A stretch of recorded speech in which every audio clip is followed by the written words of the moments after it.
your feet get heavy. Let's go. Let's go. Come on. Somebody make some noise in here. Come on, catch it, Jehovah. Jehovah, I trust in you. In you. Oh Lord, say it. Oh Lord, Jehovah, I trust in you. I believe, say it, everybody say it. I believe you.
The Ground Report with Mickie K, Andy Williams, and Lennox Smith.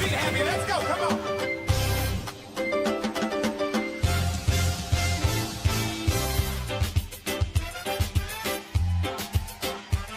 Where my islanders? Can some of y'all run down here to the front real quick? I gotta know who's in the building. Where my islanders?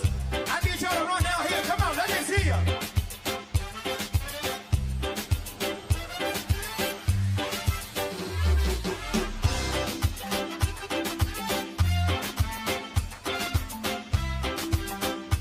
Come on, Jehovah, say it. Jehovah, you. Say it. I trust in you. In you. Say it, y'all. Oh, Lord. Jehovah, you. I trust. Say it. I trust. Show me how to do it, y'all. In you. I believe. Say it, say it. I believe you. I trust. I trust. Come on. In you. Oh, Lord. Oh, Lord. Jehovah, you. Where y'all at? Come on, come on. I trust in you. I believe. Say it. I believe. You are the God of miracles. You are the God of miracles. You are the God of wonder. You are the God of wonder. You are the God of powerful. You are the God of power. I believe. Say it. I believe. I believe. Say it, y'all.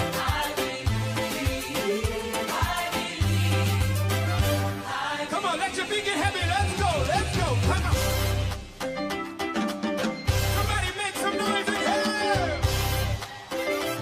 Come on, catch it, Jehovah. Jehovah, I trust in you. In you. Oh, Lord, say it. Oh, Lord. Jehovah, you. I trust in you. I believe. Say it. Everybody say it. I believe you.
Water you turned into wine.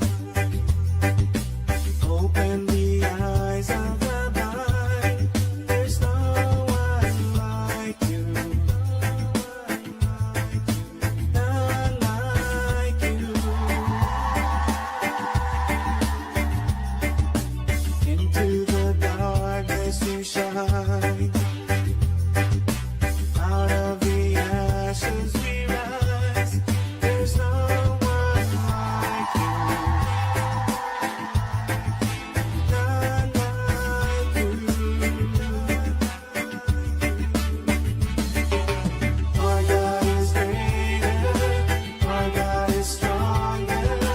God, you are higher than any other. Our God is healer. Awesome in power. Our God.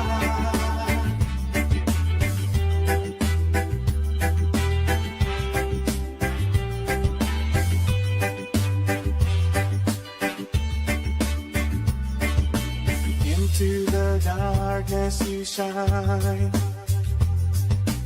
Out of the ashes we rise. There's no one like you. None like you. Our God is greater. Our God is stronger. God, you are higher than any other. Our God is healer. Awesome in power. Our God. Our God. Our God is greater.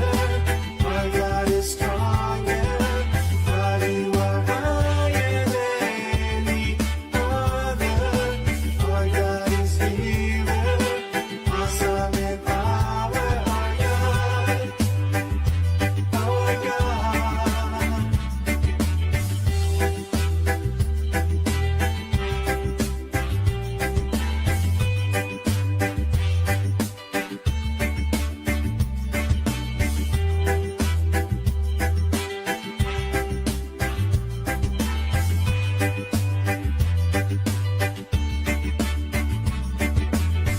And if our God is for us, then who could ever stop us? And if our God is with us, then what can stand against? And if our God is for us, then who could ever stop us? And if our God is with us, then what can stand against? Stand against.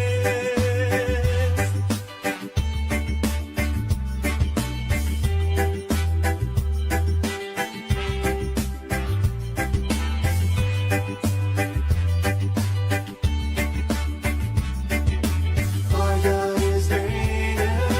Our God is stronger. God, you are higher than any other. Our God is healer. Awesome in power. Our God. Our God. Our God is greater. Our God is stronger. God, you are higher than any other. Our God is healer. Awesome in power. Our God. Our God. And if our God is for us, then who could ever stop us? And if our God is with us, then what can stand against? And if our God is for us, then who could ever stop us? And if our God is with us, then what can stand against? Hello, good morning. Hi, good morning, Andy. Good morning. Are you alright? I say, well, that phone ringing. I say, well, you have a bigger front burner than me. So I say, well, let me let you organize one time, start the program. Instead of getting the same morning. So you go ahead, tell the people, Trinidad and Tobago, good morning. Welcome to the Ground Report, the Monday edition. To the Ground Report, Andy. I didn't get the number, so I couldn't call today now. Oh, die nothing, right? Man. Die nothing. Yes, you can still line it up for me. Oh gosh. All right, I know make you out the way. All right. Oh shucks, all right. I got. Oh boy. Andy, the nature of the beast. Yeah. They just only find out at the end of the day the nature of the beast. They go see. I think they see. Yeah, they see. They see now. They see the nature of the beast. Yeah, they see the nature, the real nature of the beast. That monster. That monster. Monster. Yes. That monster you call Rowley, man. Yeah, that monster. That monster. So you have a good one. All right, and let me see. I now get the number, so I will be online regular. Nice. So let me say good morning to Rupert, man. That is not man. Rupert, go ahead. A pleasant good morning to you, Rupert. Right. Nice. And don't forget me. No.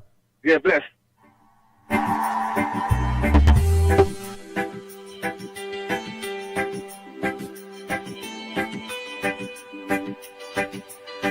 Bang.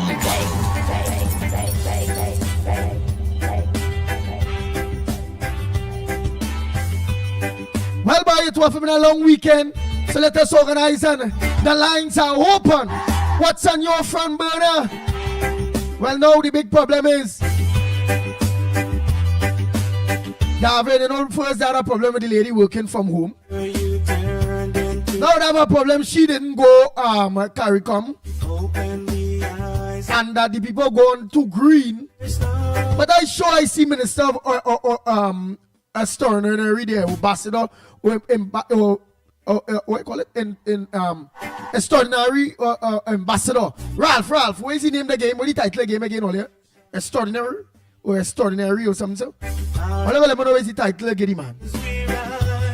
Hey, Apache, good morning to you, my brother. Hey, Nathaniel, a pleasant good morning, Deborah, Roger, all of you. Wendy Ann, Time and Talk, good morning to you all. Hey, Maureen, Khan, Penny, a pleasant good morning. Naz Ali and Mr. Ali, good morning. Rambo Ali. Royal, a pleasant good morning. Matilda. Carol Mirage, a pleasant good morning. Marlon Sicharan, a pleasant good morning to you. Reginja Mirage, good morning. Nadira, what's up, my brother? Oh, my sister, sorry about that. Good morning to you.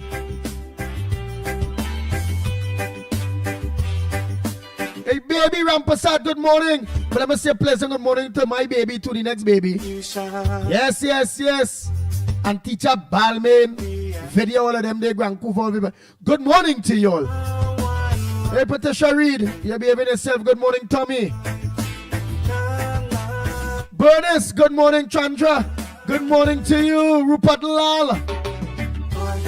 What's up, Rupert Lal?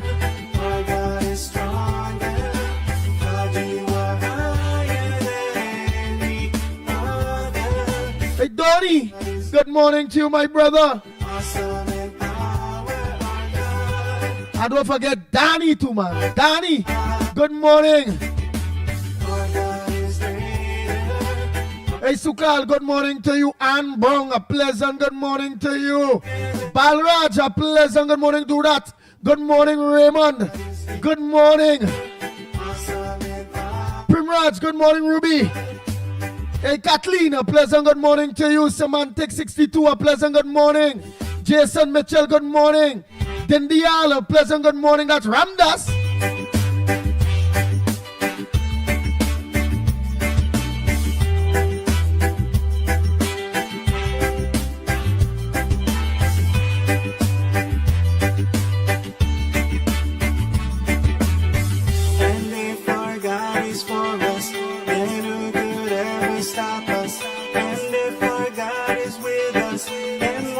Shout a pleasant good morning to you. Hey, John, good morning, Gloria. Who could ever stop us? And if our God is with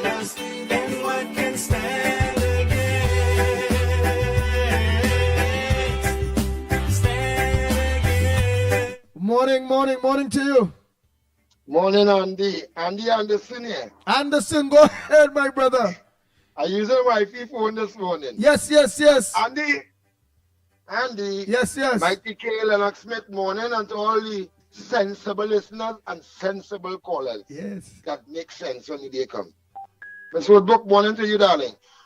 Andy, I only have some people in getting show in the doghouse with the UNC. How I much? also to like to you advertise that meeting later. Well, boy, Andy, well, that's the poor people, especially the UNC activists then. And I think Johnny Abraham forget some things. When he said when UNC win, everybody will except the criminals. Right? Remember Johnny Abraham said that? Yeah, he said that. Right. But I want to say when UNC win, everybody will accept the CPEP contractors and the criminals. And I only hope UNC ensure the own activists and them in the house. We talk about who don't get a little thing and who gone on this board and who calling the YRP and who are this, I talk about the true activists and them. There's some all over, you say UNC or you say Kamala, all of jump out. I just jump out. You ever understand the jump out now? Yeah, when I be active and say I'm understood them put it come to run Kamala Day. All they want to see what they do now, you and Kingsley and KFC and all you. That when I just jump out. Yeah, when I just jump out now. Right? That's when people say something about the UNC alone, Yeah, when I just jump out. When Andy say, Anderson, see me get ball cut on the beat him now, boy. I see the big chain there over the square. Yeah, but you can't. You're going to say that like, boy. You're going to say that one like, boy. That when I just jump out. When Mickie K say we're going to jump a letter here day. And the smell jump out. When they say children dying in San Bernardino Hospital, that time the greedy one, where they call them by deep south, with the long belly. Now he just come for alcohol and thing to eat. When we went to protest in San Fernando, they went out and jump out. You school for some time, we shall save you, Gloria Escario. Thanks so much. God give me a boy, or God counselor boy. What we doing, we don't show what our rhymes, I said, well, here what I go do? I ain't gonna show no what I go call the press.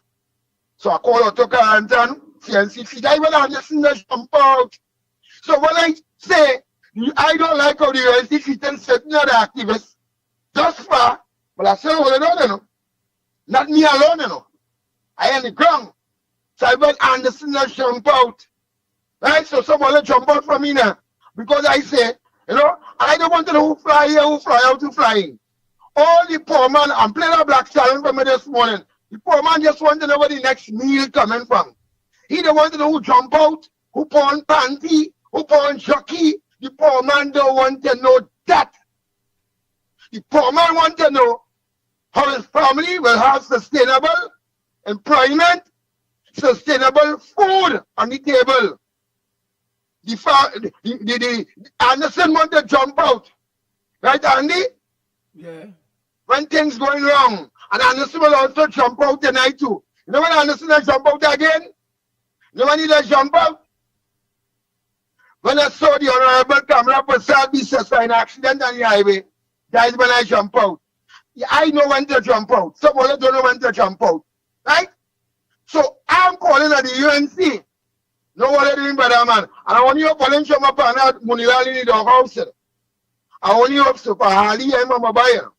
This is a man make sure the children get box together with Jillian John throughout 10 years. Throughout 10 years. When some of them say don't get the children nothing and you beat them. Munilali and Jillian John say still bring the buckles.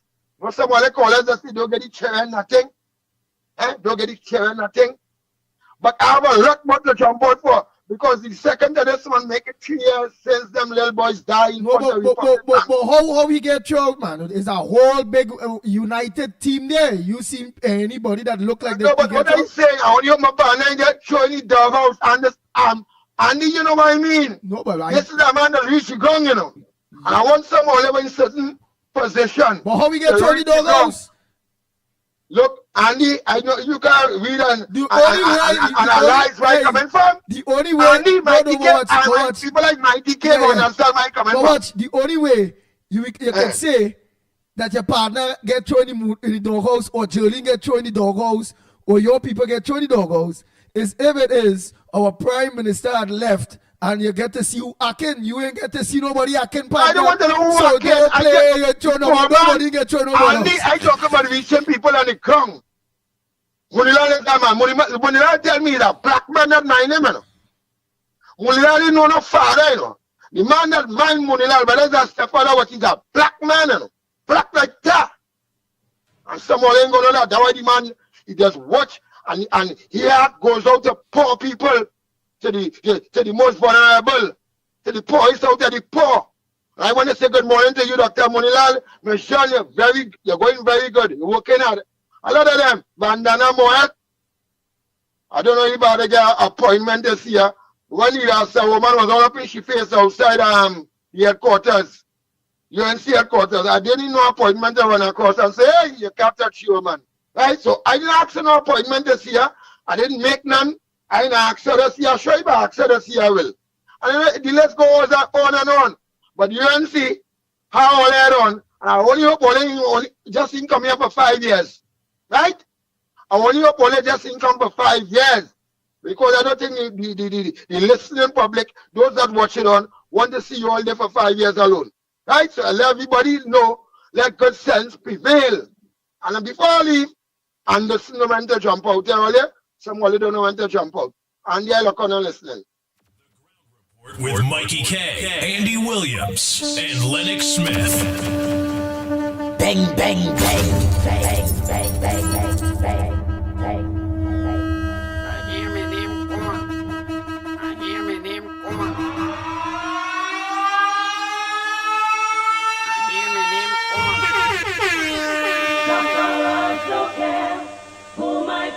Bang, bang, bang. The Ground Report with Mickie K, Andy Williams, and Lennox Smith.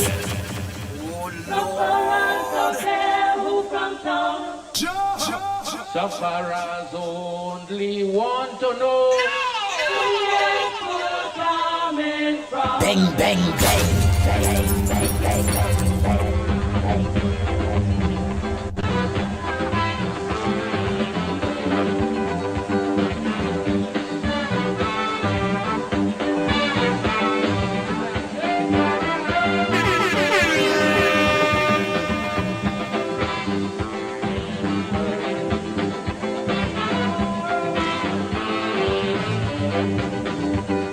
This one for all them racists. This one for the racists.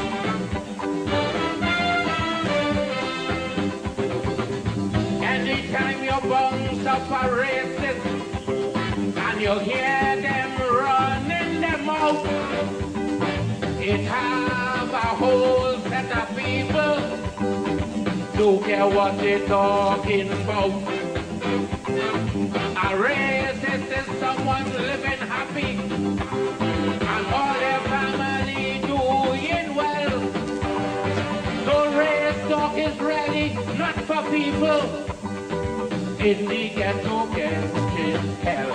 No, Bang, bang, bang, bang, bang, bang, bang, bang. The Ground Report with Mickie K, Andy Williams, and Lennox Smith.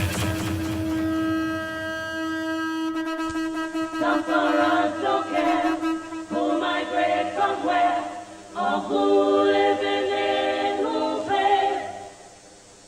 Sufferers don't care who from country. Sufferers don't care who from town. Sufferers only want to know where food coming from.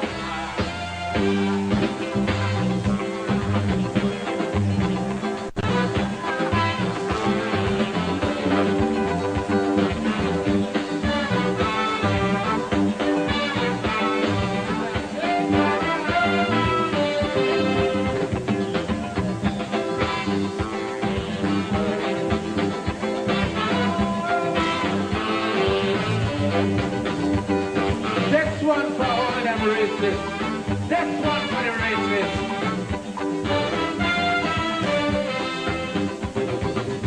Anytime you bounce up a racist You hear them running them out. It have a whole set of people. Don't care what they're talking about. A racist is someone living happy and all their family doing well. So race talk is really not for people. Illegal, kill. Now tell the racists, rats don't care about color. The Ground Report with Mikey K, Andy Williams, and Lennox Smith. Sufferers don't care who migrate from where or who living in who place. Sufferers don't care who from country. Sufferers don't care who from some. Sufferers only want to hear we let food coming from. Where the next food coming from? Bang, bang, bang.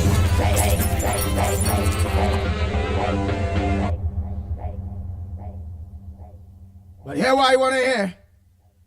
I want to hear we under a new government. The country could breathe now. And here it is. All hands on deck. And so long as all hands on deck, this is and will be the results of each and every one of us, Trinidad and Tobagonians. Not Indian, not Creole, not Chinese, not Trinbagonians. Let's salute each other, because this is what it is about here.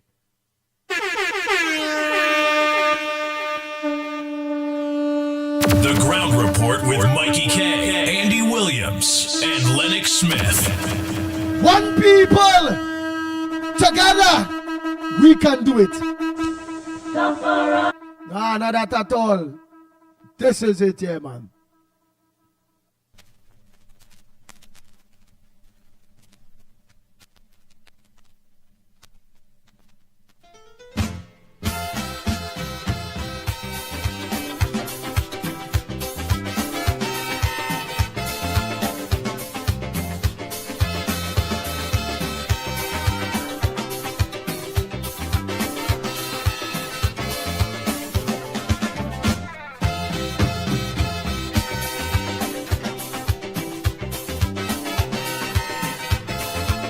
Unity is strength.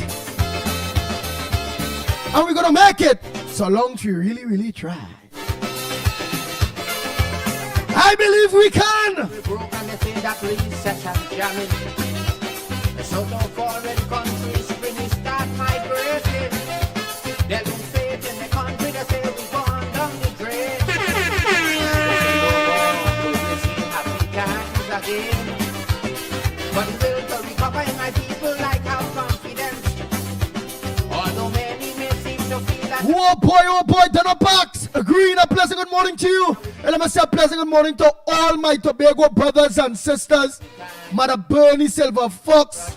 Everybody in Tobago there. Good morning to my Tobago brothers and sisters. so our people need us today more than ever. And let me say a pleasant good morning to Chief Secretary Fali August and all the secretaries In a one little that going and bring that difference and bring that change to the people of Tobago. could make it if we try. In Shana, pleasant good morning to Jillian John. Hey Joanne, good morning. Hey Tunawayna, good morning to you. 007, good morning Samuel. Khan, good morning to you. The Hall, good morning Pamela. Vishnu Bob, good morning to you. Hey Janice Roman, good morning. Trini Nairo, good morning to you. Hey, Evelyn, good morning. Felix, good morning to you. Carol, Yes, we start making very Sensible, good morning. we fire. Royal, good morning to you. Hey, De Silva, Delia De Silva. Let me say a pleasant good morning to you. And Neil De Silva, Valencia West, Councillor. KK, a pleasant good morning to you. Not forgetting Rafi, aka Postman.com, his whole family. Piggy, good morning. Look, she go correctly. I like it to say Piggy, you know. But you go on, you correct me. I wanted it to remain, but I nothing, man. Peggy, good morning, Peggy. Good morning, Peggy. Oh, Lord, Peggy. All right, Peggy. Rick, good morning to you. If ever you feel to surrender, it have one little thing that I want you always remember. We could make it if we try. Betty! Betty, Gotti, Betty, Gotti, Betty, Gotti, go. Yes, Betty. You don't make that coffee for that, man? That's a whole name, you know, man. They say Betty long time, but bad, you know. See, when they bounce about Betty, run, you know. Yeah, they say so. Them old man and them tell me that. I like to talk to plenty old. I just only talk to senior citizens, old people. But ever since I grew up, always remain people 20 times my age, older than me by far. That is getting real scenes. Patricia Reed, what's up? You behaving yourself? Let me see where you right here. Oh, she. Anderson ready to eat. And why not? So it's only the CPEP and them with hard day before it could eat and not Anderson? Me, you know. You know when the man jumping out, we just jump out forward. Hey, so Richard is saying a pleasant good morning. Roll Passat, good morning to you. So our people need us today more than ever. But in our fight to recover, if ever you feel just Hillary, good morning. That I want you always remember. Oh boy, oh boy, oh boy. Abigail, good morning, Jill Monroe. Just a little. Balroop, what's up, my brother? If we just give one more try. Dave, good morning. Let me say good morning to Dave and Deborah. Oh boy, I sorry I get to meet all you. Only going back before I get to meet all you. Only come for so short. So short. This one is, we can make it if you try. The next one is Die Black Silent 2, the one where Anderson request Sufferers. Don't care about nobody now. All sufferers about race, all sufferers want to know is where the next meal coming from. That's truth. May want to hear much about nothing, you know. All I want to know is how food going on the table, how the bells going and play. I have no objection, but while outside I want you to have some fun. That your country of gold is in its worst. Ram Killer One. Good morning, Gloria. Where we may be. Well, glory. Christine Noel. Good morning to you, Deborah. Oh boy, oh boy, oh boy. Hey, Janelle, good morning. Hey, you know what I say morning too? The fella that I get on with, only is a man of great humility. You know? The fella who I was getting on with, but I thought it was Raul Passar. Let me tell he good morning. Let me tell him I look forward to his sensible contributions that he always render to the Ground Report program. Let me tell him tongue and tooth. Maybe together, but they don't clash. So when they clash, it is hurt. And you are a genuine one.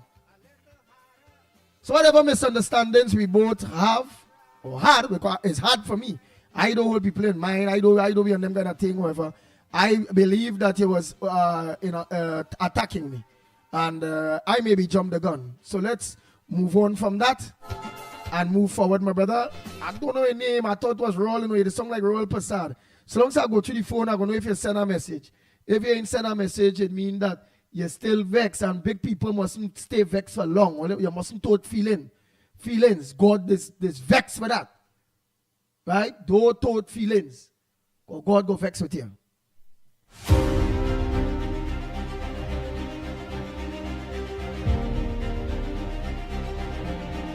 I's a genuine lover, a loving fella.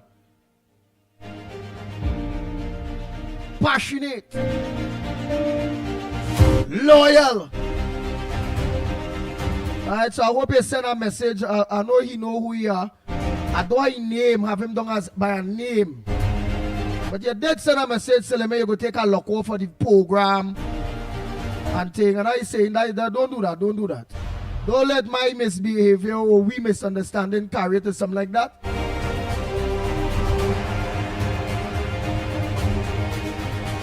You have been a loyal because I know the voice, I just don't know the name. I thought it was Royal Passad.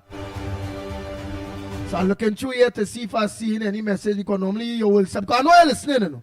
All you say you lock off. I'm going to look and see if I see any message from you. I just don't know your name. But I will peep and see. Somebody might be able to tell me your name, man. Let me see if I could find you back there. That's why I'm saying I don't have a name. Or I could play one of your former messages.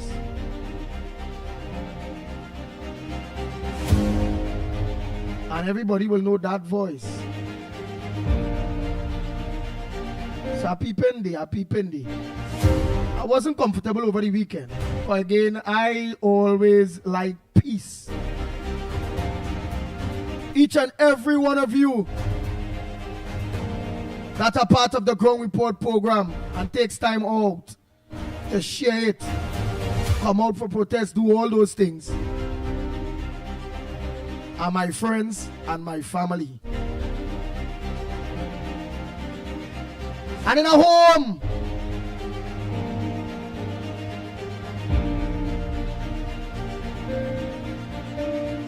it will have misunderstandings and disagreements.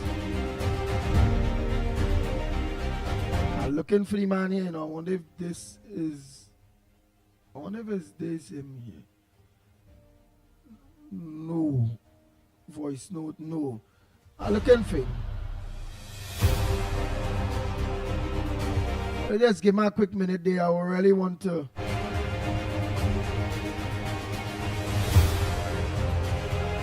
I want to find that brother.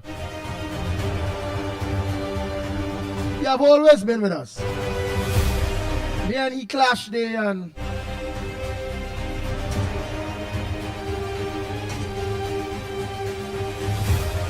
that's on me.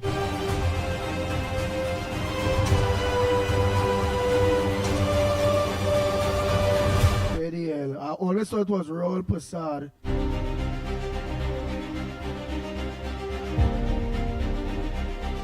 But Royal and no Royal voice. There's Royal voice here. Yeah, Andy Pitbull Williams. Okay, this voice also took me 5 minutes. Sorry for that one just now. I heard we find Beulah, man, the lady who have all the cats, and here by and the Mickie K on. So here maybe Mickie could give Beulah some advice on how to take care of she cats. And why? That's the weekend joke. Okay, good. Later.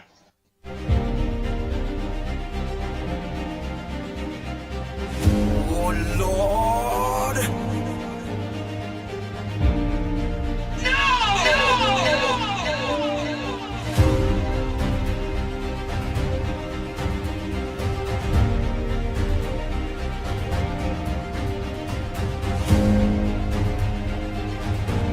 Oh Lord. Yeah, that Royal Passad, he always and that, but I think anybody man voice sound like Royal Passad, boy. Let me see, because if that is Royal, he gonna be somewhere close, the fella. He gonna be close. I forget his name. I don't know his name. I know his voice, his messages. Let me see.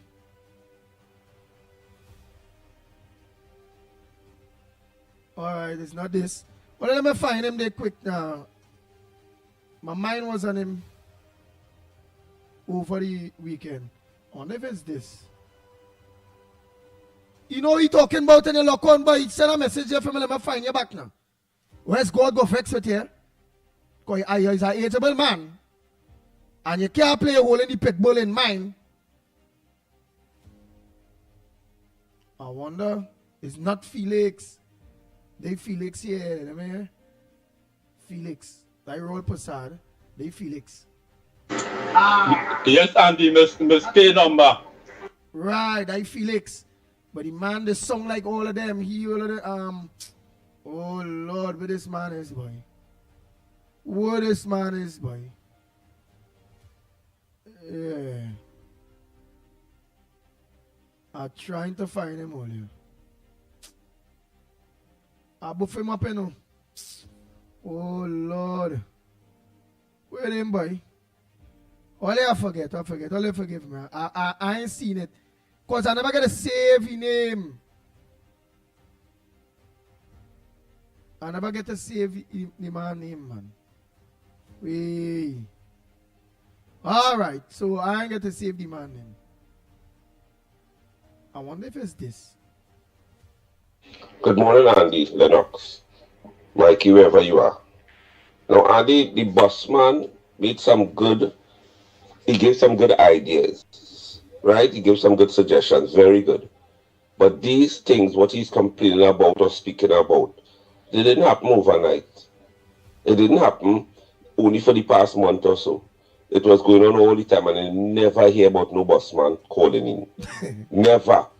He only started calling in when election was due, close to, and happened. That is the only time he started calling in. So, Andy, what I am saying, his views were very good concerning the buses and so on, what kind to buy, and, you know, the different things about the drivers only linemen and the hours of the buses and so on. Very good contribution. But, again, I shall repeat it, he did not say a thing for the past 9 years. And this is what I believe Mr. Santa Cruz and Mr. Barakpo is always speaking about. All you only have mouth now. Like you all really were afraid of Rowley. You all really were afraid of Kid Rowley. Yes. Who the hell is Kid Rowley, man? Yes. Thank you.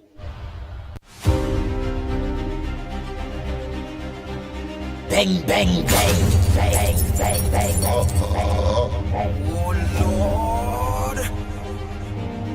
The Ground Report with Mikey K, Andy Williams, and Lennox Smith.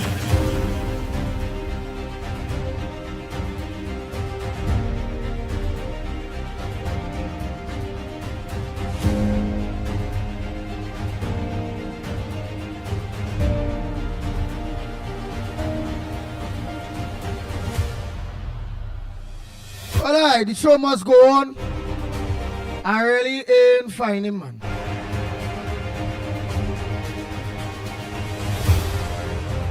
But I know I have him saved, I think, you know. Let me see if there's a... Yes, man. Right, so Trinidad, you know, little Trini, have a nice... Nah, that not he neither.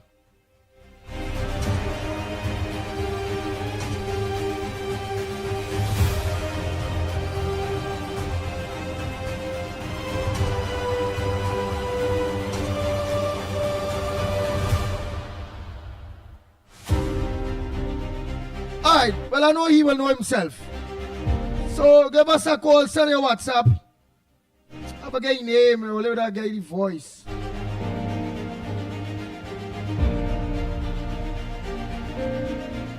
I wonder if it's this boy. I wonder, boy. I wonder. But Andy, you started the show this morning. Ah, Daddy man. Sawa. Yes, Daddy man. I want this man to give the program a call. Daddy man. Andy, things looking bad in Trinidad these days, boy. I hear Brian Lara looking for your dog. He offering a reward for the dog now. Yeah. The dog named Mocha. It looks like somebody kidnapped the man dog. Right, because he can't find it at all. Yeah. So you're asking people to just see the dog to bring it back. And he will get them a reward. So you see, crime hitting people's dog now. They're going with people's dog. Right? But I hope Brian Lara get back his dog. Right, because he was a good cricketer. So whoever had the man dog, they give back the man the dog now. Right? Give back the man his dog. Have a good day, Andy. Yes, my brother. I look forward to your voice note. I look forward to your contribution. I find you, man. I find you.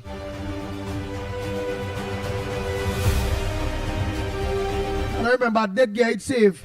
But what see, what thing is the part where the rose. I say, but it can't be here. Rose is a man. But then I remember something. Oh boy, oh boy, oh boy, oh boy, oh boy, oh boy. Let me say a pleasant good morning to Gael, Trinidad and Tobago, Gael, the Caribbean. A pleasant good morning to you all. How was your weekend? Welcome to the Monday edition of your favorite program on Gael, the Ground Report. And many of you know I'm Andy Williams, better known as the Pitbull of Radio. A bad fella. But for the right things. Not for you all, my family at all. A bad for good governance. And a better Trinidad and Tobago, no matter where. Because if it is UNC, which I'm not seeing it, because they start to show that the merit points gone. No property tax. Children like fun. Oh God. Look, I can't back at them, but if they only play the doing we, like what Rowley and the Pianamas doing we, I biting up Kamala bad, Rumuni Lal, everybody, the people going on, what's me? I biting them harder than the Pianam boy. You know why? Because I accepted them. I supported them. Oh God, when I start to bite them, they only play the fool, which I'm telling all you, I ain't seen it. How was your weekend? What's on your front burner? What's supposed to make news that not making news or did not make news? That right here on the Ground Report. We'll give it some life. I must say a pleasant good morning to the thousands of you that already lock on. Some of you already call your names and some of you I have not. Angela, thanks so much for letting me know that we are live on Gael, Trinidad and Tobago. Edmond Mendez, good morning to you. George, many of you I ain't call all their names. I can't go through all of that. Terry, good morning. I can't go through all of that. Divika, saying all of you. Nadira, thanks so much for letting me know I'm Gael. Jill Monroe, all of you, good morning, good morning, good morning, good morning. So the lines are open. What's on your front burner?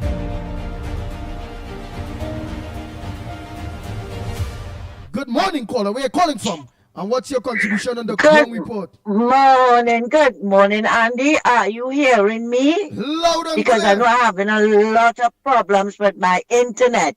All right? Okay, let's go. Good morning, Andy, Lennox, Mickie, Newbie, and to everybody out there. Andy, when Shame was sharing abstinence penny like she went last, the woman really proved she had no shame. We know she had no shame with the 11, 12. Sorry, let me take a sip of water. I need a sip of water for this. Penny, imagine them come out of the parliament to protest. With Moody being there. Imagine that we had a visiting dignitary, and that is what they do. They try to embarrass the government and the man, but little do they know they only embarrass themselves. They made a bunch of fools of themselves. They are now the poster children for April Fool's Day, right? They are now the poster children. Anyway, we know she had no shame after the 9/11 business, and then when all of them get cussed up, everything changed to 21-0, right? We know that. When her nose was deep in the trough, she didn't know about all who's suffering. And to come and talk about vindictive and wicked government, that woman have no shame. Where her mouth was when they were firing CPEP workers, Caroni Green workers, Petro Train, and anybody who remember anymore can join in. Say who the workers that they fired, right? She didn't have mouth then when they were promised, when they promised them in 2015, the farmers and them, vote for us and we'll give all the land, we will give all the EU money and whatnot. When time to get it, Rowley and Balmati turn and tell them that this money didn't belong to all, it belonged to the treasury, and this is the last set of money all they getting, but it's good for them. It's good. Kamala and them were preparing, the Prime Minister and them, were preparing all the land deeds and everything, but all they couldn't wait, all they wanted everything in a hurry, and 10 years, what did they give all you? And this shameless woman coming to talk about who evil and vindictive. And Andy, look at it. As Faris and all of them was in front of her talking. Penny's the opposition leader. Where is her voice? Penny had no voice. The woman, shameless. She totally shameless. But Andy, let me tell you something, eh? Let me tell you something. People, if Penny feel that people looking at her in a nice way, no. Somebody fooling her, right? When you want to talk about vindictive and wicked, look at Rowley, look at Stuart Young and all of them, what they were doing. When you were recusing, when they were recusing themselves for you, Penny, right, to agree to give them billions in contracts, that wasn't wicked and vindictive. Nah, that was good then, right? But you know, no shame. But Andy, one of the most shameless thing that I read over this weekend is that the contractor that was taking them to court, he was struck off the registry years now, but was still given a contract. Andy, that is not corruption. And Penny wanted proof of corruption. Where her mouth is now? Where all of them mouth is now, Andy? You have been getting millions, I think they say some million, from since 2018 to 25.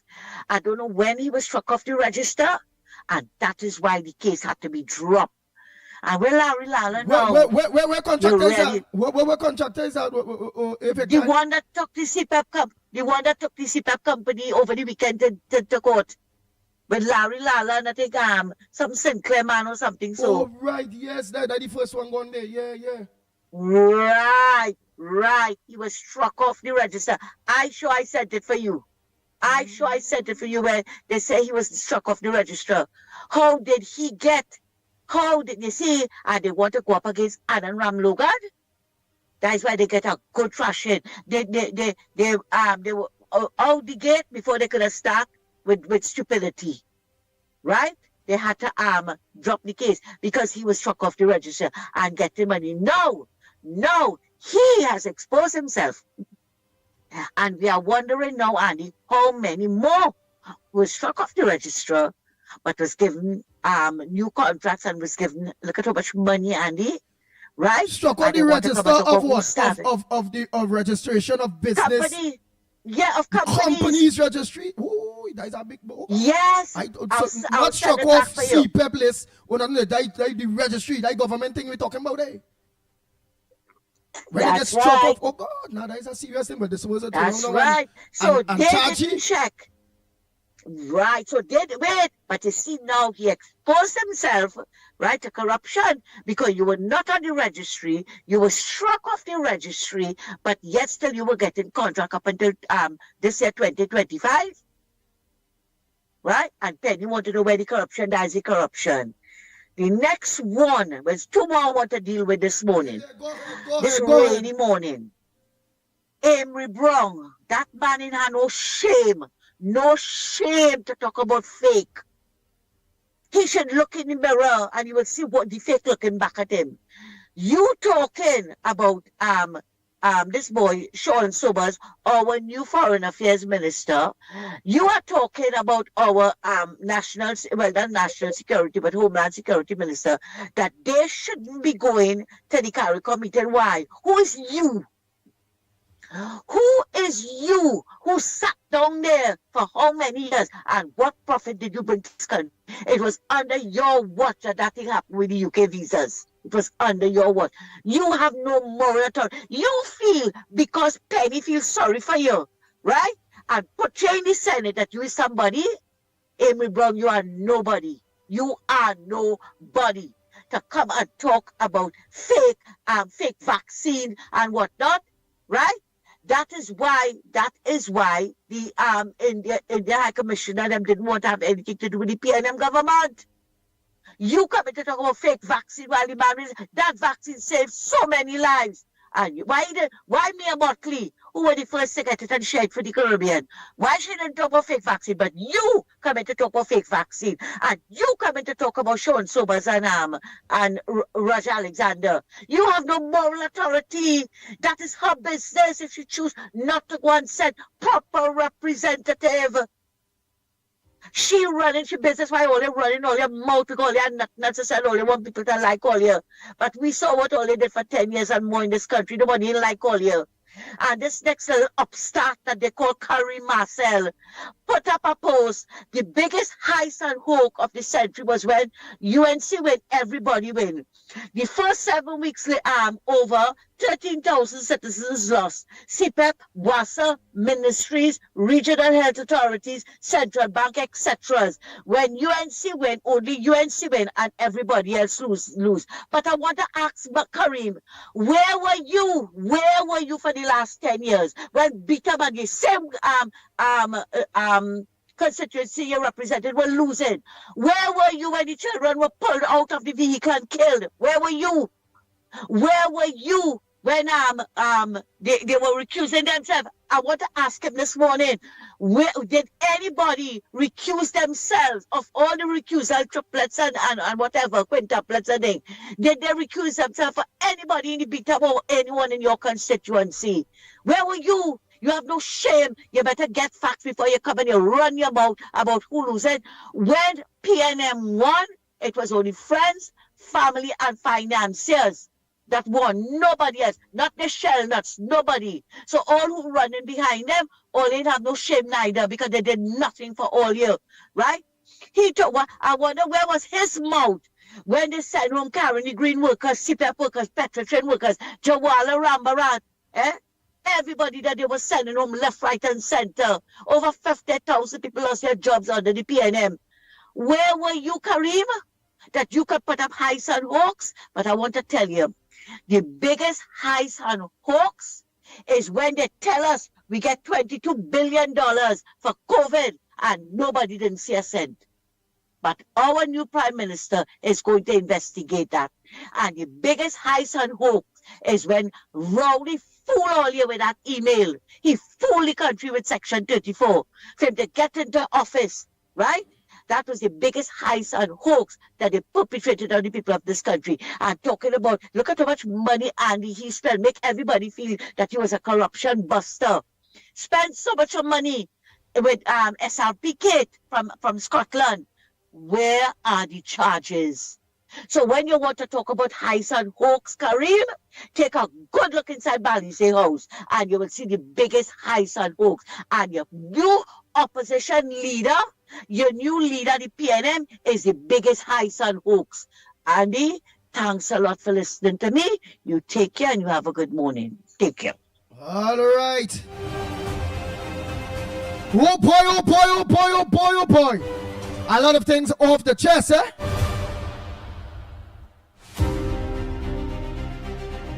Penny get some lash. Faris get lash. Curry Marcel get lash MP. Politics is very serious. And then you're hearing the CPEP contractor that carried to court was struck off the registry years ago. Oh my God, the relics. Everybody, she well beat up everybody there, man. Yeah. What says thou? The lines are open. Oh boy, oh boy, oh boy, oh boy, oh boy. Morning caller, where you calling from?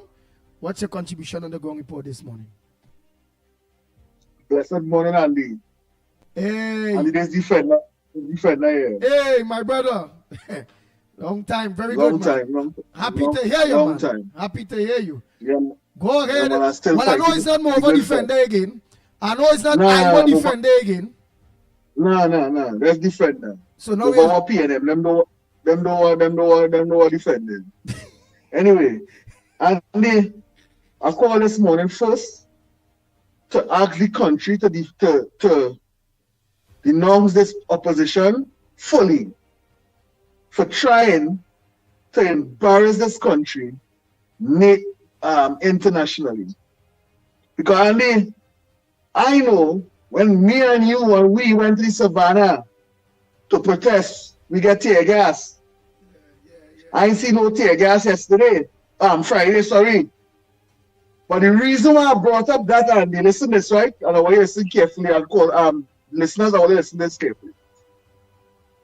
Keith Lucifer Rowley went to Ghana and brought this king of Ashanti tribe to Trinidad and Tobago. Listen to me carefully, Andy. I want everybody to take out a phone right now and Google what the Ashanti tribe got riches from. Andy, I go help them right now. The Ashanti tribe that King Lucifer Rowley brought the king to this country is going for the riches. They got the riches from gold and the slave trade. Anybody I want them to deny what I said this morning. You hear what I don't say, Andy? Gold and the slave trade. The king of the Ashanti tribe. The Ashanti tribe is known for getting riches from gold and the slave trade. But King Lucifer Rowley brought that man to Trinidad and Tobago, and we get some yam seeds. Kamala Prasad Bissessa brought the Indian Prime Minister to the Republic of Trinidad and Tobago. We got 2,000 laptops. We're going to get C ambulances. We're going to get dialysis kits. And the list go on and on and on. Andy, which one you rather? We're talking about I rather to get 2,000 laptops. You can remember we had to get about 20-something thousand or so based on these children. Okay. And then we gain dialysis machines. We always have problem with dialysis machines in Trinidad and Tobago where our dialysis patient them always saying, well, you know, the thing full, you know, real problem for get dialysis till it at a point where they had to go private to get the dialysis. And what else we got? Those two things so far. What else we got? C ambulances. C ambulances. C ambulance. C ambulances as well. That is equipped ambulance with all the necessaries. Right, we could go on the sea and come to Trinidad, to between Trinidad and Tobago, like if it's an emergency. Oh, so you going to send a sea ambulance to like help people with we waiting. Two of them. Tell people to be waiting list with we sick people that waiting for plenty people waiting for surgeries. Exactly. Oh, so like right. between Trinidad and Tobago, yes. If there's an emergency, it a sea helicopter, it a sea planes, and sorry, it a ambulance helicopter, it a ambulance plane, sea ambulances. That's what we're going to get. Also, he's also send already. So that wouldn't be including where you go have doctors there and specialists to help you out. That just sea ambulances to use. That's something different. Oh, that's something different. All right. We have ambulance in Trinidad, ambulance in Iran. Yeah, ambulance in Iran, ambulance in the air. No, it's ambulance from the sea. Okay. Right. Nice. Also, he already donated agro processing plant worth $1 million US. He already gave me that. He also going to help with forensic. He also going to help with solar power. And then let's go on. It's about 15 different things in this one visit we get from the Indian Prime Minister. Also, the Speaker of the House chair, the chair we sit on, was donated by India in 1989. So Trinidad and India have a very strong relationship for years. But this wicked, evil, shameless PNM decided to come out and protest. And you know what I realized? All the 10 years we were fighting this wicked government. Kamala Prasad Bissessa, with a classy way about that, although she disagreed with the government, she never came out in a protest. And Penny Beckles, the leader of the opposition, led a protest outside the parliament with about 200 people. So when the 10,000 workers from CPEP, you could not even make 200 people outside the parliament. Oh God. Well, let's talk about 10,000 CPEP workers get fired. Oh God. Understand what I'm saying, Andy? Yes. So I get back to my original point. I don't want this point to get away. King Lucifer Rowley brought the Ashanti king. The Ashanti tribe is known for slave trade, and nobody made a song when he brought the Ashanti man. But the man who he come and bring all these goodies to Trinidad and Tobago, the third richest country in the world, and they make it all our baccalaureate. Yes, I know see somebody put also. The man bringing some prosthetic limbs, Andy. Okay. For people who missing a leg or a hand, he bringing prosthetic limbs. The chat, read through the chat and you will see everything the man bringing. But we got yam seeds. Yam seeds. What do you yam on them? And then we fight for the cost for the trade. That's why we come off the radio. Later on the thanks.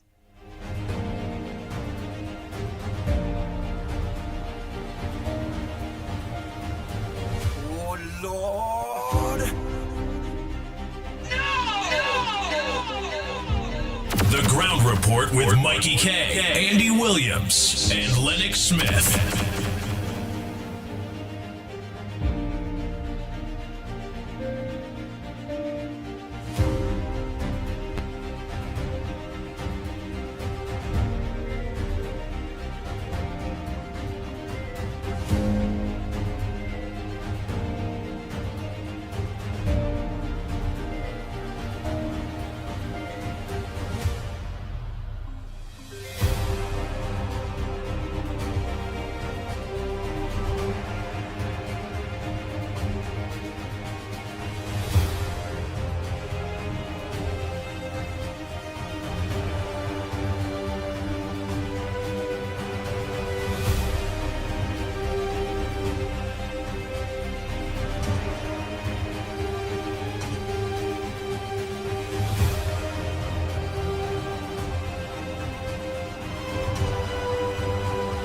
Go ahead, caller. Pleasant good morning to you.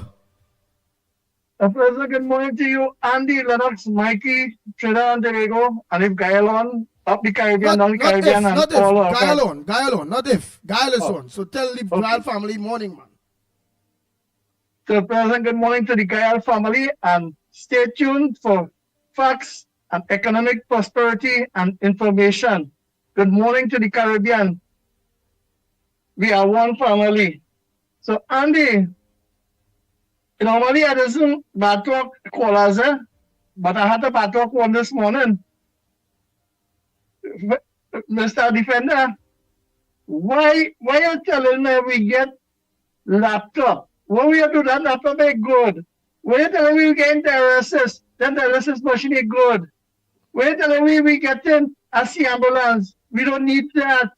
Why you telling me that the trade and the prosperity that Trinidad will benefit and the citizens, that the medicine we will buy from India, we will get cheaper? No, we, the PNM, don't like that, because here what's going on.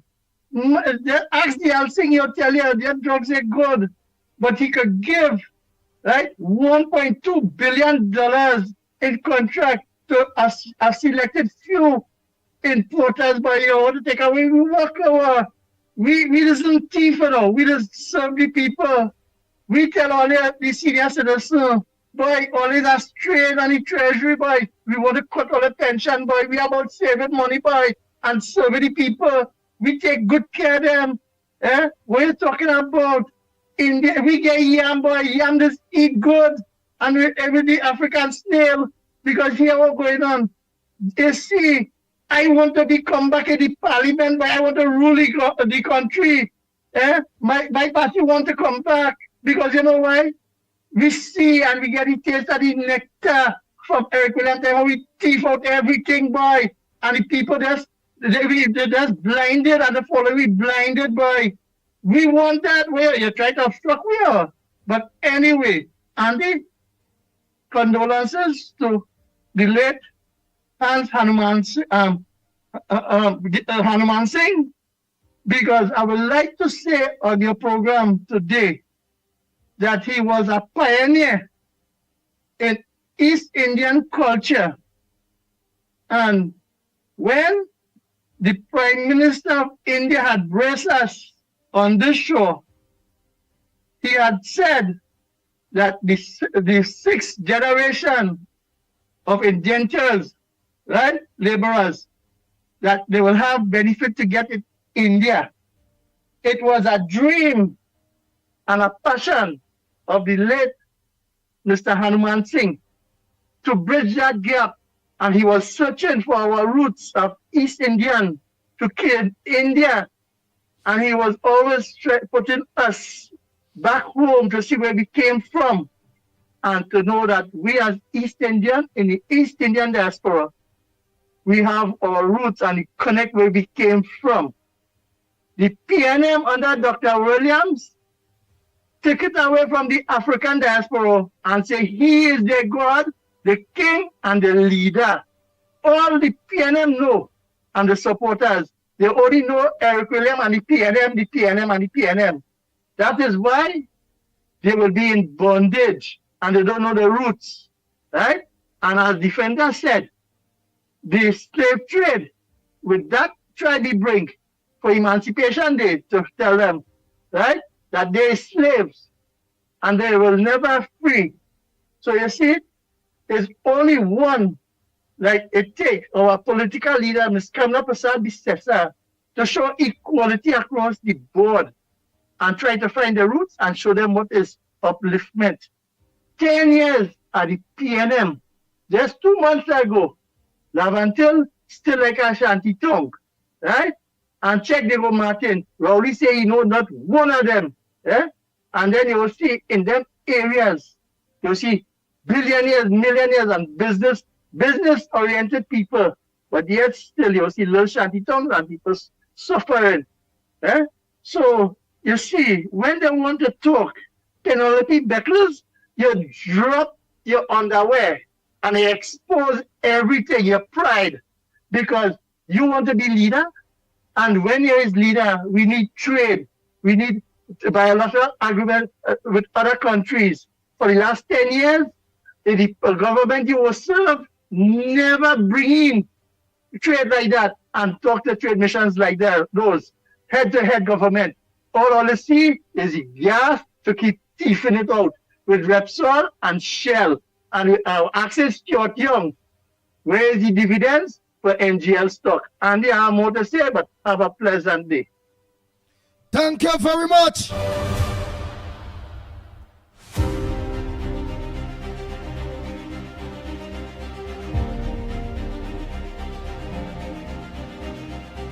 Oh boy.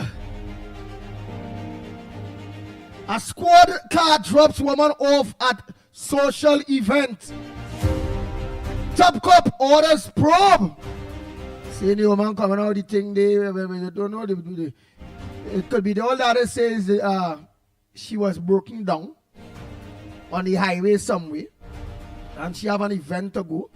And the police leave her helping her. No different to somebody in a car and they pregnant. I know about police carrying, dropping school children to graduation and all different things.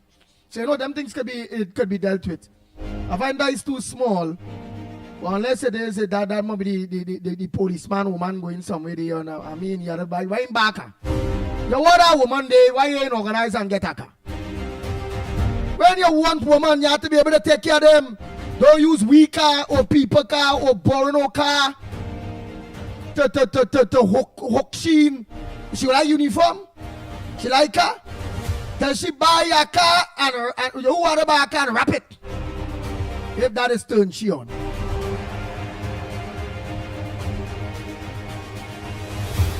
A police vehicle in a Wassa truck collided. Oh boy, all that is the little headliners there. Yes, police vehicle in a Wassa truck collided.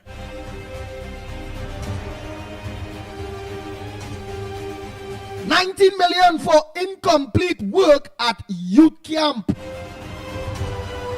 $19 19 million for incomplete work at youth camp. What youth camp is that? Only of the putting things in place to make sure my co-host school for the people that we must study get kicking off, eh?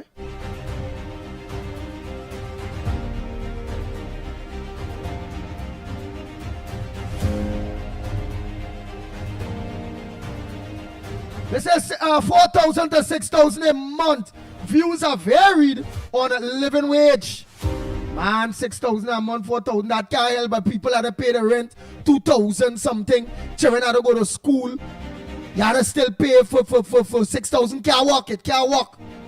You have to pay for light bill. You have to license the kids and yourself. You had the internet, yeah, because remember it's online bacchanal now. You can't let your children get kicked back, so internet is a necessity now, you know.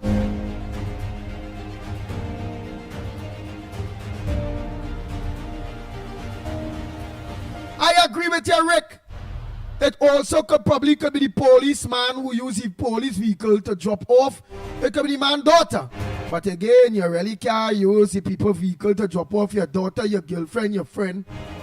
The only excuse there that I say go be alright is if it is you're passing on the highway and somebody shut down because it's heart attack scenes or something, and you take the people, bam, you put them in your vehicle, or you escort a car and them kind of bacchanal thing now. But again, I don't know. Let them do the probe now. Let them do the probe. Yeah, let them do the probe. I know what that probe wastes with time. That is a small probe. We want the probe on all the money that we spend on police vehicles and what will crash and who make money, and yeah, that's the probe we want. That's the probe we want. C2025 Tobago's top girl. Oh, she's the Tobago top girl. Let me make sure that is what I'm saying there. Ah, boy. Oh, for Tobago. So, where is he seen for Trinidad? Oh, where is he seen for Trinidad? Lennox, me go check out that day. I ain't seen.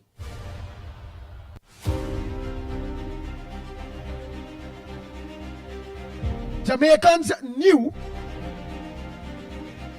CCJ president. Oh, so the CCJ, this is the Caribbean Court of Justice. They say it's the new president.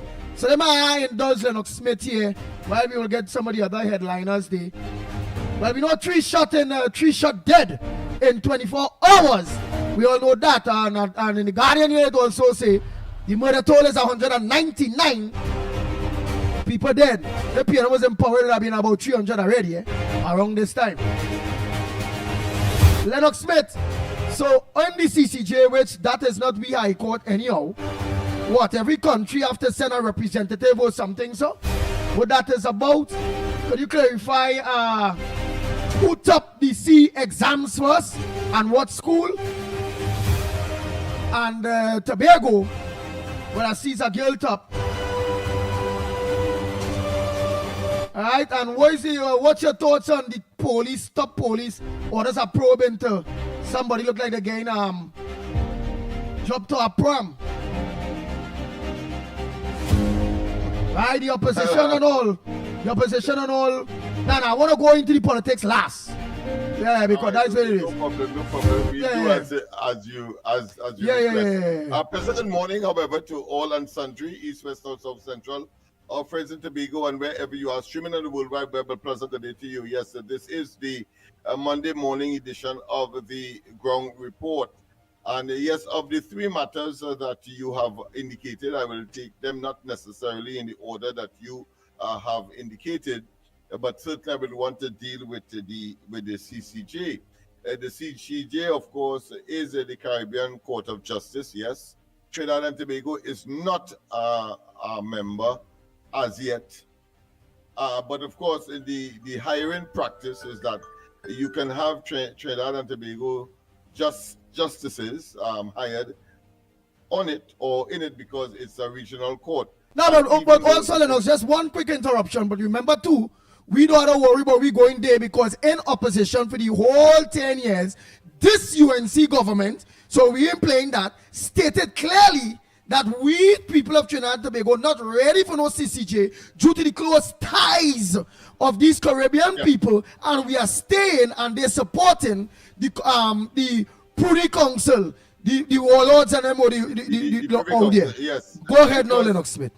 Because fundamentally we have seen, and that is of tremendous concern, the long reach of the PNM into various institutions in this country and outside, and therefore the fear is generally not only by the population per se, but practitioners in the system, that we should remain, of course, within the confines of the Privy Council, the highest or the apex court, the highest apex court in Trinidad, for Trinidad and Tobago.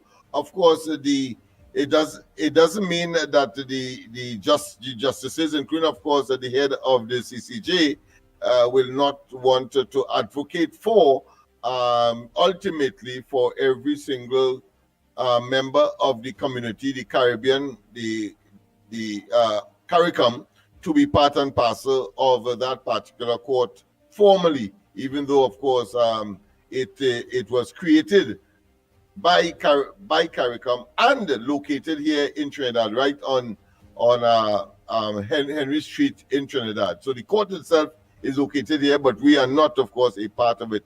We tried to get in partially, but there was some restrictions to say that no, you cannot have civil matters and not criminal. They have to go the full gambit, and as a consequence, our position continues to be that our highest court is that of the Privy Council based in the United Kingdom.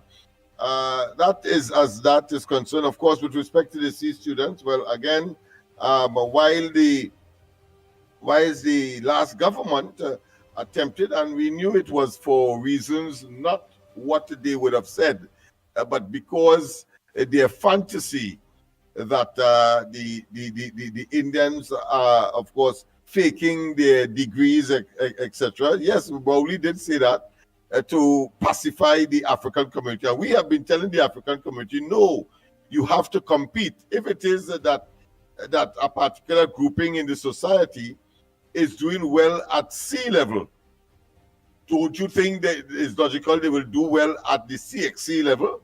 And don't you think, of course, ultimately at the tertiary level, they will also do well?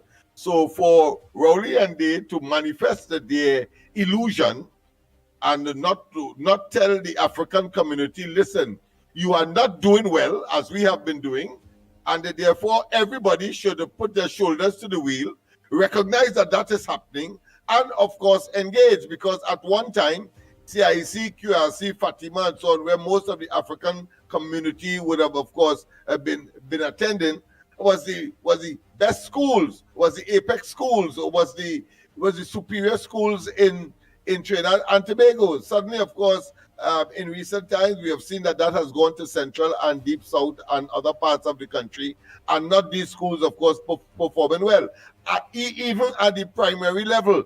So we need to have a different paradigm, a different reality, and to sort of camouflage it by saying, no, we are not going to, of course, say who are the ones that did the best at that level. Incidentally, as far as Tobago is concerned, whilst, of course, the best student might be announced, but that person in the national scheme of things may be somewhere about 50 or 30 in the ranks, in terms of course, doing and in the placing that they would have in terms of who did best and who did a little worse than those who would have been at the front of the exam. So I want to make it very clear again to the African community. Listen, we have the same qualities, same abilities as that of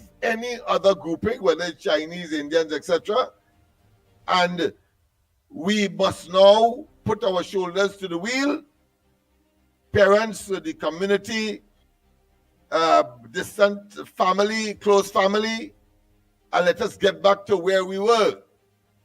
We were the best in the 70s and the 60s. The best doctor would have been an African individual, the best lawyer, the best magistrate, the best judge, etc. And we need to get back there. And therefore, the PNM has, of course, scuttled that and have, of course, reduced us to what I consider be hewers of wood and drawers of water, because they have been there for the longest, claiming to be African-based, African focus, East-West corridor focus. But the reality is that the most dangerous and the most poor performing communities and, of course, schools have been, of course, connected to or associated with either the East-West corridor or, more specifically, PNM-based or PNM-controlled constituencies and electoral districts. Let us not waste time. So as far as the schools are concerned, for the results of this year's examination at the C level, well, you have, of course, Macaulay Government Primary School. They have one of the best. Of course, on this occasion, what they did, they identified 5 of the top students in the exam, but did not say in what order. In other words, first, second, third, fourth, fifth. They just identified 5 as a compromise to, of course, suggesting, as the PNM did, that somehow that will demotivate and embarrass the others. No, what you are doing here is telling the others that you could be as that person as well, as they give their experiences, and each one of them were allowed to give their experiences as to why they would have performed so well. Some of them would say that they balance between play and work. Some may give credit to their parents. Some may give a combination of all of the above in order to, of course, tell those persons who didn't do too well or who did, of course, got their first choice, for example. I think that is the major achievement, and the others will be secondary. But the fact of the matter is that some 50% of the 17,000 that did the exam made below 50% of the marks. And I could assure you that that 50% would, by and large, be dominated by the African community. I'm not going to waste time. Just as how we have not wasted time when they said that they couldn't find 2,000 of the students that were supposed to be in school, but because of COVID, they couldn't have, of course, they didn't have their devices, again, because of the PNM myopia and lack of vision. They did not have that, at least. And I am saying, not because they have it or they would have had it, that the situation would not have been the same. But I'm saying that once you have taken away that factor, that variable, then one could conclude that because they didn't have their laptops available to them, that you have 2,000 persons not being found after COVID and the resumption of physical classes in the various parts of the country. And I want to say that if you check, when you check it, if you do the statistics, and the PNM is so disingenuous and so dishonest that they will not, of course, give us that kind of detail. But I can tell you, it's mainly Africans, and worse yet, mainly Africans along the East-West corridor, and worse yet, Africans along the East-West corridor, but coming from places like Laventille, Beetham, Sealat, Chumakak, Mova, etc. That is the reality, and we have to face that. And once we do not face it, and we decided that we are going to push that under the rug, and of course engage in illusion, whilst the other segments of the society continue, of course, not only to face the reality, but continue to advance themselves, we will continue to be at the lowest rung of the socio-economic and psycho-cultural ladder, as Rowley, when he was Prime Minister, and on an Emancipation Day message, did in fact disclose that. So on the one hand, they're saying that the Indian community are faking their degrees but doing well, very well at the sea level. But Rowley is telling us, the population, that you must watch them because they have friends in the university and they have money and so on. Well, who is preventing the African community, if his logic is that, if we have to take it to its natural conclusion, who is stopping the African community from having friends in university and not having money? Again, it's the PNM. And therefore, let us not waste time with, of course, trying to deflect attention. The fact of the matter is that here it is, you have Makele Government Primary School, one of the top students in C. Again, Exchange Presbyterian Primary School, another of the 5 that they have identified.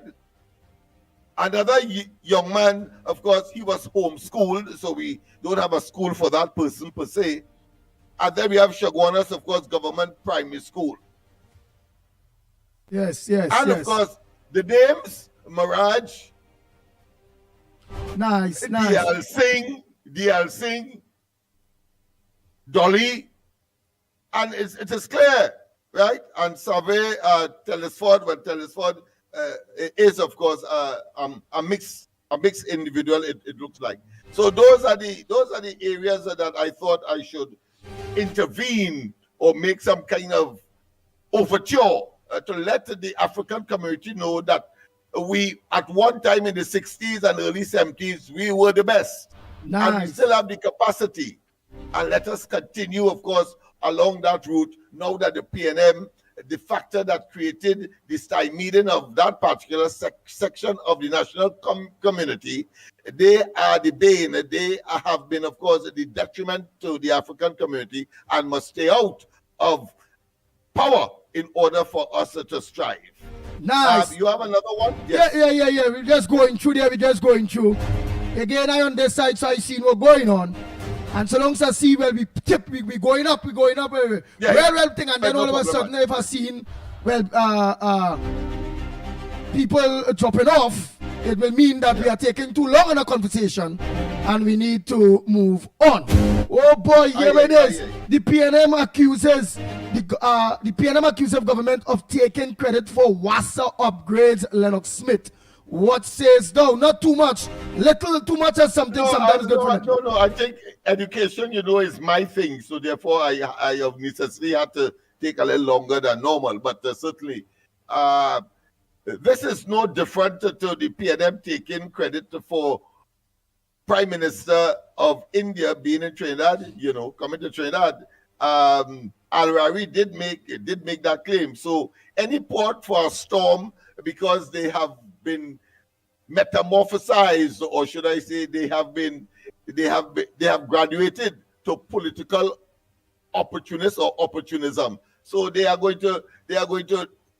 just criticize the UNC for dismantling and to rendering null and void and of no effect their plans for WASA. Remember that? Just the other day, and now they are taking credit. I mean, these people are so desperate that you really have to wonder whether or not they were in government at all, or ought to have been in government at all. But that's my you also watch that too. I'm watching that some of the people that now decide they want to come out and was very tight-lipped, but due to the Honorable Prime Minister and making sure that she don't want certain things, I seen whereby they want to be a part. And again, I seen the NPTA wants TTPS to help parents curb school violence. No, the children and them on thing, lock them up, charge them. It is what it is. Go as far. But in addition to that, on the other hand, my friend, there's another issue with respect to the National Parent Teachers Association as well. They came out to saying that the government should reconsider their position on CPEP. Again, from where we stand, we know that statement alone is based on ignorance. The same Parent Teachers Association had said that. What the minister said about the matter. Otherwise, they wouldn't be talking wait. Of course, school will be opening soon. But But you know, yeah, but what they that have say to do with school them? should be open soon.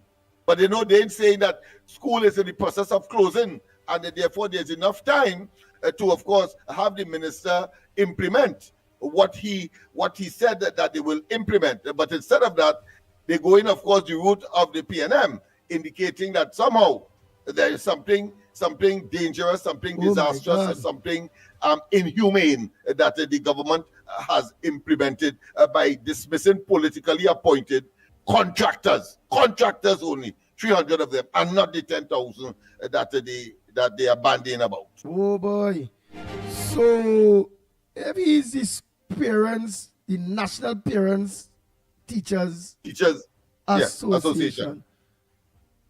What CPAP have to do with he? He's supposed to be wondering what the curriculum going to be about that we had to talk about. The books, all right, but we don't know, however. The laptops, if it is all will be on time and however, and it has some schools may not be Wi-Fi ready, and if that was being put in place, and well, definitely the PNM had cut on passage or school buses for children.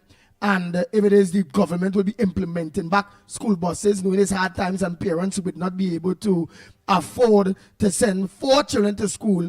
At one child might be about $20 passage a day. So what the hell CPAP to do and reinstating it, to me that just show that he's a PNM or something? Or? That's right, because it's the same narrative they're going down. Now imagine, school ain't closed yet, but they're talking about the school going to be open, and they will not have, of course, resources to assist with respect to books and uniform, etc. And of course, totally ignoring the fact that when they get into school, particularly, of course, the new Form 1s, they will be getting a laptop. And you even had that kind of narrative, but in a different way, of the teacher association as well. I think is what's the same he had a Chinese name. But the fact is that he said that listen he's the teachers association. He cast some kind of skepticism on the laptop program. Yeah, and not only that, he also signed off for teachers 4%. Where the election was 2 weeks away. Yeah, 3 weeks in order to influence the outcome of the elections. Very good, yes. And of course, diverting, or should I say deviating from the other, and therefore generating some kind of wedge, some kind of split among the trade union movement that would have been on board as members of the coalition of interests with the present administration, or then the UNC. A call made by the UNC leader, who is, of course, Prime Minister today. So their agenda is clear, and no amount of talk will wash them, will sanitize them, because, of course, they are demonstrated in practical terms. And as I've always said, an ounce of action is always better than a pound of talk. I thought that that Parents Teachers Association PNM man, I thought he would have also asked, which was very important, because remember the waste billions, but remember they cut everything good for children, first as transport, the school feeding program and all the real cut down. So I thought he would have asked the government now in the returning of opening of schools besides laptops, and if it is will be getting more maxi school buses, if it is that there will be a lot of children catching the tail now and not getting to eat from home, because the parents have no money, because the PNM get everybody broke, the PNM destroy everybody's life, the PNM have everybody catching the tail, that evidence the government will reconsider vamping back up the school feeding program, because a child cannot learn on a hungry belly. I can understand the man and study the children. So if he talking about school opening and you want the parents to get back the work in order to do, provide food. Pursuing clearly the agenda of the current, what I consider to be dead 13, hapless 13. Are talking about, of course, those in the lower house, hapless, but opportunistic and fighting, of course, to make an argument That is a non-argument. School ain't even closed yet. But all they're concerned about school reopening. They're talking about the next end to be in the next month or month and a half. And of course, the minister was here on the program. They pretended that they didn't hear what the government was saying, and only for political mileage and a political currency, a currency that is dead, a currency that has no value at this point in time. And they will see it, of course, at the end of the day, because the UNC clearly and the present Prime Minister has recognized that. And therefore, of course, the Monday Night Forum will resume tonight. I want to tell everybody that the UNC has announced that the Monday Night Forum will begin from today. So, of course, all of the goings on and all of the shenanigans and all of the innuendos and all of the misinformation and disinformation certainly will, of course, be addressed at that forum, no doubt. And the Prime Minister is expected to be there. Nice. Well, we'll run through the various headliners while we go along to the Puna address here. Let me say morning to you. So all of the lines are open. The numbers to call, you all have it right on the screen for all the Gal family. For those of you, wherever you are looking on to us are or from, in fact.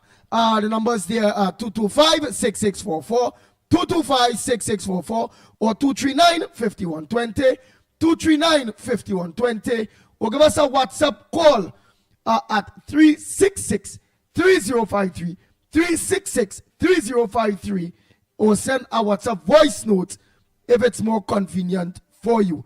All right, while we are waiting, because the PM is needed at home. Oh, look, a call come. I'm not going to bring that headline. Go ahead, caller. Hello. Good morning to you, caller. Where are you calling from, and what's your contribution on the Gong Report this morning? I say UNC said I never win enough. You say what? I say UNC could never win, get me again enough. You thought UNC could have never won an elections in Trinidad and Tobago again? Yeah. All right, and what is the objective of you telling the pitbull that? I would like to know, based on what made you felt that it would have. UNC is very shit. Because what? UNC is shit. Where you come from this already day, woman? With your fast, stupid looking self. By moving more,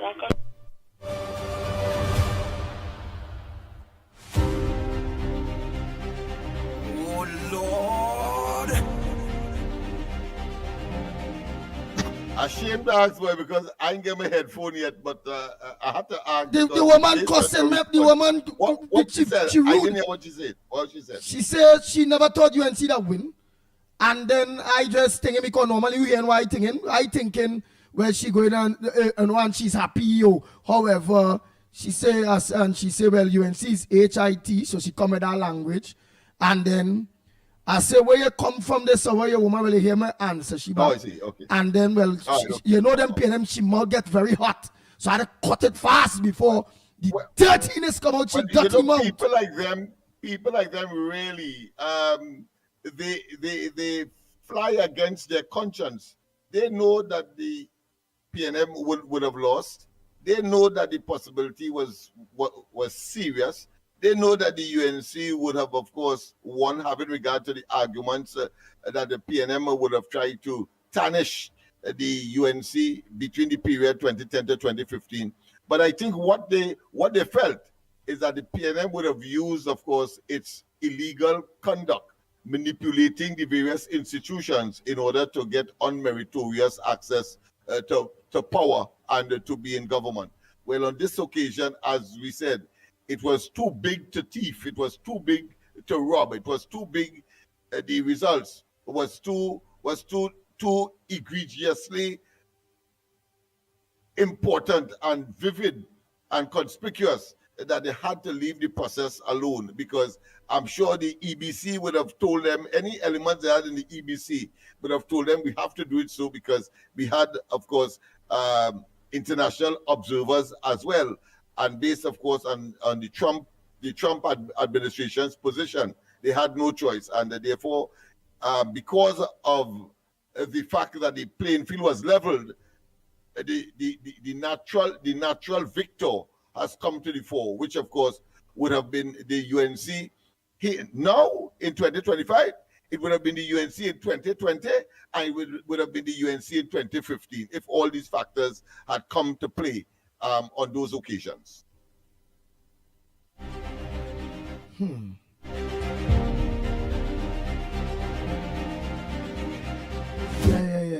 Let me take calls. Let me take some calls.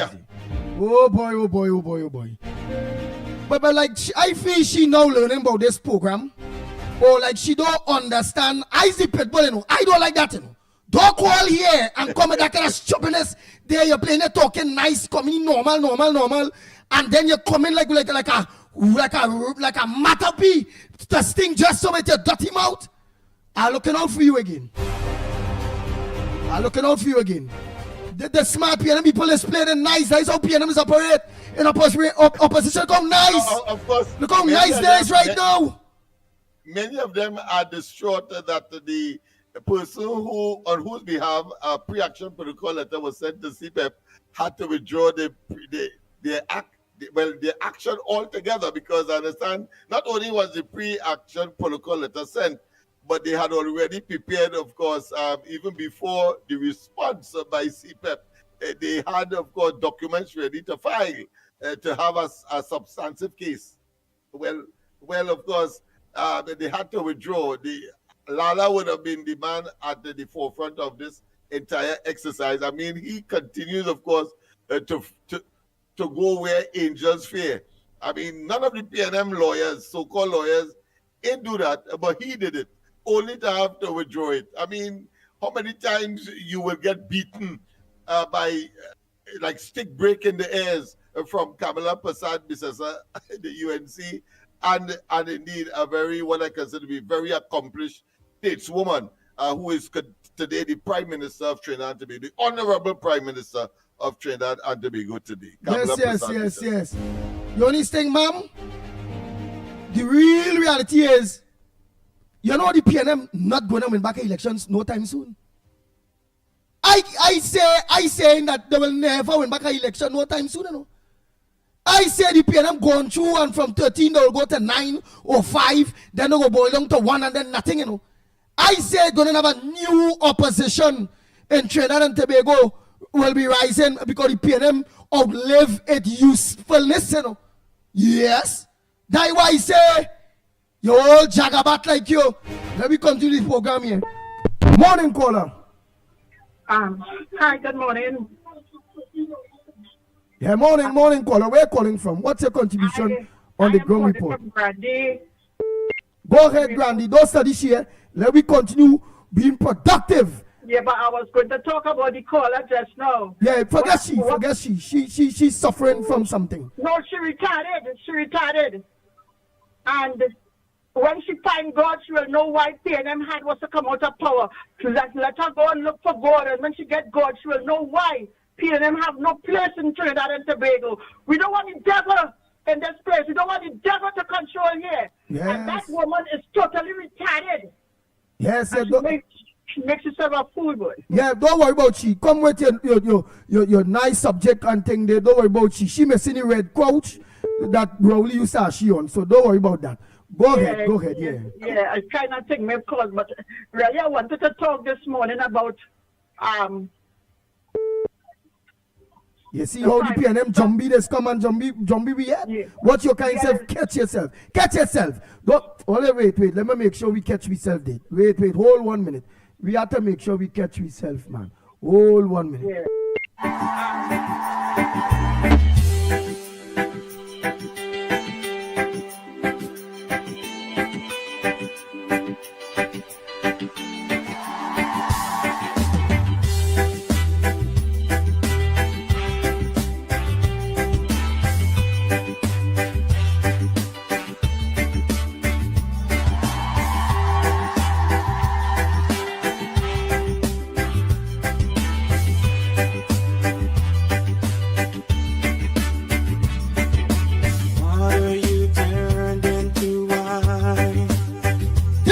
God. Open the eyes of my mind. There's no one like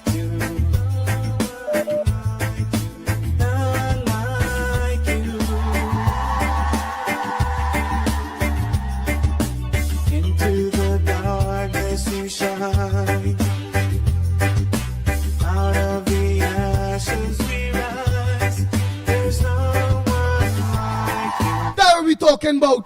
Lennox place are all them rooms. He's supposed to flip it in the one day where they come and sign. And let me see how they move now, man. Some of them doesn't go on that Pago Street at all. Friday, he might be when they well enjoy himself. And all they're going to see that Lennox Smith is a better dancer than me. I'm telling you, I'm the Matrix, you know. Yeah. 5th generation, you know. I know 5G, you know. Reach 5G. I the 15G dance he have there. Oh my God. Let me go to the lines, y'all. So don't worry about that. Let's move forward. Watch me, I had to read something here quick. This Prime Minister did Moody. Let me talk about Rowley went Ghana. They spit him like a little stupid little boy. Wrong at chair. We see 2 boats coming with dead people. Remember it had a boat went to Tobago, dead people. Then it had, all of a sudden, the Coast Guard them find a boat with dead people. They said they was towing the boat, and the boat sink while it was towing the boat. By all lies the Ghana Jumbie where it is Rowley come there with. And then, what you get? He said, we go get cassava and yam. None of that we ain't get yet. No cassava and yam. Right, but here it is. Let me give you what the Indian Prime Minister them with India organizing for we already day, boy. Well, I say where the hell is this? That is how the Indian and them give me thing, they ain't give me no yam and all that kind of bacchanal thing. 15 bilateral agreements signed across health, education, trade, ICT, culture, and justice. Oh my God. So just a name, I'll just name 4. 2,000 laptops was donated to support Form 1 students. Oh boy. 20 dialysis machines. 2C ambulances. Prospective prostate legs and things. I just get my tail to pronounce that. I know Jack one. Yeah. 800 prostate legs. Prostate legs. 800 of that. Prosthetic, 1 million US in agro machines handed over to the NAMD to NADCO. I think that might be NAMDAFCO. It got to be that. Right? NAMDAFCO, yes, that is the agricultural agency that is responsible for the import-export and of agricultural produce in this country. Yeah. Nice. They manage all the, I think, the wholesale market up at La Coya there. Right. The only thing I'm confused with what you be to tell me, because I understand the rest, but QIP agreement up to 5 projects annually at US $50,000 each. Up to 5 annually. So yeah, where's that? That's a mechanism developed for getting capital to find funding for your company. The Indian government, recognizing that their companies would normally have to search for external capital markets, go to external capital markets to get funding for projects that they want to do domestically, encourage, of course, the pooling of resources and have developed a system where they don't have to go outside. So I suppose what they're saying is that they will invite local businesses to participate in that process if they want to get capital funds for their various projects. So they have expanded it outside of India and extended it, of course, to Trinidad and Tobago as well. Nice. You see that? Wow. Look how we get it. All we get is yam seeds, no yam, and all he leave with is more African snails. The PNM leave with more African snails for we to eat curry African snails and yam. But we go curry down that and get that jagabat, the first meal. That one work all day. Yeah, she hungry. We go get she curry African snails. Sent you all by Santa Cruz them to get someday. All them people were saying that are real snails in the yard, they only destroying the plants. That is a snail queen. Let me continue there. Yeah. Morning caller, where you calling from? Good morning, Mr. Williams. Good morning. I heard something terrible this morning. I want you to stand up, give them the dance, put that woman under your feet, and tramp on her. Yeah, I don't do that already. I want you to do that again. Just put her, play the blood of Jesus over her, because the world is listening, and the world here, those filthy. Yes. As clear can be. So you just dance on her. All right. Dance on her. Put it under your feet and plead the blood of Jesus on her. All right. Love you guys. All right. Let me take over Lennox Smith. You know that the dancer boy, but let me do it, man. I'm a stamp on she. Put she on my foot with the blood of Jesus.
darkness you shine. Out of the ashes we rise. There's no one like you. None like you. Our God is greater. Our God is stronger. God, you are higher than any other. Our God is healer. Awesome in power. Our God. Nice. So before we go to the lines there, Lennox Smith, what else you have there for us that you know that we didn't touch on, because we want to open back the lines there. But you know, just continue bringing those very important topics to the people of Trinidad and Tobago. Go ahead, Lennox Smith. Bye, any at all, boy. Sorry about that. I see that Penelope Beckles has finally made a implicit and unconditional apology to the people, saying that the PNM did the people wrong, etc. But of course, remember when we were saying that she ought to have done that from the beginning, and that it will have no effect. It will be seen as a deception if she should say it later. Well, she has in fact said it, but of course it comes across as nebulous, as superficial, as superfluous, and without really any sincerity. And of course, I would want to tell the population that is too little, too late. It is too little, too late. And all that apology, and of course, trying to make the UNC a demon, because she did in fact demonize the UNC and say that they're lying, of course, centered around the CPEP issue, failing, of course, to tell the population that, one, they withdrew the matter that they had before. And let me tell you this, I am saying here now that they cannot and they will not go into any other legal issue related to CPAP, except of course if it is for superficial political reasons and to save face. But they cannot, based on the reason why they have withdrawn that first matter that Lala's sent a pre-action protocol letter to CPAP authorities saying to withdraw the dismissal, etc., within a specific time frame. They will not, and they will hope that today, maybe December, they will hope today, December, only to hope that the people will forget the nonsense that they would have engaged in. Why they withdraw that particular pre-action protocol letter? There are about 4 grounds that they did that. One, it was clear when Anand Ramlogan responded to it, they realized that particular contractor was employed for over 7 years. It means that he would have been getting a bite arbitrary at least 2 more times than he ought to, because it is a 3-year limit exercise and you are supposed to move on. That's one.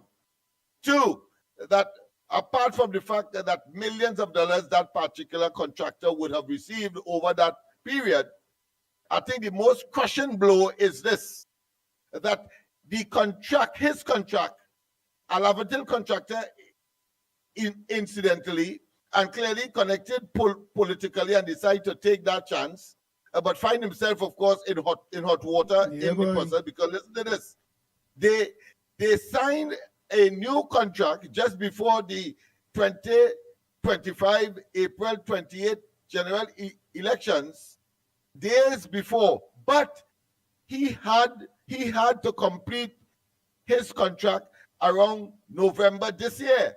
So his contract was supposed to naturally end around November this year, but what they did, they make him sign a contract to end in 2029. Let me repeat, people. The PNM government, utilizing clearly a PNM contractor and believing that they could utilize the resources of the country in that way, just before the 2025 April 28 general elections, caused this contractor, to sign a new contract, but his natural contract, his existing contract at the time, was supposed to end in 2026. Sorry, next year. But they make him sign one for 2029. And therefore, somehow, ignoring the fact that would have just about a year more on the existing contract. So that is what. So what Anand Ramlogan and they say, very simple, that is politically motivated.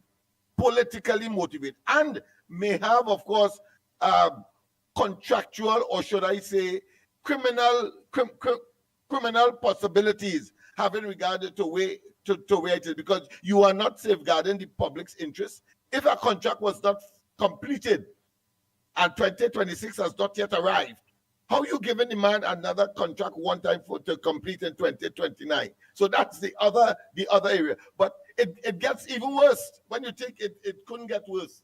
You know, that particular company was delisted by the company's registrar.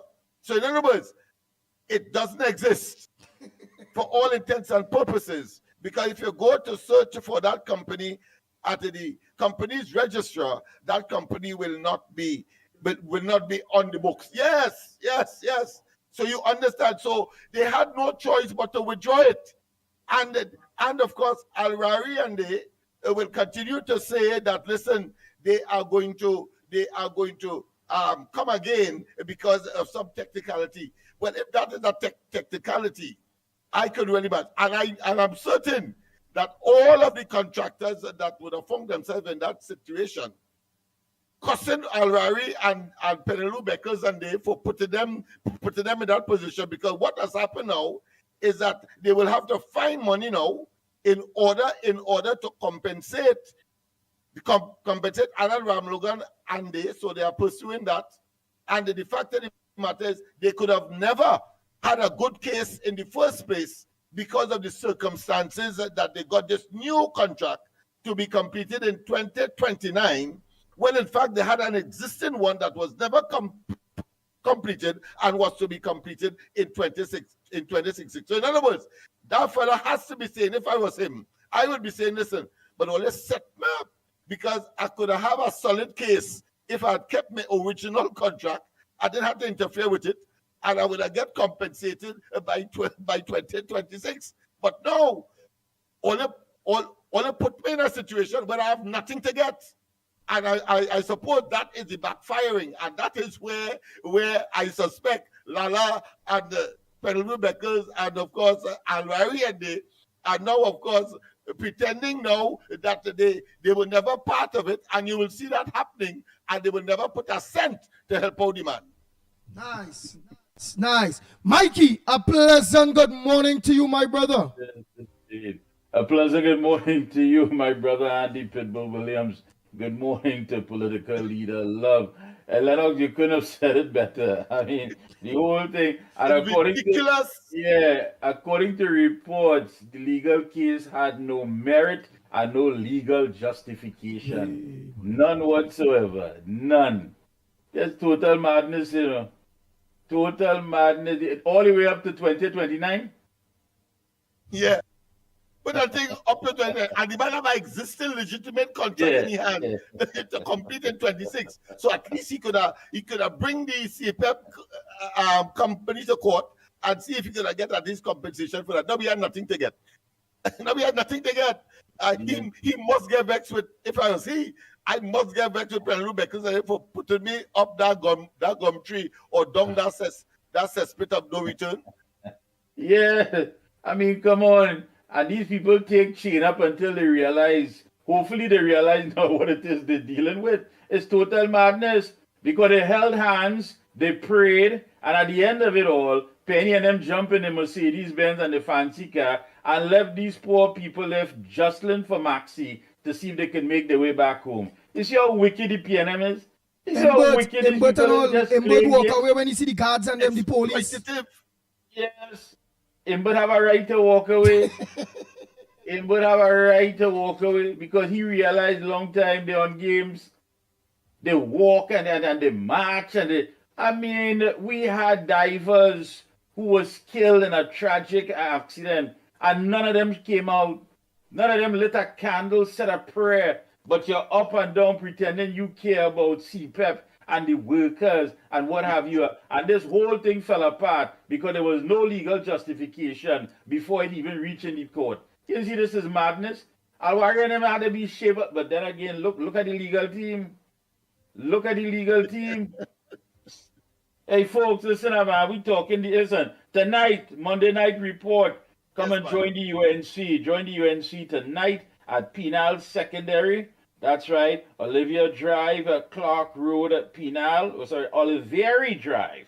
That's Oliveri Drive, Clark Road, Penal. And of course, the feature address will be given by the political leader and Prime Minister, the Honorable Kamala Persad-Bissessar, SCMP. That's right, hashtag UNC for everybody. So check it out. It's going to be on different platforms. And of course, on the UNC Facebook page. Tonight, Monday, 7th July, 7 p.m., Oliveri Drive, Clark Road, Penal. That's what we're talking about. They made it quite clear the government wants to continue liaising with the people, communicating, connecting with you. We all know that we cannot depend on legacy media to bring about what needs to be brought about because it's skewed, it's biased, it's totally fabricated. I mean, the amount of lies, and you understand what they try to make the front page with. They don't put anything out there at all that is truthful. So the government is making it quite clear that they are going to continue connecting with you, the people, and having these Monday night reports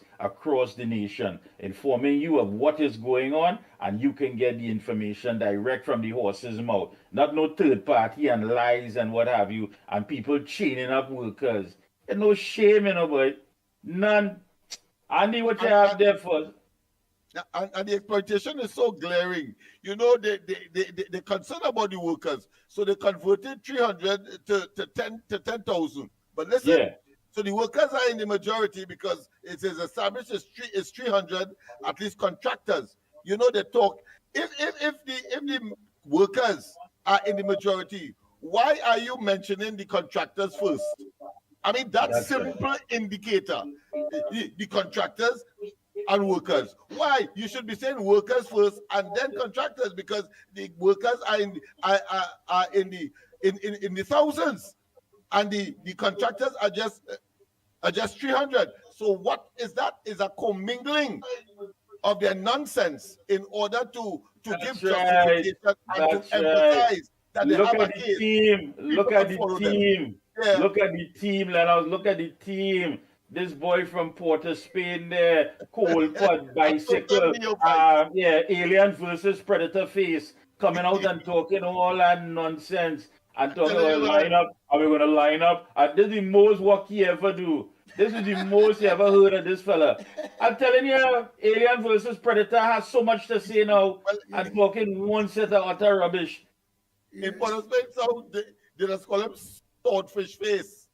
Swordfish face. Imagine that. Swordfish face. Yeah, Imagine that. Hold on, let me take a call. Sharp face, like I speak. Yeah, a grown man with ponytails. I mean, come on, man. Come on, man. Morning, caller. Morning. Morning. I just want to make a point. Yeah, go ahead. Where you calling from, though? Right. St. Joseph. That's Winston here. Go ahead.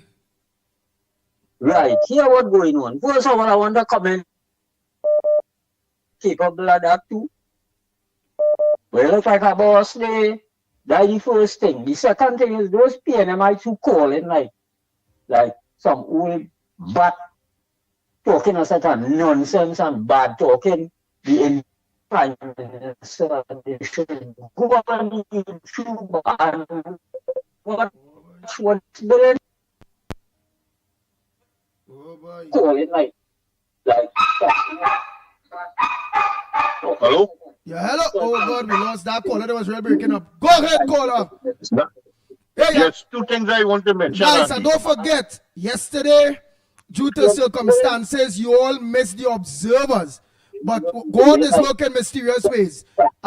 We will be locking off at 9 o'clock because, remember, it have some schools closing, some schools taking registration and all them kind of bacchanal thing and thing already. So I have to go and do some registration and thing there. I know there is main headquarters now. So today at 9 o'clock, we will be getting the observers for you. Hello? Go ahead, caller. Right, so the show will be on at 9 a.m. Yes. What you missed yesterday. Yeah, and he's not talking election observers. It's the program The Observer with yours truly, Mikey K. So at 9 a.m., we're going to play back yesterday's program. Go right ahead, caller.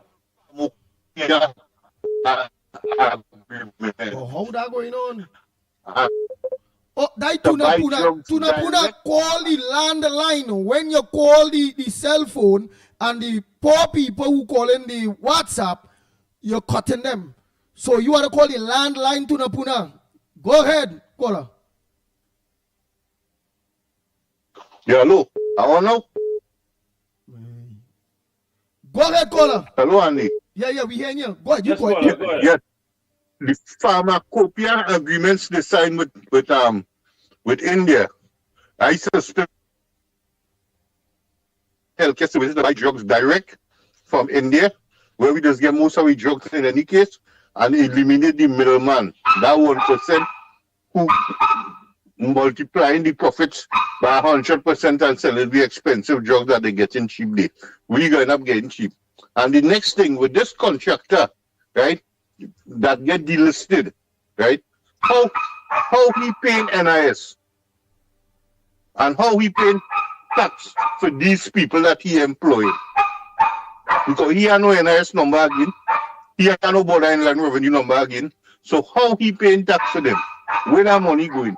That is why they withdraw that whole case, because there's fraud going down the line there. What chihuahua is that back there, boy? That is a bull terrier. Oh, God. Well, give him some kind of cough syrup so you go so more powerful now. Give him a cough syrup. You may hear the mail, you're going to go crawl. All right. I know, see, I get some cough syrup. Is the weather? And that bull terrier? That bull terrier. But I you go say, yeah, that bull terrier. All right. It have a cold. Let me continue the calls. Here it's some syrup. So again, we will be locking off at 9. And we'll be continuing with the Observers with Mickie K. Yours truly, Mickie K. Very interesting program we had yesterday. And you all will make sure you catch up on that. I know we catch up on that on my way out. Morning, caller. Good morning, Ground Report. Andy, Mikey, Lennox, Sunapuna here. Andy, you see, I'll tell you something. When you're wicked and you're evil, and you cannot change, you will continue to do evil things, and you will be exposed. Because as it is now, look how they withdraw that matter with the CPEP contractor and what have you. And look at the person one who will reject Larry Lala, going to fight that matter for them. And eventually you see what the kind of lawyers we have in the UNC, and Ram Logan explained to them, and Larry Lala, I tell them it's a bunch of jokers. I thought they would have bring in Dinesh Rambali with them too, understand? But what was even shameful, Andy, is that you had the Prime Minister of India in the Parliament addressing our nation. And boy, when you watch the expression of the PNM people when he started to expound on what the benefits will be derived and you know what agreement they signed, and I watching him but and them fellas and them face and Penny Beckles and them, you could see these people like, and they in a lost world. But what is even more shameful is that they brought out these people to protest outside the Parliament, whilst a man is doing so much to contribute to our country, the development in every aspect, education, agriculture, health, and you name it, and what have you, Andy. Huh? I just show you, these people there, they are obstructionists. But I want to go further than that, Andy, as yesterday in Mikey's program, The Observer, I raised some concerns with him. And I guess later in the program, when they come on at 9 o'clock, people will hear it. It is with respect to the things that you hear in the Parliament, in this budgetary allocation, the corruption that took place on every ministry, from Foster Cummins to Stuart, to Dial Singh, to Rohan Sananan, and then next one, Sukai, and all these fellas, the corruption that took place in every ministry and these people, I mean, these are no ordinary thing. And as I was telling Mikey yesterday, and which he agreed, that there have to be a swift investigation. We have to recover back with money, and people have to go to jail.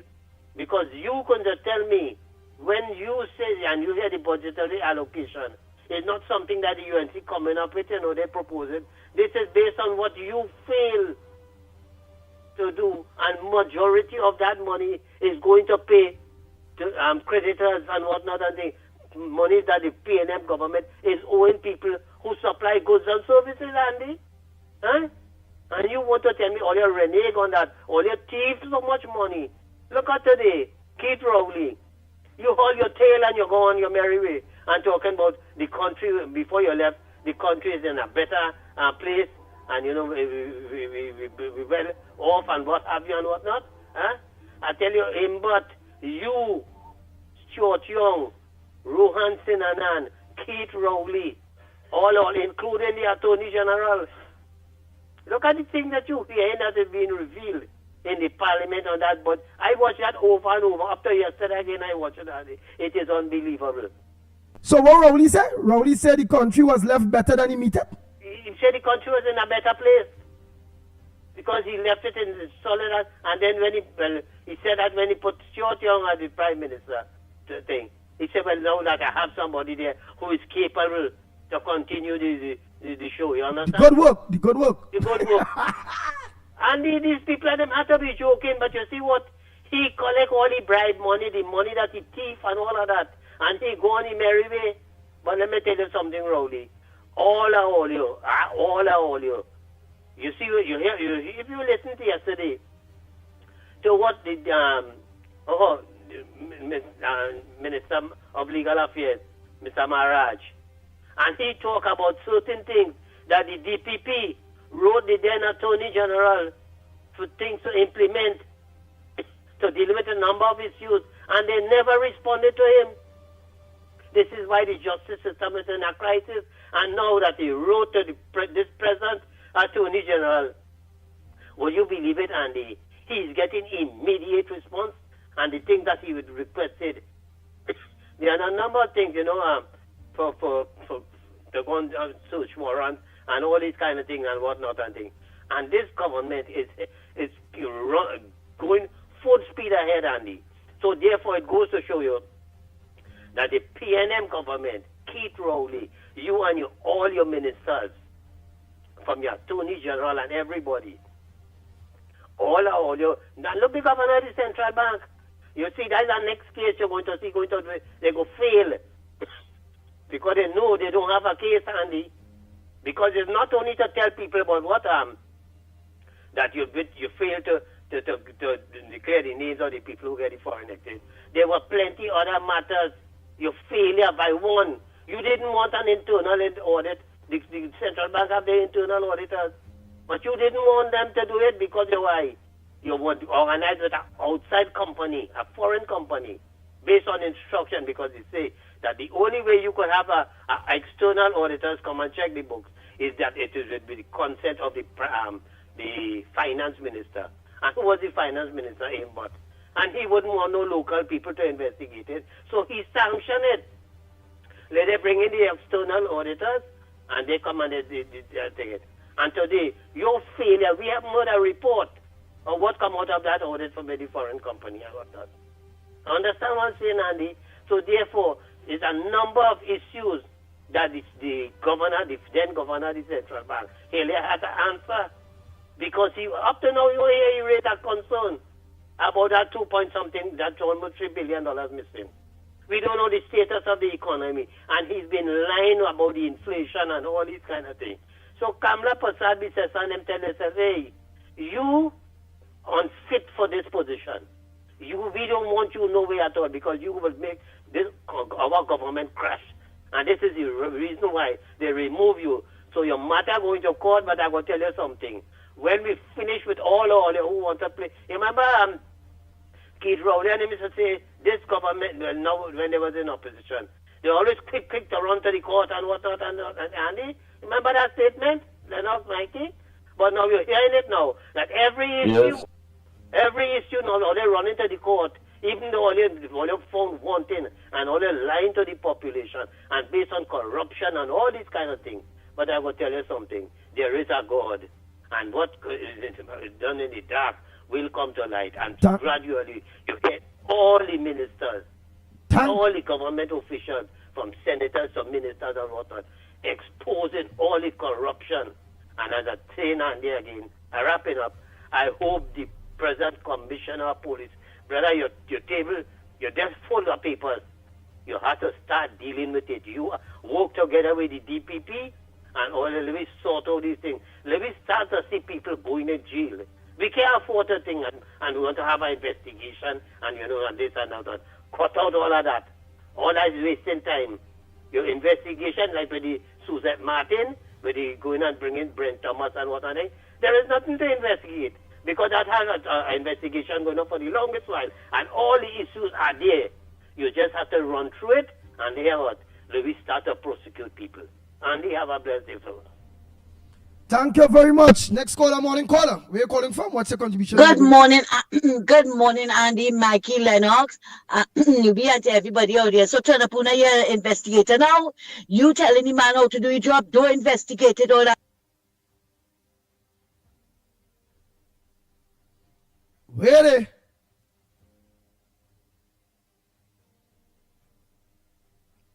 You mute your phone, Santa Cruz. Like your phone mute by mistake. You touch your phone on mute. Santa Cruz on mute. Oh God. All right, let's take some other calls, eh?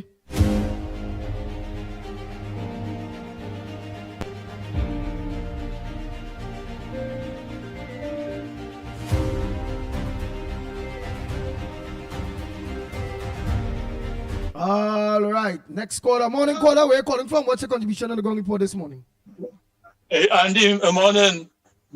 Mr. Tunapuna forget all you coming up there, or? But I know you give good information and thing, but all in all, with one love.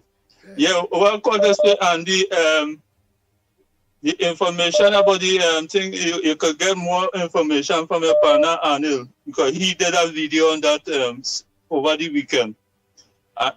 Right.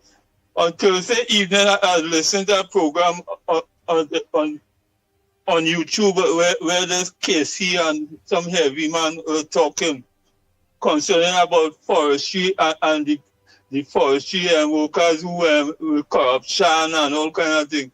So I calling to them and I telling them, partner, it's not forestry, you all should be saying because forestry is a different entity from them.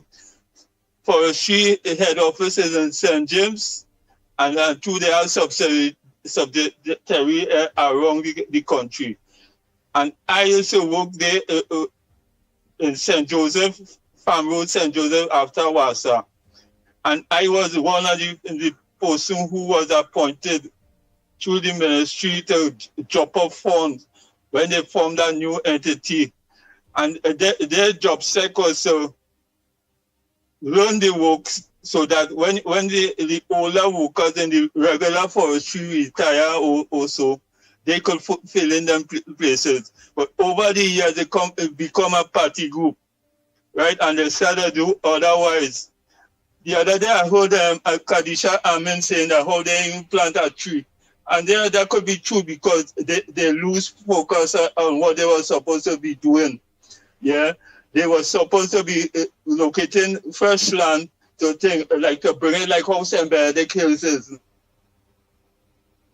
They end up going and take over other projects that already done, and they started clean around the forestry tree and putting the leaf around it and thing, and that was never supposed to be their job spec. They come like a breeding ground to take over the work after learning. Right now, the forestry department and they have workers like how it had long time. They're getting the people with experience to come in and to continue the work. And this is why we have a lot of flooding, because they want to protect the mountains and to prevent erosion and flooding and coming into the lowland. So, Andy, all right, have a good day. Congratulations, your child too. All right. Oh, boy. All right, yes, indeed. Congratulations to you and the family there, Andy. Yeah. Congratulations, man. Bright children, that's what we're talking about. Next generation to come. Who's on the outside? Who we have? We're closing off at 9 a.m., and the Observer, if you missed it yesterday, it's going to be replayed right here on realmediatt.com. Go ahead, Corner. Morning. Hello. Andy, good morning again. I'm sorry about I don't know what it has happened. Good morning to you, Andy, Mickie, Lennox, Nubia, to everybody. I was asking to the Pune if he's an investigator. No, he telling the man how to do his job. And what you don't need to go and check on that, all that check already. Yeah. And when it fall apart now in the courtroom, like how the CPAP workers thing fall apart, right?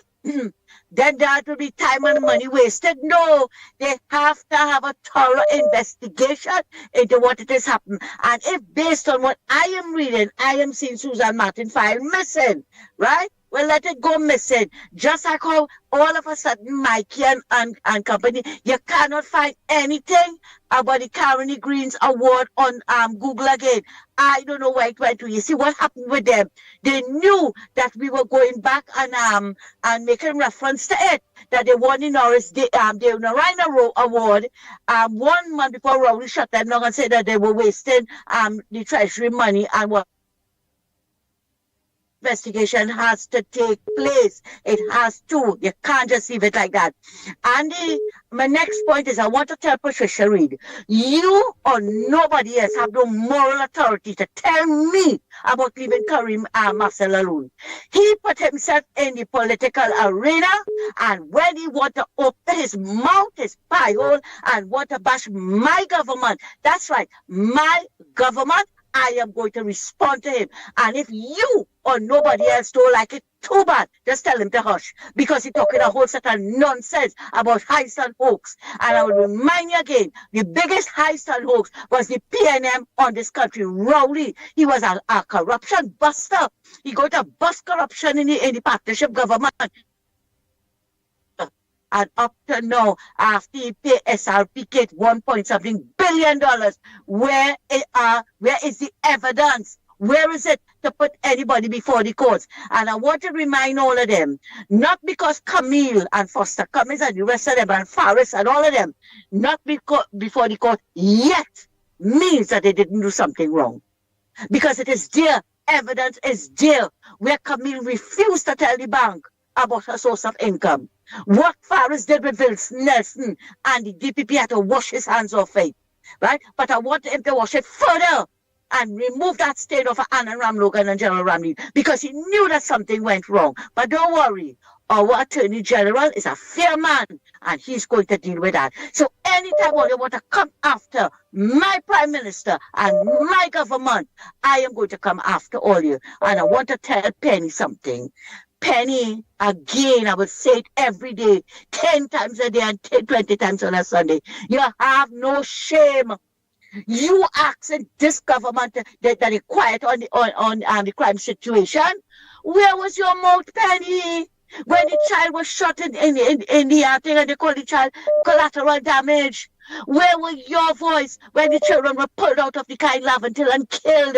How many children were killed under the PNM watch? Where was your voice? Are we not going to forget the 22 babies that were killed in NICU? Penny, what did you have to say about that, Penny? Absolutely nothing, because your snout was too deep in the trough. You was too busy feeding yourself and your niece and everybody else to study what was going on to the rest of the people in the country. You didn't have no shame to call on the NGOs and them then to say, come and help us here with this crime situation or help us with what's going on in the country. But you're calling on all the NGOs now who you feel are still your friends, PNM friends, to help all this deal with this government. Deal with them with what? Deal with them with what? We want to know. You have no shame, woman. Have no shame. I'm talking about the crime situation and stupidness that going on. But I want to remind all you again. The case did not just fall flat like that. And yes, send you the comment. Yes, the man was removed from the registry. That is one of the reasons why the case had to fall. And I am asking a question this morning. How many other people were removed from the registry but were still getting jobs? Contracts were being renewed. We are going to find out, just as how we find out about this one. We are going to find out. And shame on you, Larry Lala. But then the big question, shame on you. You didn't check that? Then the big question will be how much was you paying your NIS and health charge for your workers? Right. Yes. Wow. And then when Barry and them talk about corruption in the CPEP, she want to find out, Penny want to find out, Sleeping Penny want to find out where the corruption is, bring proof.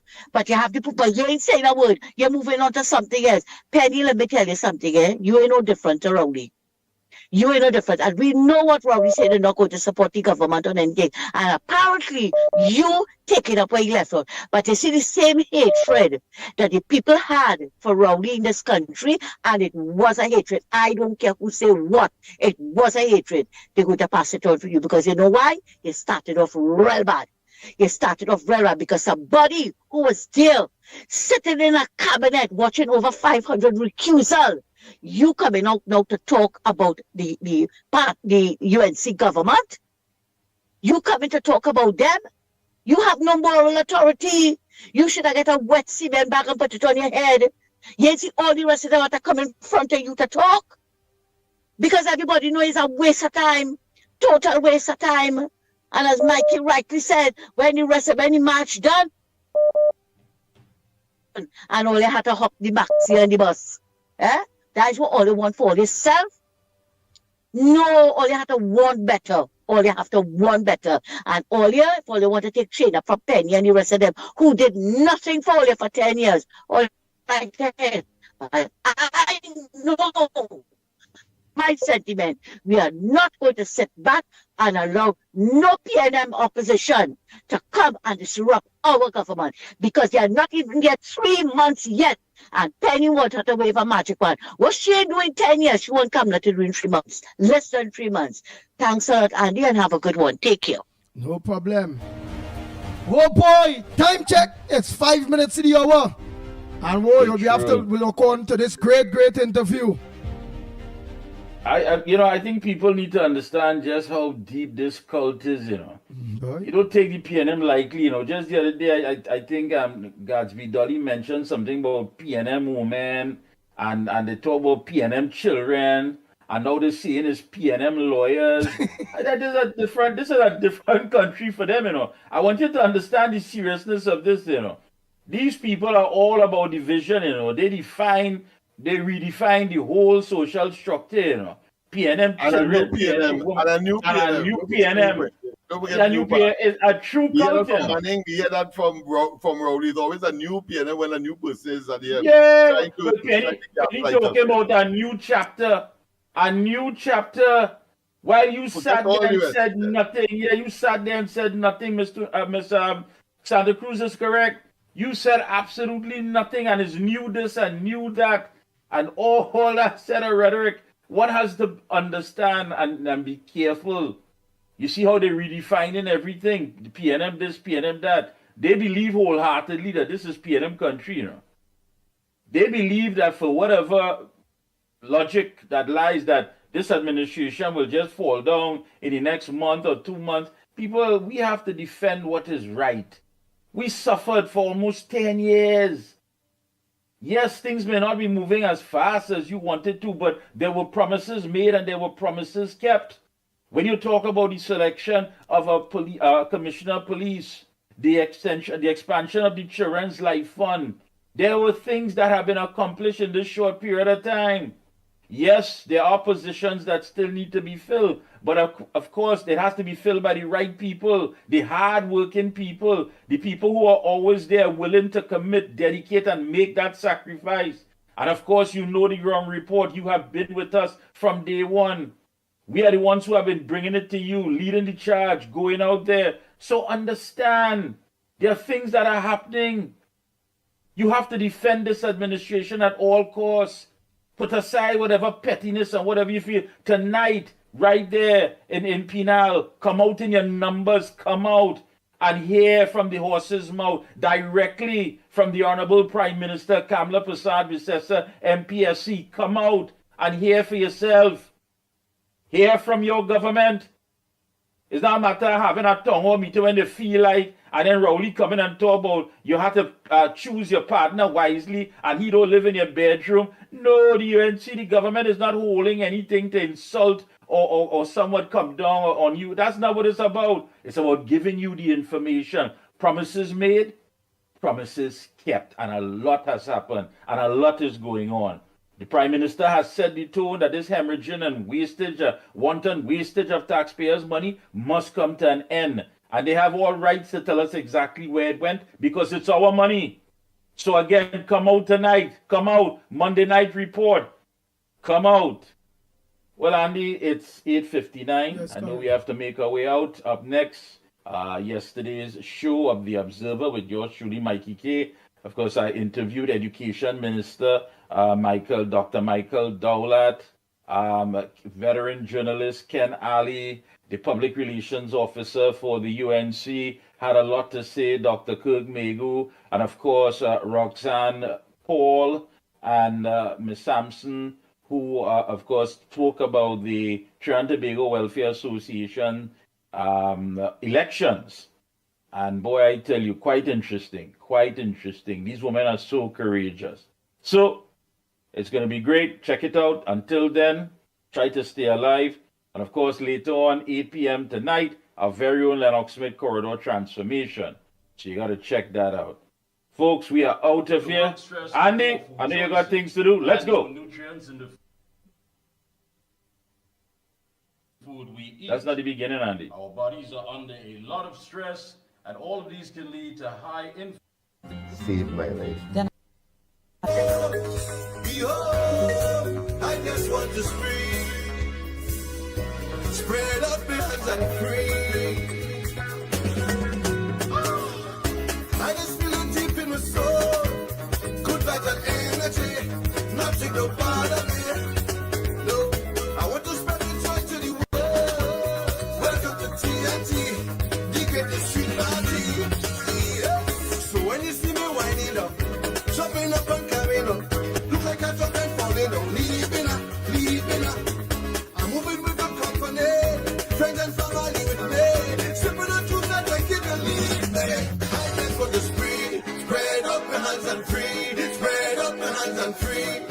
On the road in the party, on the road, we all in defense, we all going live on we fall, we all.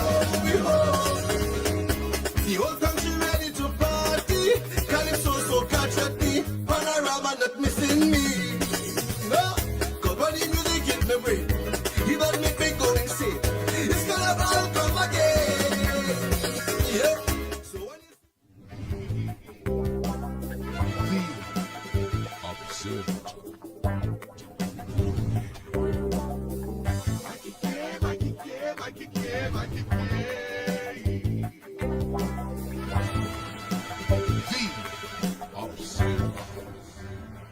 And pleasant good evening and welcome to another episode of The Observer with yours truly, Mikey K, right here on Guile TV and wherever you can catch it. When you get the link, please share. This evening we're speaking to Minister of Housing, Dr. David Lee. Roxanne Paul is back and representing the team at VIB, and she's going to give us an update on what's going on with the police elections. And we'll be joined by Ms. Ravel Sampson as well. Also, Education Minister Dr. Michael Dowlath, UNCPRO Dr. Kirk Megu, and veteran journalist Ken Ali, and more right here on The Observer. When we come back, of course, we'll kick things off. The Excel brand delivers quality service. I would recommend Omega Excel to everyone. Take care of yourself, take care of your health with Omega Excel. If Omega Excel works for me, it will work for you. Over a period of time, I started feeling stronger in my knee where I could add more pressure. When you say TNT's construction boss, then there's only one company, Lacroix Construction Services Limited, specializing in general construction, industrial maintenance, manpower resources, transportation and lifting, and equipment rental, excavators, bulldozers, dump trucks, lighting systems, and everything for your project. We have affordable prices. Call now, 267-0000 or 431-0012. Lacroix Construction Services Limited, TNT's construction boss. For all top quality and affordable hardware supplies, no one beats Midland Hardware, located number 97 Eastern Main Road, Arouca. Midland stocks the #1 brands in hand tools, garden tools, water tanks, power washers, generators, water pumps, kitchen and bathroom faucets, along with face basins and toilet sets, blocks, lumber, steel, sand, gravel, and topsoil. Also check out Midland for steel windows and assorted designs of metal curtain rods. Everything for home and business projects. Payments via links, credit cards, online payments, or cash on delivery. WhatsApp 327-7761 or call 646-2144. Open every day from 8 a.m. From foundation to finish, it's all at Midland.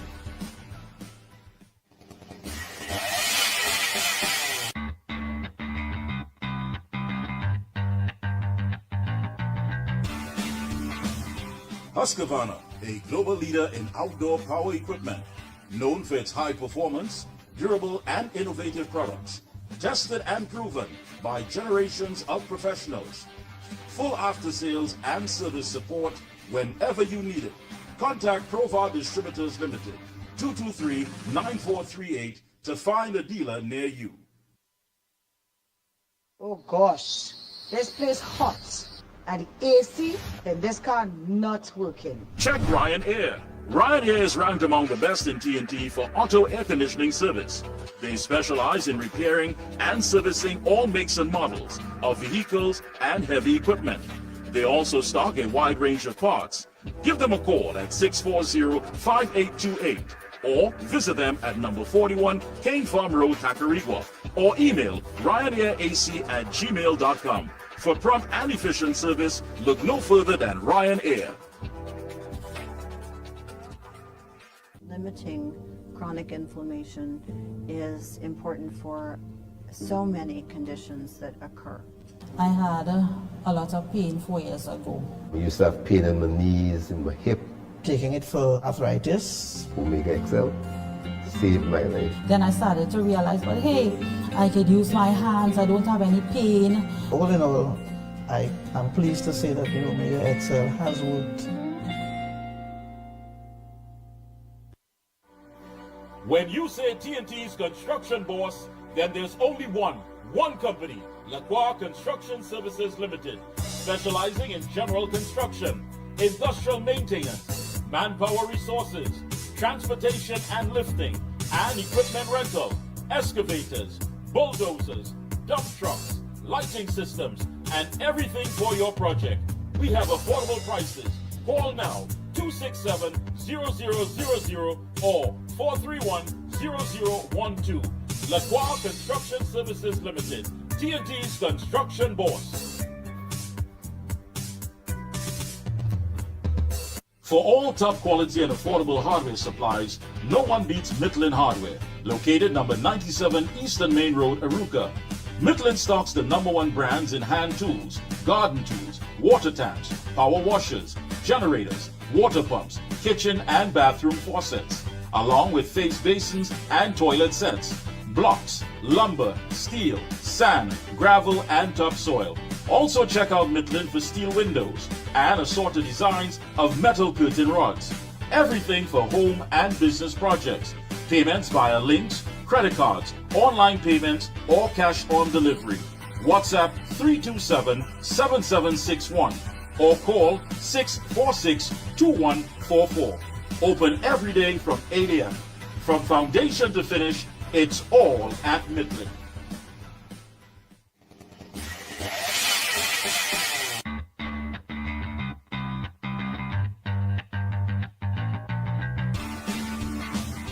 Husqvarna, a global leader in outdoor power equipment, known for its high performance, durable and innovative products, tested and proven by generations of professionals. Full after sales and service support whenever you need it. Contact Provar Distributors Limited, 223-9438 to find a dealer near you. Oh gosh. And we are back. Hey folks, just to remind you that our bodies are under stress, from environmental toxins to work stress to poor food choices and low nutrients in the food we eat. Our bodies are under a lot of stress, and all of these can lead to high inflammation levels. Excessive inflammation can lead to a number of health problems that cause pain and damage to the body. Omega-3 fatty acids help the body reduce inflammation. Omega XL provides the health benefits of many fatty foods. So pick up your bottle of Omega XL today. We're going to kick things off. I know we had Dr. David Lee line up in We're going to get back to him. I think we do have Roxanne Paul on.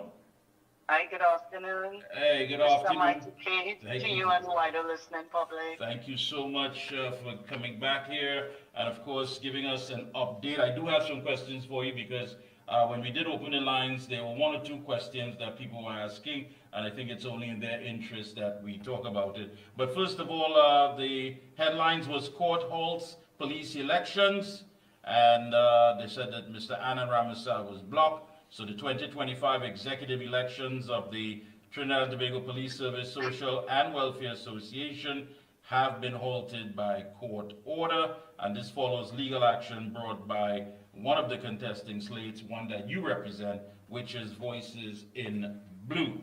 So we'll wait that, and I believe this is going to be on until What's the time period?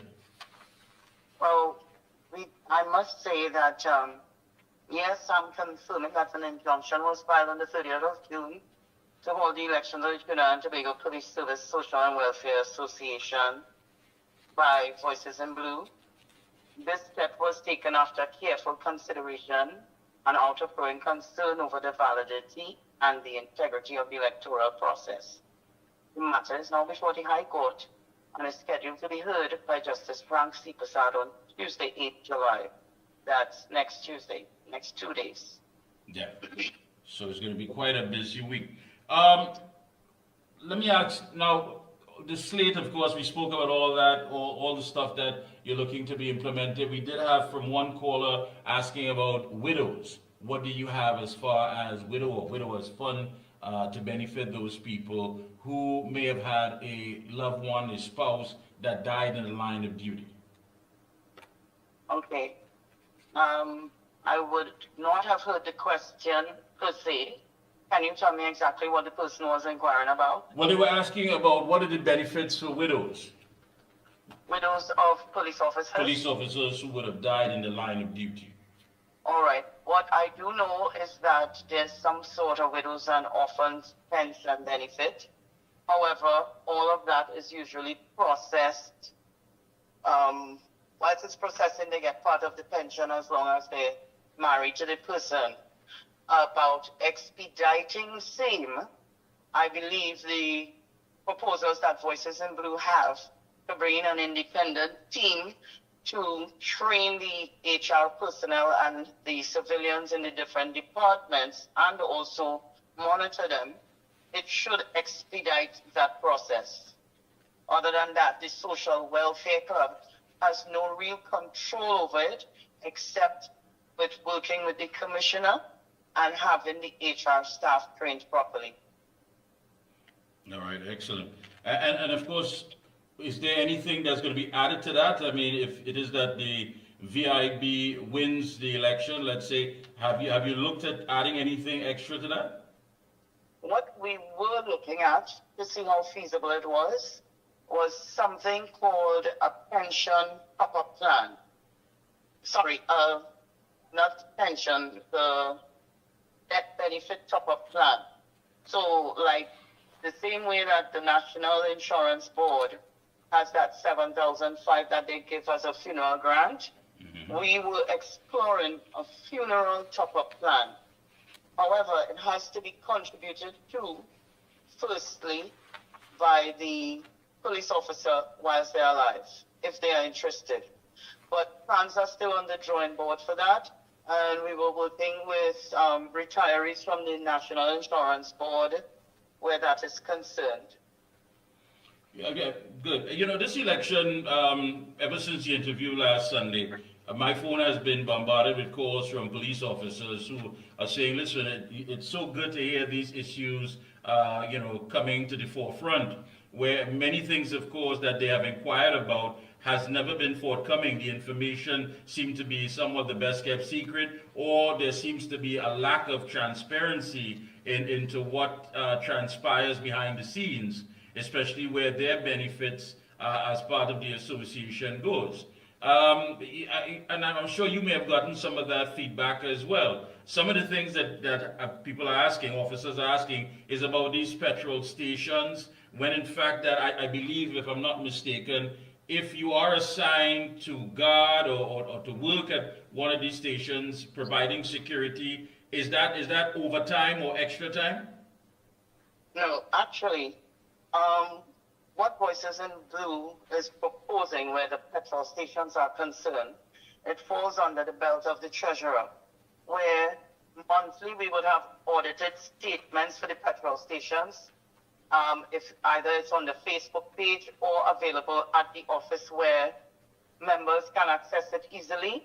And with the patrol and these things for the petrol station, with the guarding of the station, it is supposed to be an extra duty, and we intend to go by the books and have the applications made and processed. The one at the Beatum, that one has to go through the Bessel Street Police Station, and we are going to go by the books and have it as an extra duty so that officers who are not on duty can fall in, and that staff is going to be provided by the Chief Clerk's Office of the division.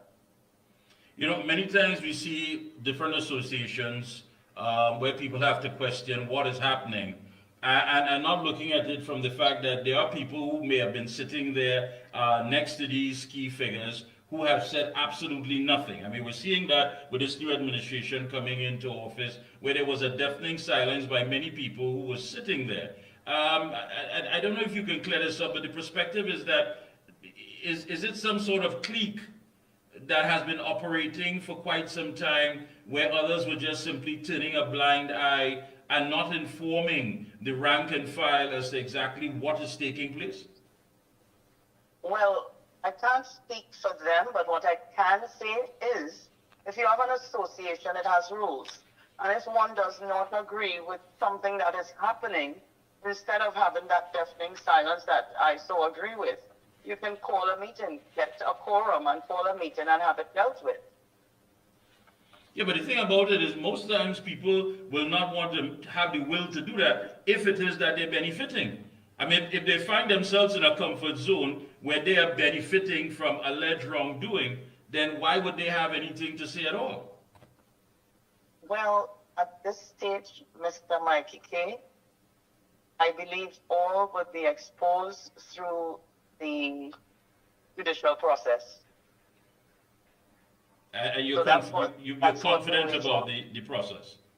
Yes, and I wish to emphasize that this action was not politically motivated, nor was it intended to disrupt. It was motivated by a duty of care to ensure that the rights of every member of the association are respected and that any election held reflects the principles of transparency, fairness, and lawful procedure. We are mindful that this matter is now under judicial consideration. In full respect of the sub judice rule, Voices in Blue would not engage in public commentary on the specifics of the legal proceedings, but we trust in the court's ability to render a fair and impartial decision. However, what must be made clear is this: Voices in Blue remains firmly committed to strengthening the credibility of the association. This is not about personalities or power. It is about process. It is about standing up for what is right, even when it is uncomfortable. It is about ensuring that the systems designed to protect the represent officers and are themselves above reproach. So we call on all members of the TTP-SWA to remain calm, informed, and united. We will continue to act in the best interest of the membership and will respect the ruling of the court once it's delivered. No. So we just wish to say thank you to the membership and all stakeholders for their patience and understanding as the judicial process takes its course. Now, Ms. Paul, you would have stepped on some toes. I mean, and I must say, your courage has definitely been highlighted, not just here, but in other quarters. You would have stepped on some toes. Do you have a fear of any sort of backlash that may come your way? Well, I did what I had to do. I know that one cannot live callously. I have to be more careful in my going outs and coming in. I am ready to be subjected to, I don't know if I may be transferred erroneously, but it's all for a cause. We just have to wait and see now. I have to protect my safety and my family and my home. No, I mean, for those who are listening and hearing such comments, one would take away from it that you found yourself in a very, volatile situation where some of these toes that you may have stepped on goes all the way up the ladder. And one has to ask the question, when you talk about the TTPS, one would want to believe that as far as any sort of element that may be viewed as negative or even borderline criminal will not exist in such an association that is there to protect and serve the people of Trinidad and Tobago. Are you telling us something different? No, I'm just saying that in life there's always good and there's always evil. And everyone is aware of that. And I would have to face the consequences with whatever comes my way. But it's not going to keep me down. And Voices in Blue, we are all standing and uniting as a team. And whatever the outcome may be, you do believe that it is worth all that you've been through, even to the point where you feel as though you need to safeguard your life. Yes, it's worth it for a better TTPS, for the younger police officers who are coming in, and to hopefully set the association on the straight and narrow path. Yeah, and I don't want to shed a sort of a dark veil on the organization, because they are hardworking men and women in the rank and file of the TTPS who put their lives on the line every day to ensure the safety of citizens in this country. And I don't take it lightly to, put that in a bad light. However, when you talk about the young officers, do you believe that some of the things that exist now affects the morale of those who really and truly want to dedicate their lives to serving, especially the younger officers? Yes, it can. However, what I believe is that when they are inducted into the service, as long as they are taught the right things, the entire police service can turn around, and where there's negativity, it can have positivity. So I believe that the field training officers play a pivotal role in shaping and molding the young police officers. Yes, I agree with you. I agree with you. And yet still, is there a mechanism, hopefully that VIB, the Voices in Blue, would agree that there should be some mechanism in place where an officer who may be assigned to a certain batch or a certain team, as the case may be, if he or she has witnessed anything that seems to be out of context, that they can report such incidents without fear of having any sort of backlash or fear of having any sort of threat to their lives. What say you when you have officers who say, listen, I work hard enough just to be hired, and I work just good enough not to be fired. I know my place. Well, the mechanisms that are already in place for that would be the PSB and sometimes the PCA. But it's all about the support they get from their senior officers. And again, I would say it falls back on the field training officers. These are the people who have to nurture them, guide them, teach them their work. For example, if I am a field training officer, that's what the older folks will talk about by leading by example. If I have a group of 25 young police officers to train, and I teach them to speak out, show them the right way to do everything and follow in my footsteps, we can have that batch of officers knowing the right thing, and when they have the support from their senior officers, they would eventually do the right thing. I agree. I agree with you 100%, and that basically is what matters most of all. Let's say your time is up, you've basically retired from the service. What would Roxanne Paul want to be remembered for as far as her service and what she has given to the TTPS? Roxanne Paul would want to be remembered for being fearless, for also having a sexual harassment policy implemented in the TTPS, because there's nothing like that now with the proper laws and so on, which is something I really plan to advocate for. Anything like that has to go to this special commission first to see if it needs to go further, but it would turn on a criminal basis. And Roxanne Paul would want to be remembered for empowering and motivating women police and other police officers. All right, we're going to take a short break, and when we come back, we're going to be joined by Ravel Sampson. Just give us a little idea. I know is it SRP, is that correct? Yes, Miss Sampson is an SRP. She's a supporter of Voices in Blue. She was actually going to be the SRP rep until we would have determined that it was unlawful to have an SRP rep and a municipal rep. So she has been an SRP for the past 18 years, and she would advocate for the issues surrounding the SRPs. Might I also say that our campaign manager, WPC Abraham, she is also an SRP, and she has been there with us right through, relentlessly, tirelessly, dealing with the campaign, setting up appointments, and working towards SRPs being recognized and being able to be encompassed in the association as well. All right. We'll talk to her as soon as we get back. Take a short break, folks. Don't go anywhere. We're talking to the VIB, Voices in Blue, Representative Roxanne Paul, and we're going to be joined by Ms. Ravel Sampson as soon as we get back. We'll be right back.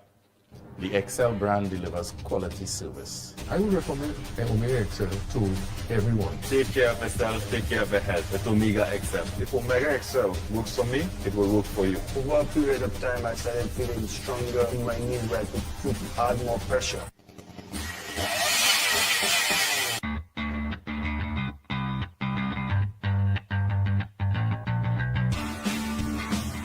Husqvarna, a global leader in outdoor power equipment, known for its high performance, durable and innovative products, tested and proven by generations of professionals.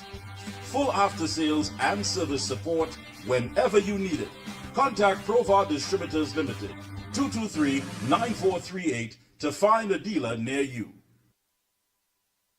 Oh gosh, this place hot.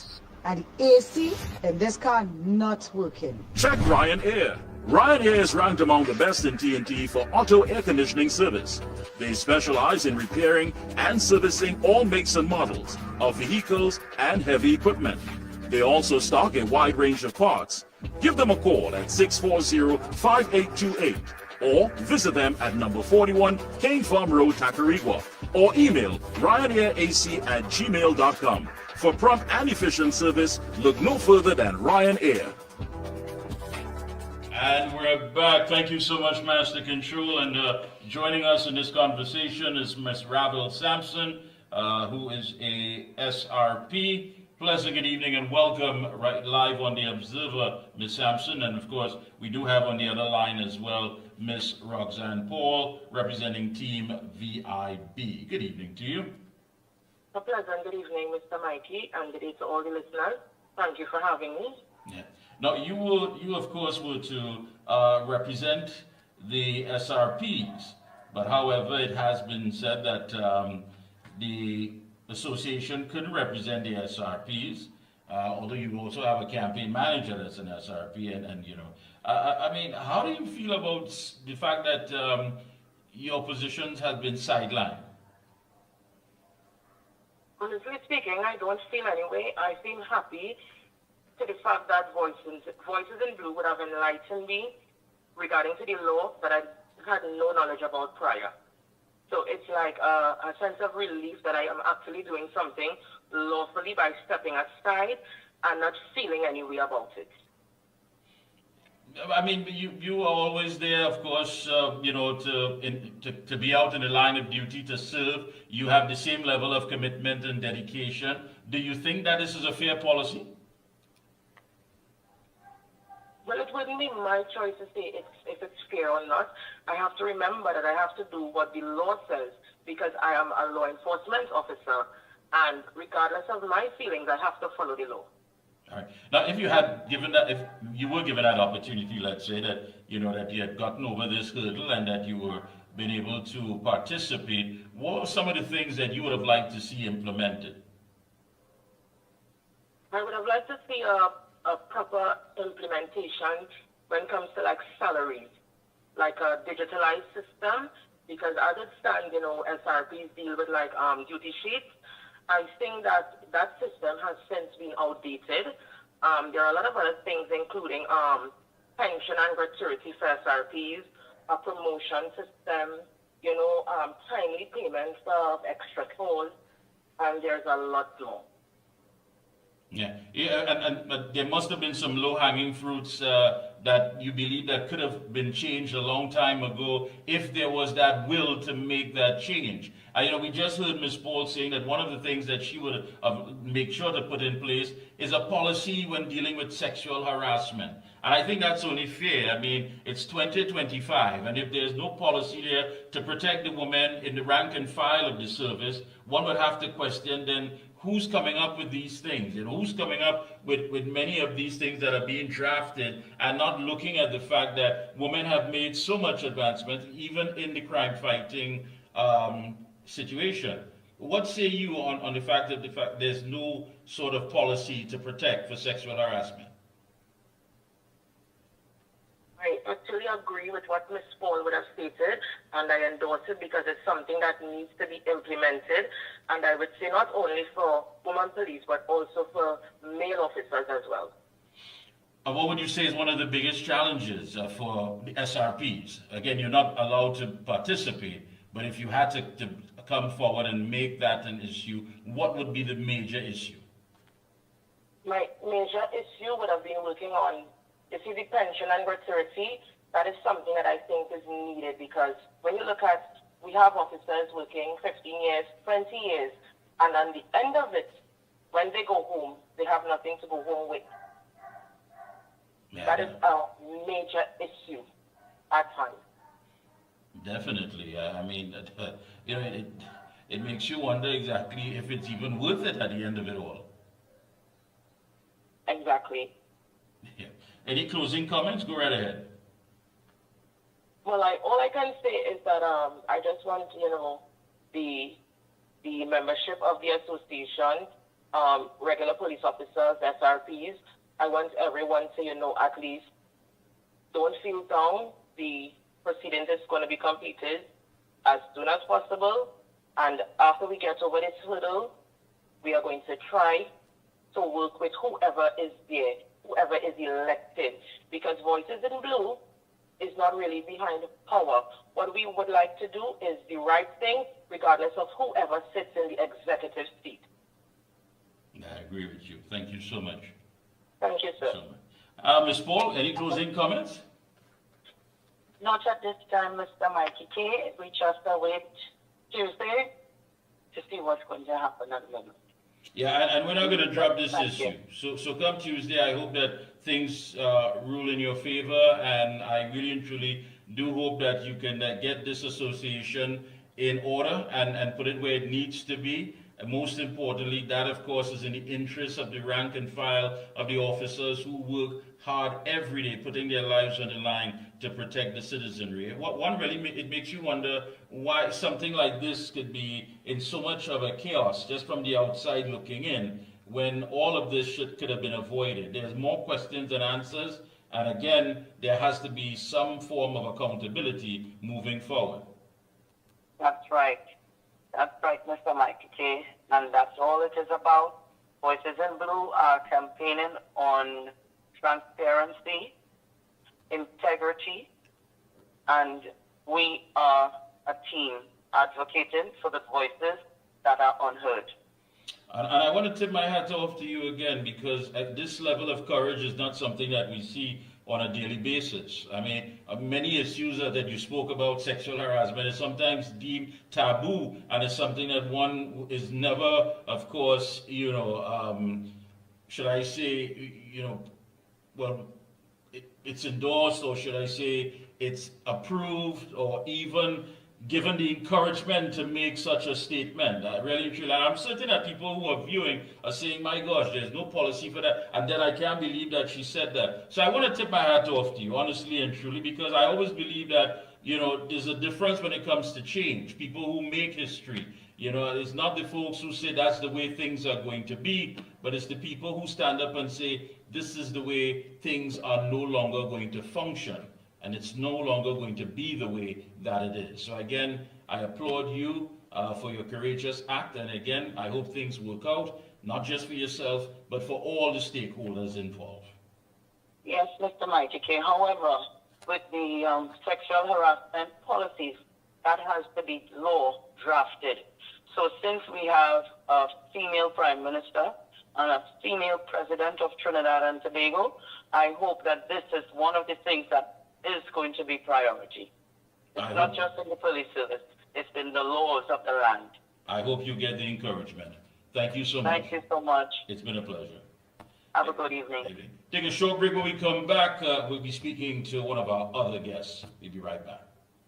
The Excel brand delivers quality service. I would recommend Omega Excel to everyone. Take care of yourself, take care of your health. It's Omega Excel. If Omega Excel works for me, it will work for you. Over a period of time, I started feeling stronger in my knee where I could add more pressure. Oh gosh, this place hot. And the AC in this car not working. Check Ryan Air. Ryan Air is ranked among the best in TNT for auto air conditioning service. They specialize in repairing and servicing all makes and models of vehicles and heavy equipment. They also stock a wide range of parts. Give them a call at 640-5828 or visit them at number 41 King Farm Road, Tacarigua, or email ryanairac@gmail.com. For prompt and efficient service, look no further than Ryan Air.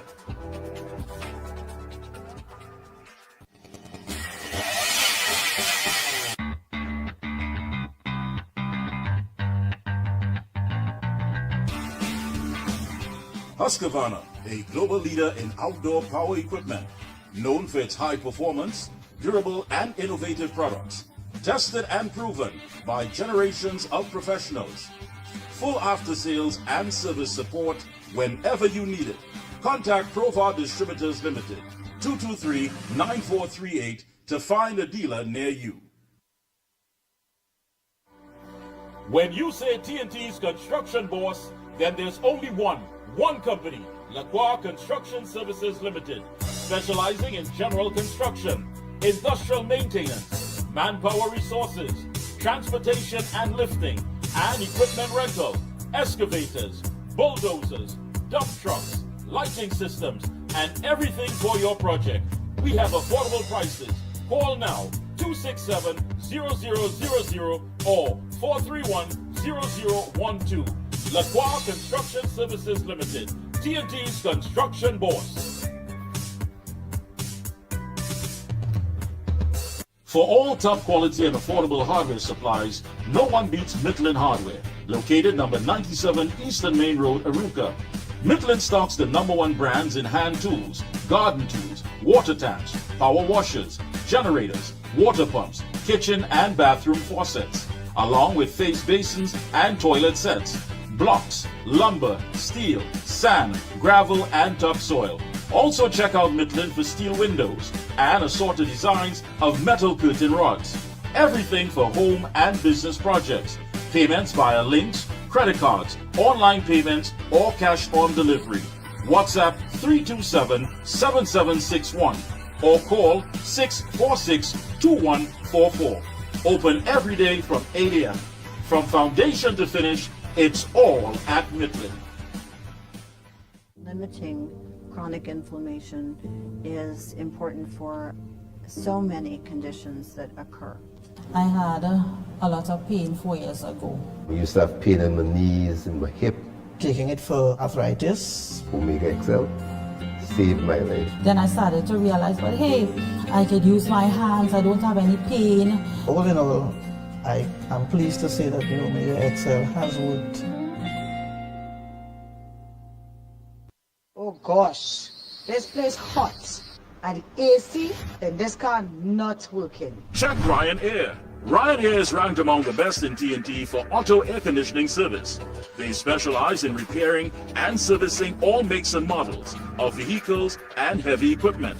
They also stock a wide range of parts.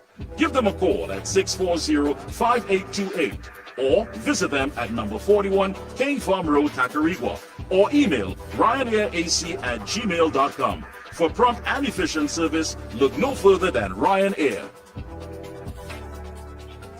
And we're back. Thank you so much, Master Control. And joining us is a gentleman who's no stranger to the Observer. Haven't spoken to him, of course, since he has been made our education minister here. Let me say a pleasant good evening to Dr. Michael Dowlat. Good evening, sir.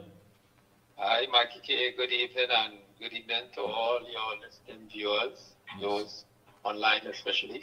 Thank you so much. It's a pleasure, of course, having you on this evening. Hope all is well. I must say you have been working hard, so hats off to you. Thank you, Mickie. We've been working with a plan as outlined in the UNC manifesto. We have taken all of the objectives that were aligned with education, and we have picked out those 61 objectives, and we're working systematically. We started with a 100-day plan, and we're moving forward. Now, of course, we just had the C exam, and you did, of course, reintroduce the public announcement of the top performing students in the SCA. You made it quite clear that the administration is based on the fact of meritocracy, and you want to recognize excellence. Why was this important? One of the things is that in all systems, whether you are preparing to enter the Olympics or any other kind of adventure like that, there are standards that you have to aim for, and international standards. And so, you know, when you look at the program we had on Friday at the Ministry of Education, and you listen to those 5 young people, graduates of their schools, and one of them was a home school, so it's 4 from schools, public schools. You realize that you can learn a lot from those who excel, and their values and their strategies and things like that. And if that is hidden from the public and from those who are coming after, Mickie, it puts you at a disadvantage. It's good to hear from those and to be inspired by those who have succeeded and excelled. And I agree with you. And I think that, you know, sharing that plan, of course, should inspire others to understand, because you're hearing it clearly from your peers. And then so you have a better understanding of what you would have to commit to, what you have to dedicate to, rather than just not having anything said. The former minister, of course, believed that the announcement of these top performers had a negative impact on students and created an unhealthy competitiveness and pressure. Mickie, one of the things you have to look at in any system is how you can meet the needs of all of the stakeholders, the parents, the students. And what I would say to you is that parents have been asking for this. For us, as we were out on the campaign trail and over the years, because it allows them to understand that there are those students who act as role models for the others. And on Friday, those young people presented what was the best practice. But one of the things too is that as we look forward, we are looking forward to reform the system of assessment at the primary school level. And that is something where we realize from the statistics that of the 17,870 students who wrote the SCA, only 11,827 students, or 66.18% of them, scored 50% and above. So it means, therefore, that we have to be data-driven. We have to look and to analyze. And the more information we can give our parents and our students and our teachers, principals and administrators, the better they will be able to navigate primary school education and achieve success. Yeah, give me that percentage again. Is it 66.18% of the students who wrote the 2025 SCA exams, or 11,827 16,827 students out of 17,870 scored 50% and above. So we have some work to do.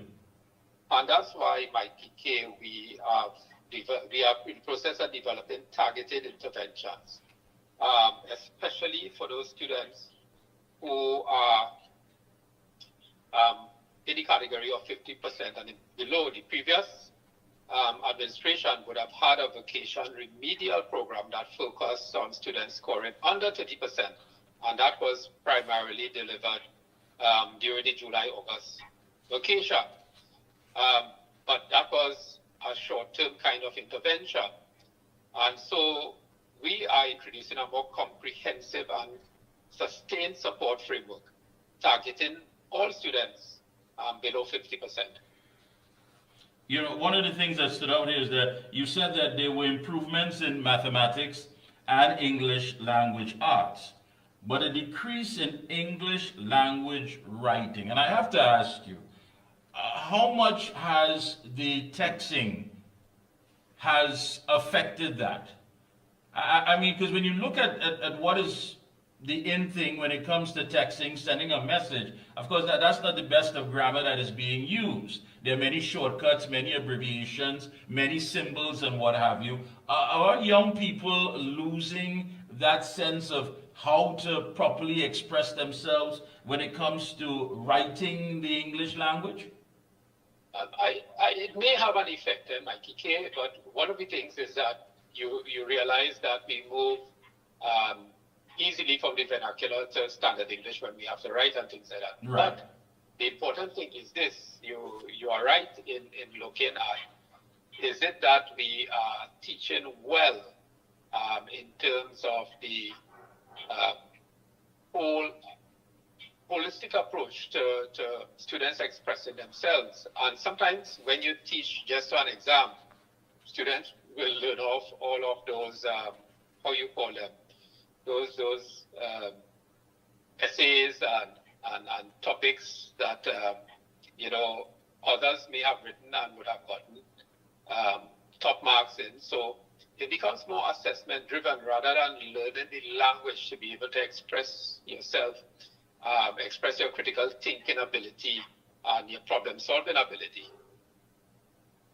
Yeah, you indicated that there's a learning gap that all specialist educators and other stakeholders will start to analyze so they can ensure the curriculum is tweaked before the new academic year. And this is something I think should have been introduced. I believe it was there between the years of 2010, 2015. The role that many of these specialist educators play in preparing these young students to have a better understanding of the curriculum. This, of course, according to what you're saying, is going to be reintroduced, and it's very important indeed. Yes, definitely, Mickie K. One of the things that we're going to do is we're going to give transition support, especially for Form 1 students. From the SSSD department and the schools, we're going to develop those orientation and adjustment programs for them to understand the level of the work that has to be done at the secondary school. And with the reintroduction of laptops, we are looking at curriculum adaptation and the technology being integrated to deliver customized instructional strategies. And so we have been working with the curriculum officers to ensure now with the reintroduction of the laptop program that maximum use will be made within the classroom of allowing the curriculum to be more readily accessible, you know, learning materials and students being able to get information and use that to build their knowledge base. You know, one of the young of the top performance said that he learned during the journey was that success will come to all who yearn for it, as he recalled years of early mornings and SEA practice tests. Friends and family inspired him to, you know, to persevere even when times are tough. And this, he says, he's eternally grateful. You know, can we get back to that point? I mean, as far as where it takes a village to raise a child, I mean, that saying has been bandied about for quite some time. But even as a child, for me, the neighbors were involved, the people who were around, you know, they were all involved. And I think people had an understanding that if young people, if that time is invested, and we try our best to see how we can strengthen the weaknesses that they may have, it reflects on a better Trinidad and Tobago altogether. Can we get to that point where people understand what it means that when our young students, of course, are triumphant in these exams? You're perfectly right, Mikey K. And one of the things we're looking at is really increased parental engagement. You know, expanding the parental program. So it's not just the village, but the parents who have the legal and moral, ethical responsibility to take care of these students. We want to have programs in crisis management and counseling. We want our SSSD division to do more home visits and to understand the situations at home. We want to also address the out-of-school barriers. You spoke about texting and things like that, but you realize that social media has a great pressure on young people to conform to what they see outside of school. And in the school too, we are taking a more focused approach to teacher professional development, because one of the things we realize is that formative assessment, which is the approach where every week or every month you have assessments and you use those to change your teaching strategies. So outside of school, inside of the system, we are looking at reforming our approach to educating the young people, and we intend to be data-driven in our decision making. Soon, we will share the results of in 2024. There was a school climate survey that had, themes like they looked at mental health issues, they looked at bullying and things like that. So right now, we are looking at that data, Mikey K, in terms of how now we could review our school code of conduct and discipline matrix. So within the school system, and you're perfectly right, outside of the school, there's a responsibility for the village, for the neighbors, the relatives, for the community groups, for NGOs to play a significant role, and I totally agree with you there. No, I like, of course, the part where you talk about visiting the homes and making an assessment and what have you. You know, all of this information, of course, is vital when putting together these programs. And I must applaud you and the ministry and all the stakeholders who are going to put forward these plans. So again, hats off to you. And the message from the Prime Minister, of course, is that students, that the exam results do not define their worth. She says what truly matters is your determination to grow, your willingness to learn, and your belief in yourself. Now, as true as it is, again, some of it depends on the environment. As they say, we are products of the environment that we are and where we come from. And there are many parents and many individuals who may not understand that and see it as the way it is. They believe that these young students are defined by their results and not of the fact that there's still time to inspire them to grow and, of course, see their full potential. So how do you get that balance? How do you come about to try and see how best you can bring about people to understand that the language that they may use, and you hear it from some parents, the child is this and the child is that, and you sort of blacklisting the child when it comes to their educational endeavors. How do you get them to understand that that language is not appropriate and does nothing for the development of the child? Right, and as I said earlier, we have a significant trust in developing parental education programs so that we could all speak that common language, so that the rules of the school will also be the rules at home.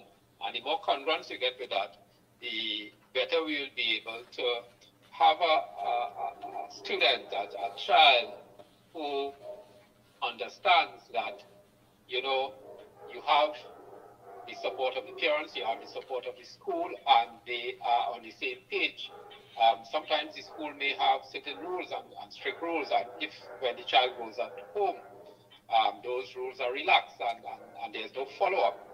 So as I indicated before, and as you would have realized, parental support and guardians and those who take care of children out of school, they have to come on board to really support us being able to achieve the success of the students. And you're right, they really do need to come on board. When you look at what is being said, nearly 2,000 students were suspended in a single school term during the 2021-2022 academic year. And it's a startling indicator of rising discipline challenges in our education system. I mean, we even had a prime minister in the heights of the global pandemic that said that 2,000 plus had fell through the cracks, as though it was some, collateral damage. And that says quite a lot. Again, the language, you're seeing it for yourself.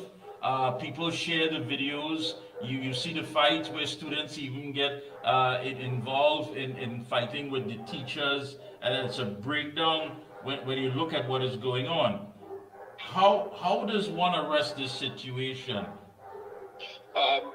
So, Mickie, one of the things we are looking at, as I indicated before, in terms of our review of our discipline matrix and things like that, but we're looking closely at the support for our students, that's social and also the emotional support.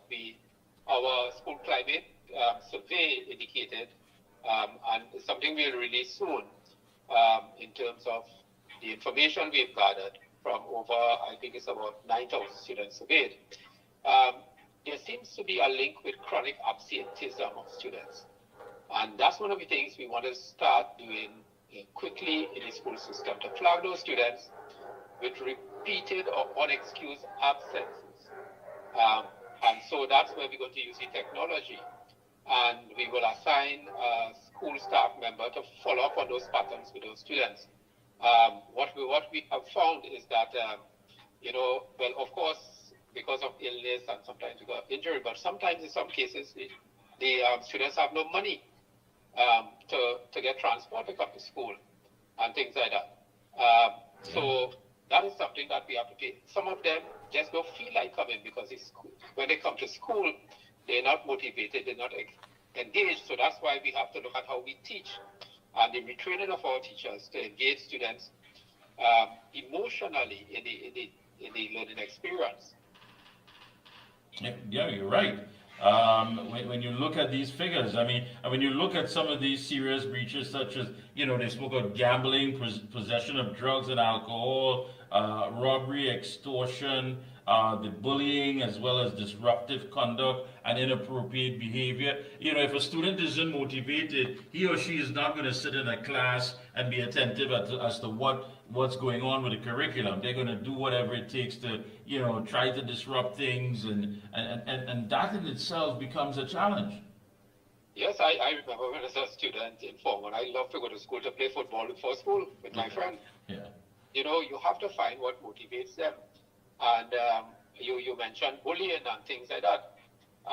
What we realize that bullying is a significant problem in our schools, and it's commonly related to things like the clothing that students wear, the physical appearance, sometimes their nationality, sometimes even their disabilities. And so sometimes, the way in which we bring up our children, they don't learn respect for those who have learning disabilities and physical disabilities and those kinds of things. And within recent times, when you spoke about texting and things like that on social media, we realized that there's an increase in cyberbullying too.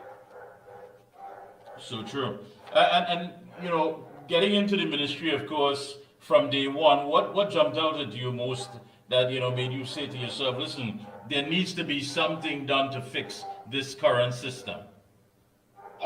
One of the first things I realized, it's the standards that we've been upholding. Like, say, for example, at the SEA level, you talk about the students who are under 30%. You talk about at the CXC level, CSEC level, students just making 5 subjects. But, the Prime Minister was right that an exam doesn't really define who you are.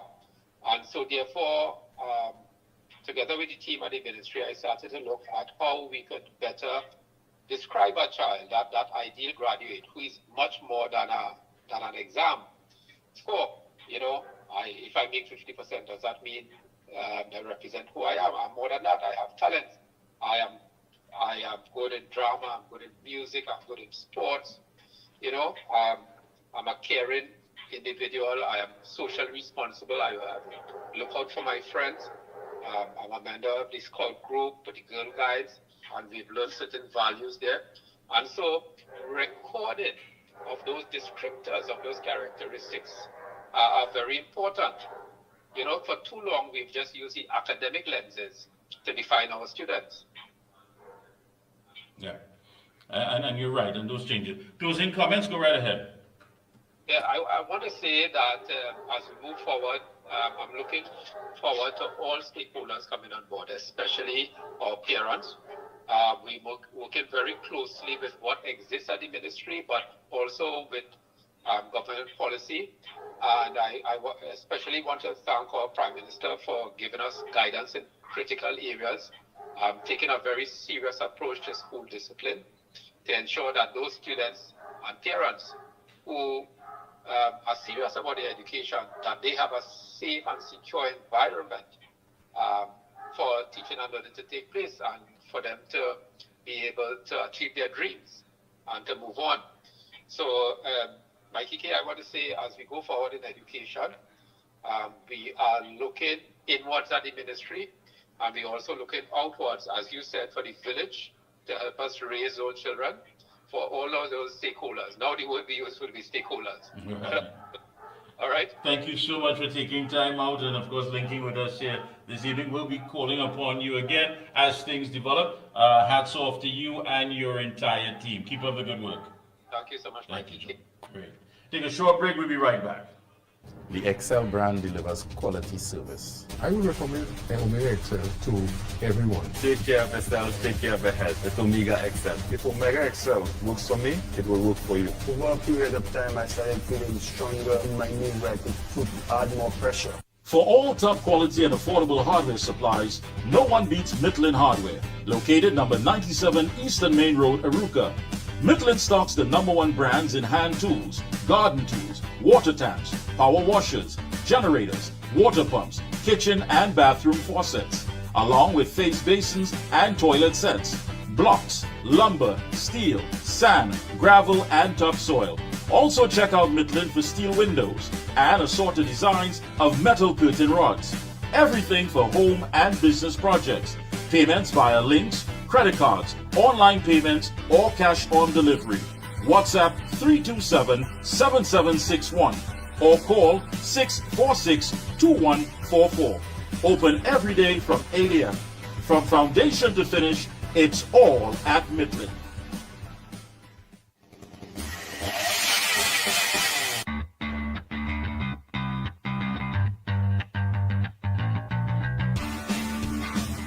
Husqvarna, a global leader in outdoor power equipment, known for its high performance, durable and innovative products, tested and proven by generations of professionals. Full after sales and service support whenever you need it. Contact Provar Distributors Limited, 223-9438 to find a dealer near you. Oh gosh, this place hot. And the AC in this car not working. Check Ryan Air. Ryan Air is ranked among the best in TNT for auto air conditioning service. They specialize in repairing and servicing all makes and models of vehicles and heavy equipment. They also stock a wide range of parts. Give them a call at 640-5828 or visit them at number 41 Cane Farm Road, Tacarigua, or email ryanairac@gmail.com. For prompt and efficient service, look no further than Ryan Air. When you say TNT's construction boss, then there's only one company, Lacroix Construction Services Limited, specializing in general construction, industrial maintenance, manpower resources, transportation and lifting, and equipment rental, excavators, bulldozers, dump trucks, lighting systems, and everything for your project. We have affordable prices. Call now 267-0000 or 431-0012. Lacroix Construction Services Limited, T&T's construction boss. Limiting chronic inflammation is important for so many conditions that occur. I had a lot of pain 4 years ago. I used to have pain in my knees, in my hip. Taking it for arthritis. Omega XL saved my life. Then I started to realize, but hey, I could use my hands, I don't have any pain. All in all, I am pleased to say that Omega XL has worked. And we are back. Thank you so much, Master Control. And of course, you heard from Dr. Michael Dolat, our Education Minister. Quite interesting. As we shift gears a bit, we're talking to a man who is no stranger to the Observer, always here to give us an insight on what's going on from his perspective. And of course, you can check out his writings. You know I'm talking about veteran journalist Ken Alley. Good evening to you, Mr. Alley. Good evening to you, Mikey, and your many viewers and listeners. Thank you. It has been quite a week indeed. I know you were, if not participating, you were observing, and many good writings that you have brought about. First of all, we want to send condolences to the family of Dr. Hans Hanumansing, a man who definitely was an icon in the sort of work that myself and you do and others. And he was quite a trailblazer, looking at some of the work that he has done, not just here, but across the region and internationally as well. So condolences. I know you wrote something on it, Hans' final project. What sort of effect did he have on your life? I would say a major impact, a major positive impact. He was a role model and a mentor, and in many fields. I first heard of him as a young man, like many others, as a broadcaster, and he came from that golden era of great broadcasters, Leo de Leon and Redhead and David Elcock and so many others. Outstanding with his cadence, his voice and intonations and so on. But at age, in his mid-20s, he was elected a member of parliament. Yes. In 1966, and he came in that era of Williams and Capileo and so on. He was extremely lucid down to the end of his life, and I exchanged with him quite a lot, and he had a lot of memories, and he was a storehouse of history. But in between all of that, he did quite a lot of other things. I mean, quite a lot of varied. He had a great work ethic. He was unrelenting with his work, and among the many things he did was start a radio station that was committed to unifying the country. He was head of the National Council of Indian Culture, which started the Diwali Nagar, which is a tremendous project 38 years ago. He was involved in, as I said, broadcasting, in the arts generally, and so on. He was a man of all seasons, and he had a vision for uniting the country. He was seen as a political figure, a public affairs figure, somebody in culture, in the media, and so on.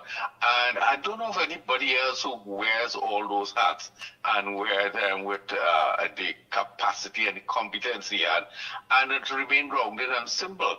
I really know of nobody else. So Hans Hanumansing was singular in Trinidad and Tobago's post-independence era. He made an immeasurable contribution to us in so many fields, interviewing so many people. And we had lengthy discussions, and he would remember so many aspects of the country and pioneers, whether in agriculture, in manufacturing, in media, in the arts and culture.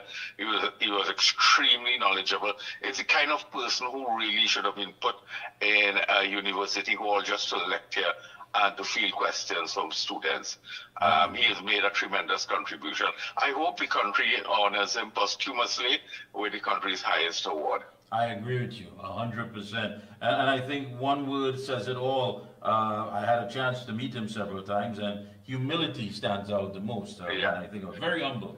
Very humble. Very humble. Very almost humble. Untouched in the manner in which he carried himself and so on. Yeah, a wonderful human being, a tremendous human being, an asset to humanity. Yeah, and a lot of people don't know, but he had quite a sense of humor as well, huh? He did, yes, yeah. And he had a great sense of recall. I remember until a few months ago, he's telling me various things about the politics of that era and so on. For example, an anecdote he told me as Member of Parliament for Caroni East, he was not at a function at which the then Prime Minister, Dr. Williams, attended in his constituency, hosted by a corporate firm. And he said the Prime Minister asked, "Where is the Member of Parliament?" And they said, "Well, he's not here." He said, "I will not continue until the Member of Parliament is here." And all of those things give us a different insight into our leaders of that era and so on.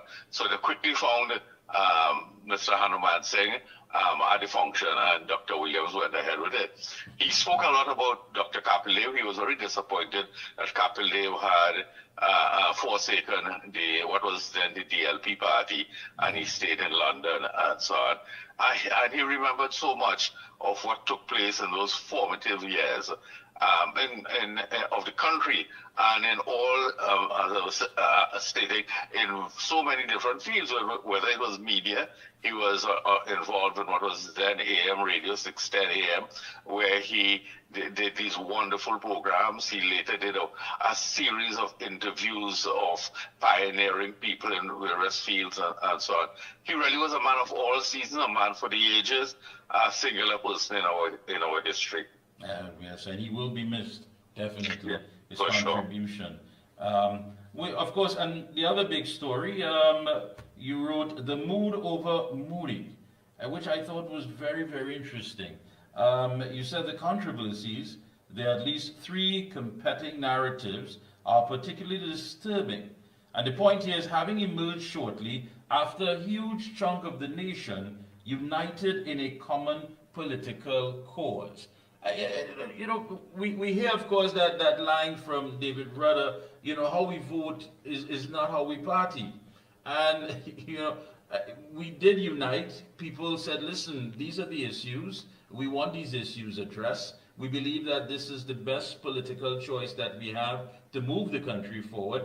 And then when the dust settles and we have something of a visit of a man who's looked upon as a game changer globally, you start to hear these pockets of narratives that are not complementary nor pleasing to our society and our social structure. Why is that? Yes, and it shows how close the issues of ethnicity and religious division to our skin, how much that blood runs thick in our skin. And it was most regrettable. First, let me deal with those 2 negatives. One is the ethnicity issue. Some people had an issue that really doesn't explain itself about this Indian leader coming to Trinidad, and I'll dissect that thing about the Indian leader in a while. And then there was the religious aspect with some Islamic worshippers. Now, as I wrote and as I've said, and the evidence is clear, Mr. Modi is a transformative leader, but he is a flawed leader also. There are these issues of aggression with respect to some members of the Islamic community that have also led to deaths and conflicts and deaths and so on. Those things can't be wished away, and that is a reality. But the other thing about Mr. Modi, which we have to acknowledge, he leads 1/8 of humanity. He runs a country of $1.4 billion, 1.4 billion people. He's a transformative leader any way you look at it. Over the past decade of his national leadership, he has taken 250 million people out of poverty. That's an entire country. Yeah. He has transformed the country. This is a country that he has landed a machine and equipment on the moon, and he spoke in Trinidad and Tobago about landing people on the moon, in which they are leaders in pharmaceuticals. They're called the pharmacy of the world. They're leaders in agriculture and agro-commerce. They are leaders in IT. He spoke about the extent of IT in India. And when we say leaders, they're dominant leaders. They have great scientists. They have great leaders in every section. They're great entrepreneurs and so on. India has just surpassed Japan to become the fourth largest economy in the world, and within a decade, it's likely to become the third largest economy. That is a country that in 1947 got independence. That is a country that was subjugated for hundreds of years by the British colonial masters, and has moved itself since the Gandhi, Jawaharlal Nehru era to become what it has become. Of course, there are many people suffering on the streets. There's a lot of poverty, there's a vast population. There are a lot of issues. Social change is not easy to take place in such a vast community, but he has transformed the infrastructure. If anybody has gone to India in recent times, they would see how modern the infrastructure is, the number of schools and highways and so on. And so India is a country in a hurry, and he has done a marvelous job there. To think that that has impacted some people in terms of the ethnicity is very sad. He's a leader of the developing country. They used to call him the third world, and he is highly regarded. He's right now at the BRICS conference in Brazil. That's the conference of Brazil, Russia, India, and China. Those are the dominant countries in the developing world. He is widely heralded as a leader. Before he came to Trinidad, he was in Ghana, where he got the country's highest award. He is revered. When he went to New Zealand last year, the Prime Minister said, "This is a rock star." He's extraordinarily well loved, and he is an extremely transformative leader. And we in Little Trinidad and Tobago should acknowledge that. If he extends the hand of cooperation that he has promised, and I'm sure he will, he could help in transforming us in terms of investment, in terms of commerce, manufacturing, pharmaceuticals, agriculture, education. You know, the Indian Institute of Technology is better graded than the MIT in the US, and so on and so forth. We could go on and on with the accomplishments that are taking place in India. And we must acknowledge that. We are two little islands here that used to be the top country attracting investments in the Caribbean. I said that a United Nations agency has said we're now the only CARICOM country where more investors are fleeing us than coming to us. Now, a lot of that has to do with the natural gas depletion and so on. But we need investors, Mikey. We need investors, as the saying goes, like yesterday. And having him knock on our door and open the doors to us could only be tremendous news for us. Is it that we lack that social maturity not to understand that, you know, here it is, an opportunity has landed on our shores where all of us as citizens would be able to benefit from and perhaps take advantage of what is being offered? Instead, you have those who seek to divide and play that race card for whatever reason. I mean, is it to gain political traction, or what else could it be? Yes, it has to be, you know, there is a lot of prejudice still in this society.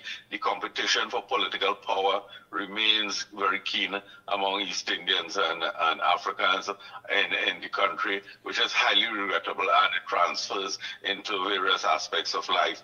And because of that, people see things through these narrow ethnic lenses, and it shows a lack of knowledge, ignorance by many people who are unwilling to educate themselves and to transform themselves into acknowledging how the world has changed. So the old prejudices, some people kept with them through the years. Some politicians fan those things. And to be also fair, Mikey, there are some people on the fringes, and I wrote that too, must not see this as a triumphalism for East Indians and for Hindus. This is not what it is. Now, having said that, he evokes emotions among the Indian diaspora wherever he goes. And that is understandable. Many years ago, 180 years ago, 6 generations ago, in the indentureship and so on. And that is a reality of life we must deal with. In the same way, you know, I've been wrapping my brain around that.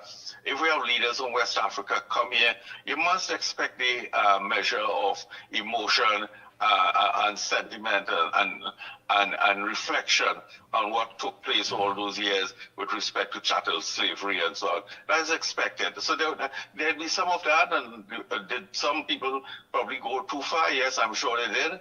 But everywhere Mr. Modi goes, he addresses the diaspora. And to show how far the diaspora has reached, you know, he went to Latin America after here, and he met the diaspora in Argentina. And everywhere he goes, there's a country of 1.4 billion people. people. There's a Indian diaspora in Ghana, in Australia, well, of course, in the U.S., and every part of the world. So there's that great emotion that springs among many people. And I'm sure some people went on the fringes in terms of the possibility of conduct and maybe the language and the social media posts and so on. But most people, the good thing about it is most people understands the tremendous value he brings. I think the country is maturing, too slowly though, but maturing, and the tremendous value of India shining a light on little Trinidad and Tobago offers us tremendous potential for growth. Mikey, I think growing from this, if the local administration takes it up, as I anticipate they will, we will see investments coming in, we will see a transfer of technology, we will see advantages for our students, we will see a tremendous transformation here that could take place in very quick time, and which we need in healthcare, for example, in modernizing us in terms of technology. AI is something that has advanced so quickly, and India is a world leader in that, and so on and so forth. Tourism, including medical tourism, and so on. I could go on and on, Mikey. There are tremendous benefits that various countries around the world, including the U.S., which has the world's largest economy, are seeing the advantages of. And that is why he is accorded the tremendous status and honor he's been accorded by the BRIC countries. He is now in Brazil, where he is a huge star, and he has been meeting the president of various countries there who are attending the conference. And today he met the president of Zimbabwe, and so on. So the development world has a lot of time for him. You remember the kindness he showed with respect to the COVID-19 vaccines and so on. So India has tremendous capacity, and if you listen to him intently in the speeches he gave in Trinidad, especially the one in the parliament, he indicated he wants to be of a kind assistance in so many fields. I think only good could materialize from this. I agree with you, and I hope that as you said, the wheels are turning slowly when it comes to that social maturity that we seem to lack on many of these issues. But we are getting there. What do you, from your perspective, the younger generation, do you find that there's a lot more flexibility in understanding, perhaps having some exposure to things, whether it be on the internet or whatever, that their entire mindset is different? Yeah, I think so, to a large extent. Gen Z and these new generations. Yes, I think so. I think it has to do with maturity, with education, with travel, and so on, looking at television and so on. I think the issue of race is dying, but much too slowly. A lot of people get prejudiced in the early years in school and so on. And there are pockets of prejudice, and there is this competition for power that sees nasty things being said, not necessarily publicly, although some is said on social media, but in quiet meetings and on the block and so on. And there's that, but I think there's great harmony among the young generation. I'm very optimistic. When you talk to the youths of today, and you see the social relations and so on, you see a society that is changing. What is required is the leadership, and I don't think we had that leadership, that visionary leadership for the last 10 years. And I say that because in many fields we're talking here about India, and India had wanted to reach out to Trinidad, and these agreements were signed, and we never took advantage of it. A powerful man who accompanied Prime Minister Modi on this trip that the media didn't pay attention to is Dr. Jai Shankar, who is his external affairs minister, who's a powerful man, and he had come to the region several times, including Guyana, and they were offering a lot of measures for support, to support Trinidad and Tobago. And we never took advantage of those things. I don't know if we understood the capacity of what India could offer the Caribbean, and especially little Trinidad and Tobago. But I think we lost that impetus we could have had over the last 10 years, which would have helped us in all those areas I identified, in getting investments in Trinidad, in transforming the society, in diversifying away from energy, in pharmaceutical industry. We have, you and I have spoken several times about the monopoly in pharmaceutical imports in this country, which is a crisis in itself. And so many agriculture has been in decline. Our food import bill is nearly 100% higher than it was 10 years ago, while 75,000 acres of former arable Caroli lands have been given out to build shopping malls and warehouses and all these kinds of things for fast food franchises and all of that. So I think we lacked the leadership over the last 10 years, and I think Mr. Modi's visit, especially at this time at the start of a new regime, should give us the opportunity to harmonize what this government has in mind with what India could offer, and all for the benefit of Trinidad and Tobago. And I agree with you, and I think that's how you ended it, saying that it is a significant diplomatic and economic moment that could over time lead to an improvement in the quality of life for all in this land, which is currently stalked by hardship. Everyone involved must advocate that message. And I think that's what it's all about at the end of it all, that we as a people, we are able to improve our way of life. And not just now, but for generations to come. Indeed. Mr. Ali, I want to thank you. Any closing comments? No, congratulations on the very good work you're doing. Continue doing your good work, giving voice to many people as possible. It'd be good to hear you even more often, because your interviews are highly relevant and very educational. So thanks to you for your very good work, and thanks for making some time for me. Thank you so much. Thank you. Keep up the good work. Thank you so much. Thank you so much. Bye. We'll take a short break. When we come back, we speak to the PRO of the United National Congress, Dr. Kirk Mako, right here on The Observer. The Excel brand delivers quality service. I would recommend Omega Excel to everyone. Take care of yourself, take care of your health with Omega Excel. If Omega Excel works for me, it will work for you. Over a period of time, I started feeling stronger in my knees. I could add more pressure. For all top quality and affordable hardware supplies, no one beats Midland Hardware, located number 97 Eastern Main Road, Arouca. Midland stocks the #1 brands in hand tools, garden tools, water taps, power washers, generators, water pumps, kitchen and bathroom faucets, along with face basins and toilet sets, blocks, lumber, steel, sand, gravel and topsoil. Also check out Midland for steel windows and assorted designs of metal curtain rods. Everything for home and business projects. Payments via links, credit cards, online payments, or cash on delivery.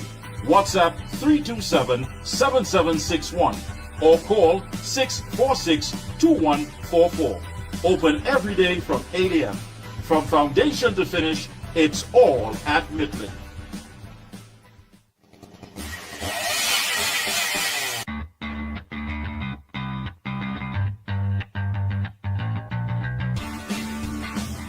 Husqvarna, a global leader in outdoor power equipment, known for its high performance, durable and innovative products, tested and proven by generations of professionals. Full after sales and service support whenever you need it. Contact Provar Distributors Limited, 223-9438 to find a dealer near you. Oh gosh, this place hot. And the AC in this car not working. Check Ryan Air. Ryan Air is ranked among the best in TNT for auto air conditioning service. They specialize in repairing and servicing all makes and models of vehicles and heavy equipment. They also stock a wide range of parts. Give them a call at 640-5828 or visit them at number 41 Cane Farm Road, Tacarigua, or email ryanairac@gmail.com. For prompt and efficient service, look no further than Ryan Air.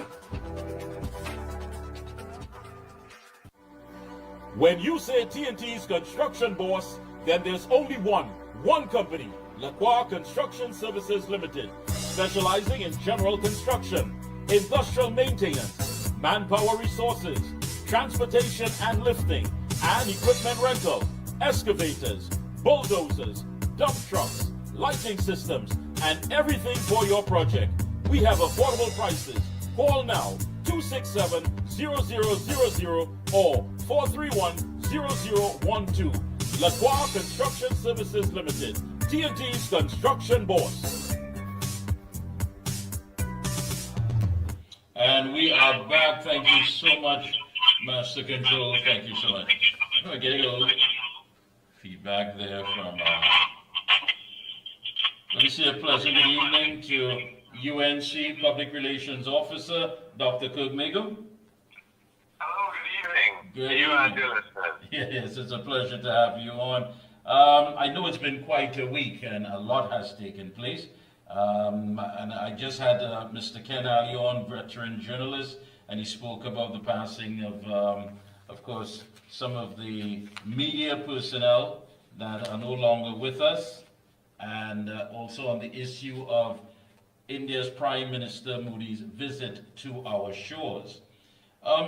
Your takeaway from that, Dr. Mago, and of course he did thank us for the Order of the Republic of Trinidad and Tobago as he received the honor in recognition of his legendary kindness and generosity toward this country. A lot was said, and of course comments were made, and I guess you may have heard some, but your main takeaway from that, please share with us. Well, the important thing about that visit is to get Trinidad and Tobago back onto the world stage. It was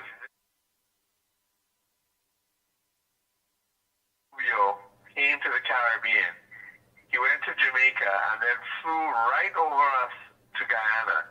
That never would have happened before. Obama came here in 2009, if your listeners remember that. Yes. The Prime Minister's residence has a diplomatic center attached to it, which is a recent addition, because we had anticipated being a global center for world leaders and diplomats to come, and that especially came out of the two international conferences we hosted in 2009, and that is the Summit of the Americas, and also the Commonwealth Heads of Government.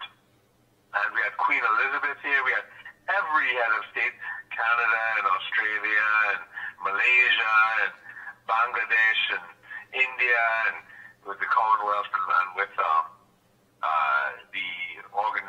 OAS, of the Summit of the Americas. We had all the Western Hemisphere, Canada, Mexico, Brazil, Argentina. I mean, we had everybody here, and we were really on the world map then. And then later, when Kamal Prasad Bisesa came, we had Xi Jinping. But under Keith Rowley, we had a drought. We did have a visit in 2019 of the Ghanaian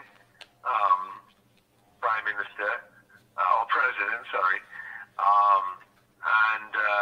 He had that very, very curious gift of yam. There's so much more we could do with Ghana, but that was the takeaway from that, which was very, very, very strange. But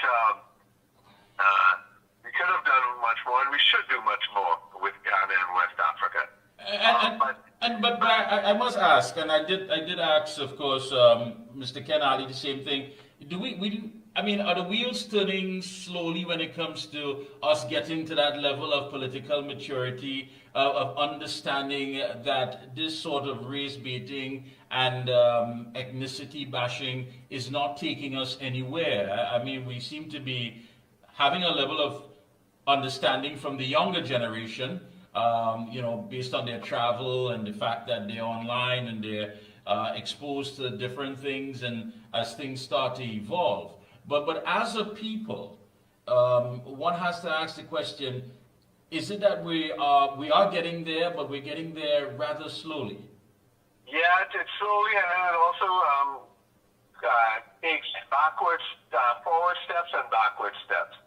It's very, Prime Minister Modi met with Keith Rowley, not in Trinidad, and they were good meetings, reportedly. But the desperation and racism, unfortunately, of some PNM supporters, reared its ugly head, and it has not been eliminated from the society, and we need to eliminate it. We need to get rid of that. It is absolutely unproductive in every sphere, not nationally, internationally, and it's why we've been kept so backward for the, for what is it now? It's almost coming up to 70 years of independence now. It's terrible what it has done, because we should have been the Dubai of the Caribbean, the Singapore of the Caribbean, the Malta of the Caribbean. But now we are turning, unfortunately, rivaling Haiti in terms of gang activity and crime and deindustrialization. But we need to turn away from that type of thing. So I definitely agree with you. Yeah, and then you have a former Attorney General, Faris Alwari, saying that this visit was rooted in the works and the all that the PNM has done. As far as now, we're seeing that Prime Minister Moody is here. But then when one looks back at what transpired in the heights of the pandemic, some very unkind words were said to the India High Commissioner on the issue of the vaccines. That's right. It's a very childish lie told by Al-Rawi, and it's just doesn't. Nobody takes it seriously. I don't think anybody takes that seriously. It's foolishness, and they're out of power, and thank God, and hopefully they'll never come back again, because they really have set this country back. And I think even the CPEP contractors are ruining the fact that now, they've been betrayed by PNM lies again with this failed. Well, first of all, the illegal signing of the contract, and then the poppy show attempts to challenge the illegality, which has resulted in not only embarrassment, but CPEP is now going after those companies as well, because they may very well have been engaging in fraud. So Faris Al-Rawi is a complete disaster. He should have bowed out silently after his disgrace in South Fernando West, his disgrace as Attorney General, and now he's just facing new disgrace. But that man, I think, has an infinite capacity for abuse. Okay. We see that the UNC's Monday night report is returning. There are many people who say, well, on both sides, you're hearing one saying, well, the election is over, the campaigning is over, it's time to get down to governing. And then, of course, there are those who are saying that, listen, the party needs to not lose the connection it has with the electorate, with the citizens, and most importantly, whatever needs to be said directly from the party, rather than depending on legacy media to bring forth the information, which many say is rather skewed and biased at times. What say you? I say that both your opinions or both the statements you made are correct. It is time for governing, and it is time to connect with the people. And for people who believe that governing means you shut yourself off from the people, that is how you destroy a country. Because your governing should never, ever be shut off from the people. And so that is what we are doing. We are now getting down to government. That's what this Monday night forum is about. We need that interaction with the people. That is our lifeblood in the UNC. We are fueled not by access to the treasury like the PNM and power and blue lights and all that. It is fueled by the wants and desires and needs of the people. And we've been meeting them in the flesh every week, at least once a week for the past 10 years. And, that is our lifeblood, and we will not stop. Yeah. What say you when people weigh in on it and say, look, listen, at some point in time, the narrative has to give way to the fact that, what is going on currently needs to be improved quickly. There are those who say that things need to hurry up the process. What say you on that? I I understand. I personally have some impatience as well. We need to get things done, but you know, we are working. We are putting things in place.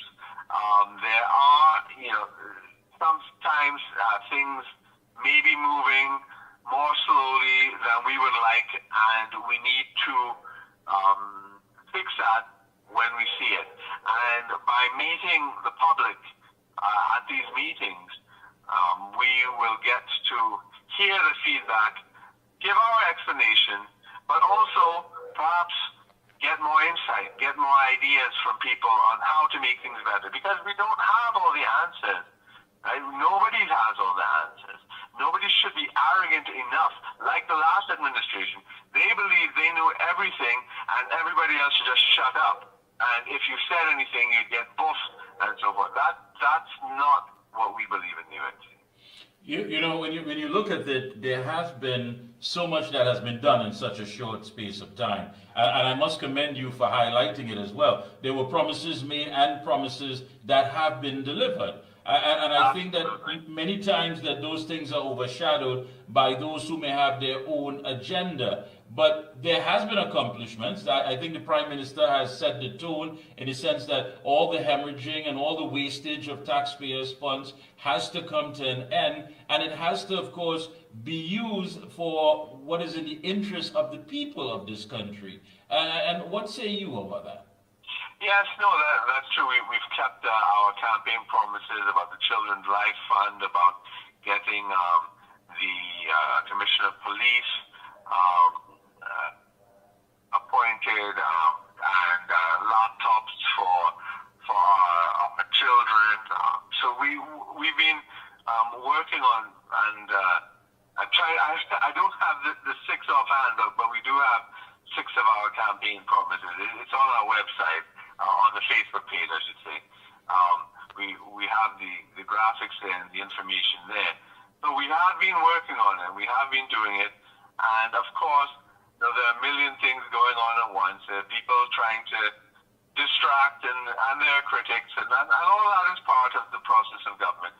But we have to remain focused. We have to remember what we have done and recognize that we still need to continue to work and not be thrown off our determination. And also promising to ensure that prime ministers do not get $1 million pensions for serving one day when they weren't even elected by their own party after they suspended internal elections. They're talking about Liz Truss in the UK and all sorts of other things. They were elected. Their party went through the proper process.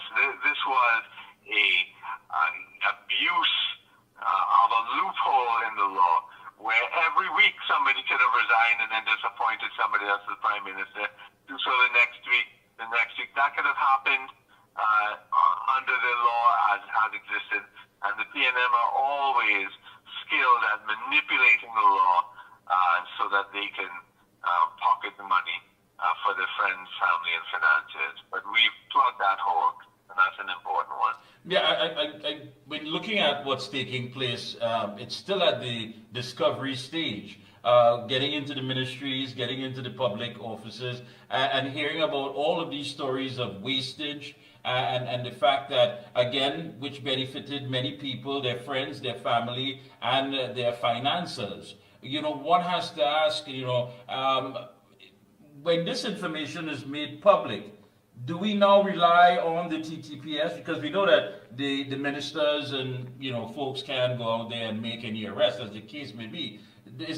When it's made public, do we then hope that the TTPS picks up what needs to be done and do their part?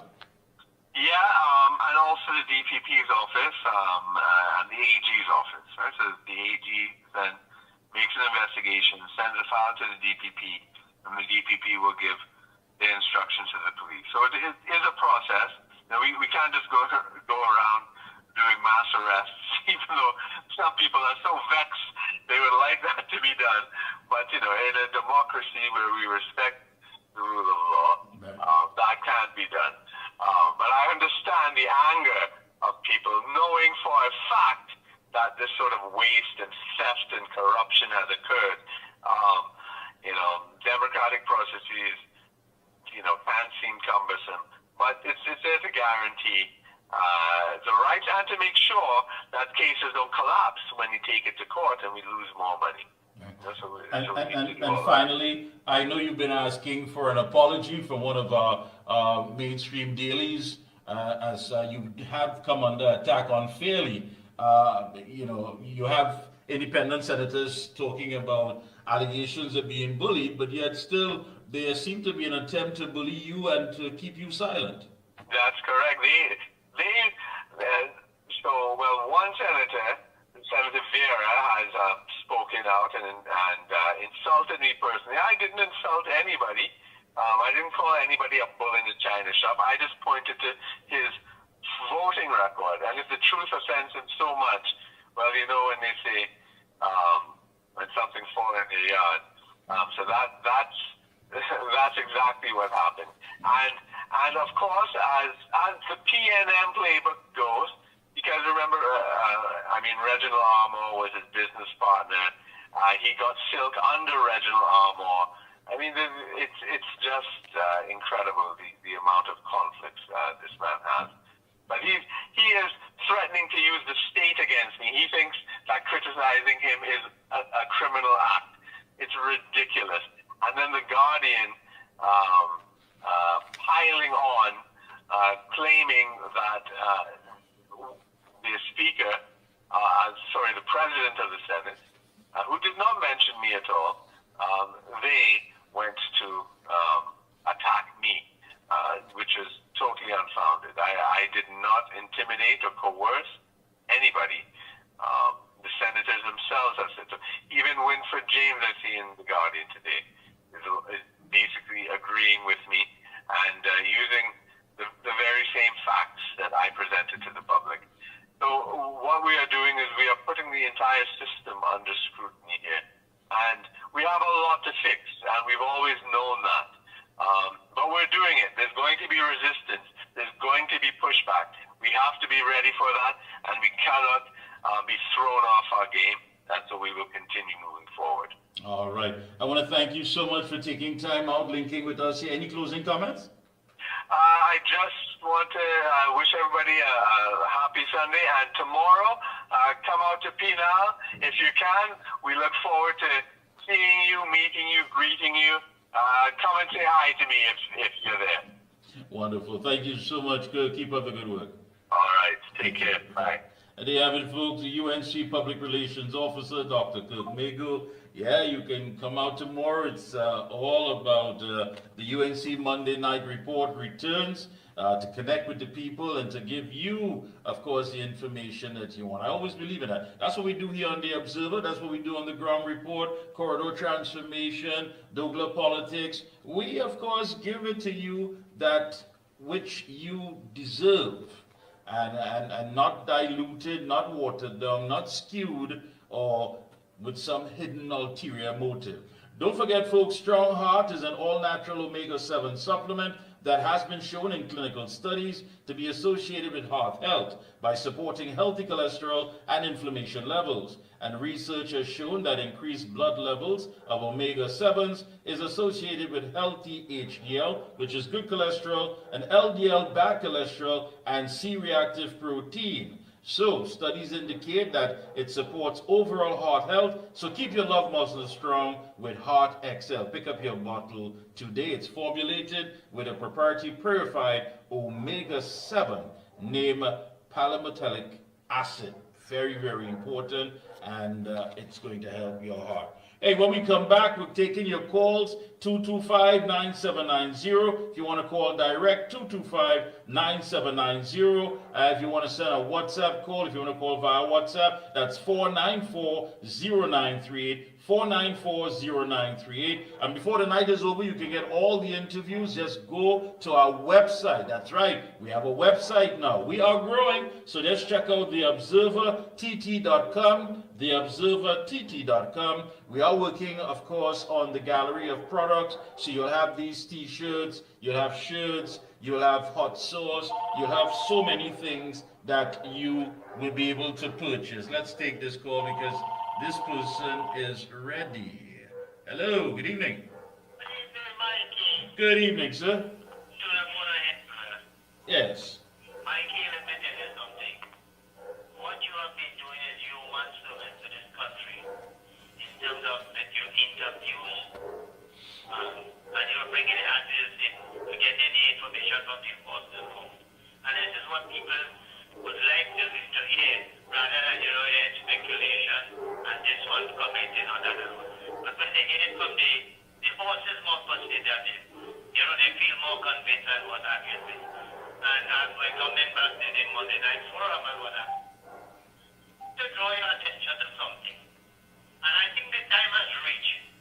And this government has to do a staggered transformational plan that we have to make sure that they make it do to make this country and bring it to what the people expect and what they vote for you for. That is in terms of we have the police commissioner, newly appointed that is, to deal with the whole aspect of criminal element, the people who have been red flag for corruption and what have you, and what other thing, and there ought to be a thorough investigation into all of them. You see the Ruhansin and that, and the next one, okay?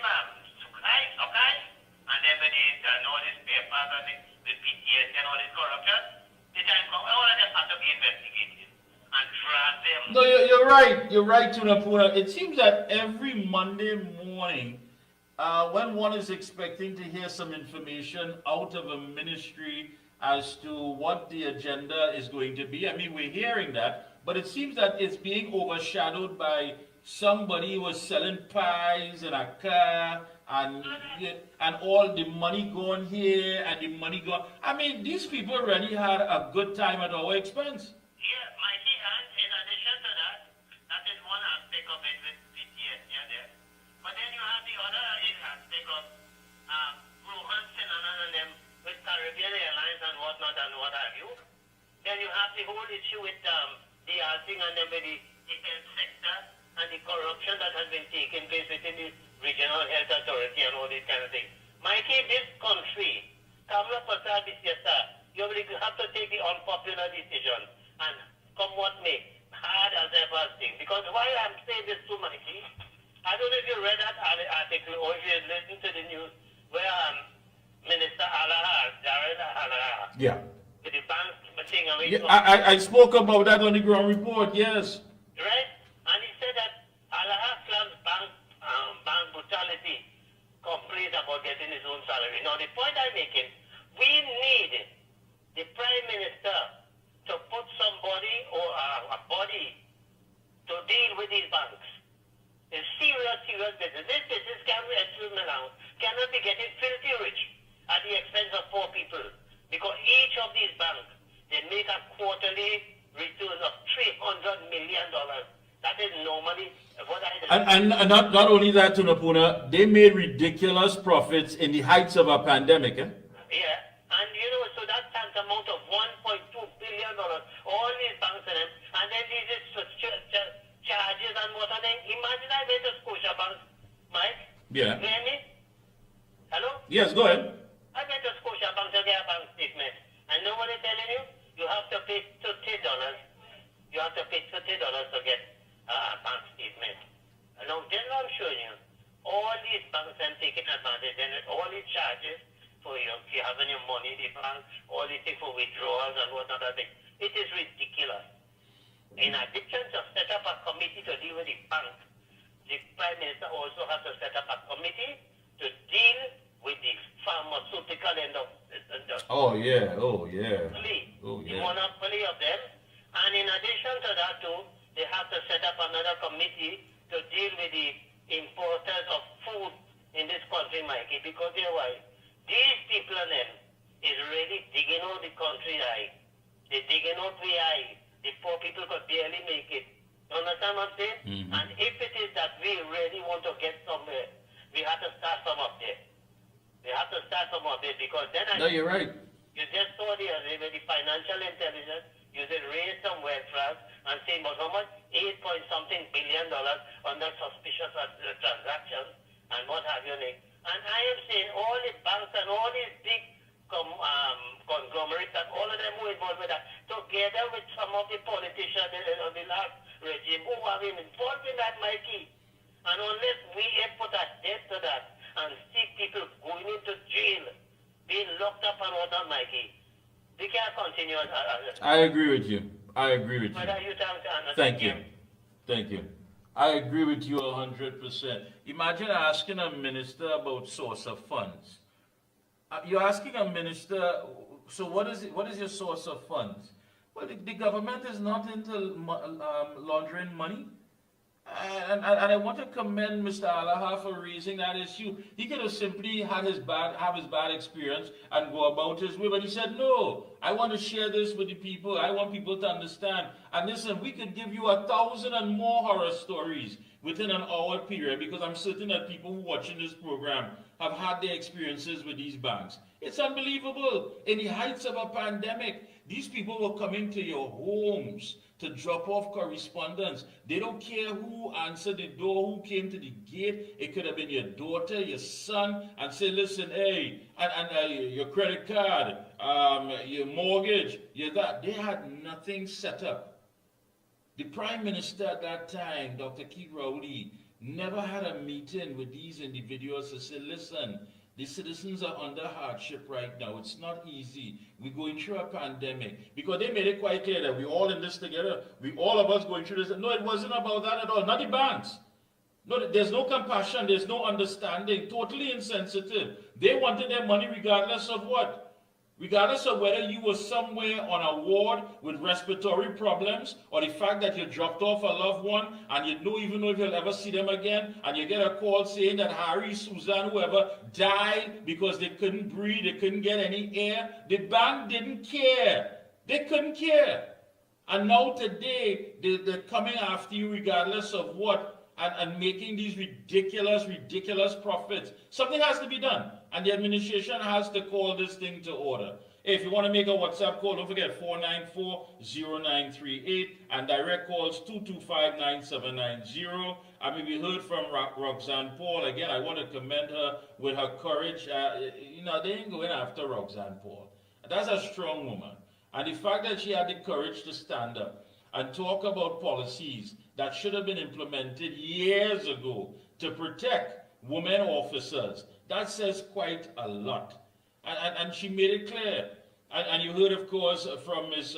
Ravel Sampson at SRP, who said, listen, we're doing work, but the way how we're being treated as though we're nothing. And then the Education Minister, Dr. Michael Dowler, at some point in time, we just, you had to see it. It's clear as day. And perhaps even the opposition leader could see that. From 2010 to 2015, our educational system was commended and applauded by so many people. Even the former U.S. Secretary of State, which is Hillary Clinton, a former U.S. presidential candidate, who said that she just admires how our system was set up. There were specialists there, early child care centers, all of these things. Go back and look at the stats there compared to now. It's as if the administration that just came out of power didn't care or anything at all. I don't know if they all sit together, the bankers, the PNM, like they have a convention of people who simply don't care about others and just about themselves, their friends, their family, finances.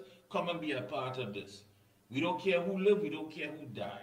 We don't care who's hungry, who starves, or who gets a plate of food. They simply do not care. And our children, the future of this country, was made out to be like collateral damage, when a former prime minister could say that they fell through the cracks in the heights of a pandemic. Which cracks? Raymond Yard, lay down in chalk, in a pool of blood somewhere on the road, trying to get some kind of employment, simply out of the system, that they didn't finish school because they didn't have the support system, and all of these things, and it goes on and on.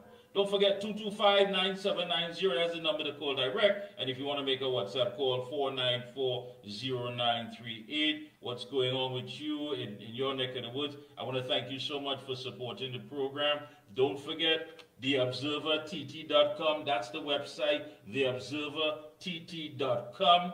The website is up. You can check out all the interviews, even if you want to go back a few weeks and listen to something. Again, it's undiluted, it's raw, it's in your face, and it's the information that you need. There's no third party, no editor, anybody trying to puff and fluff.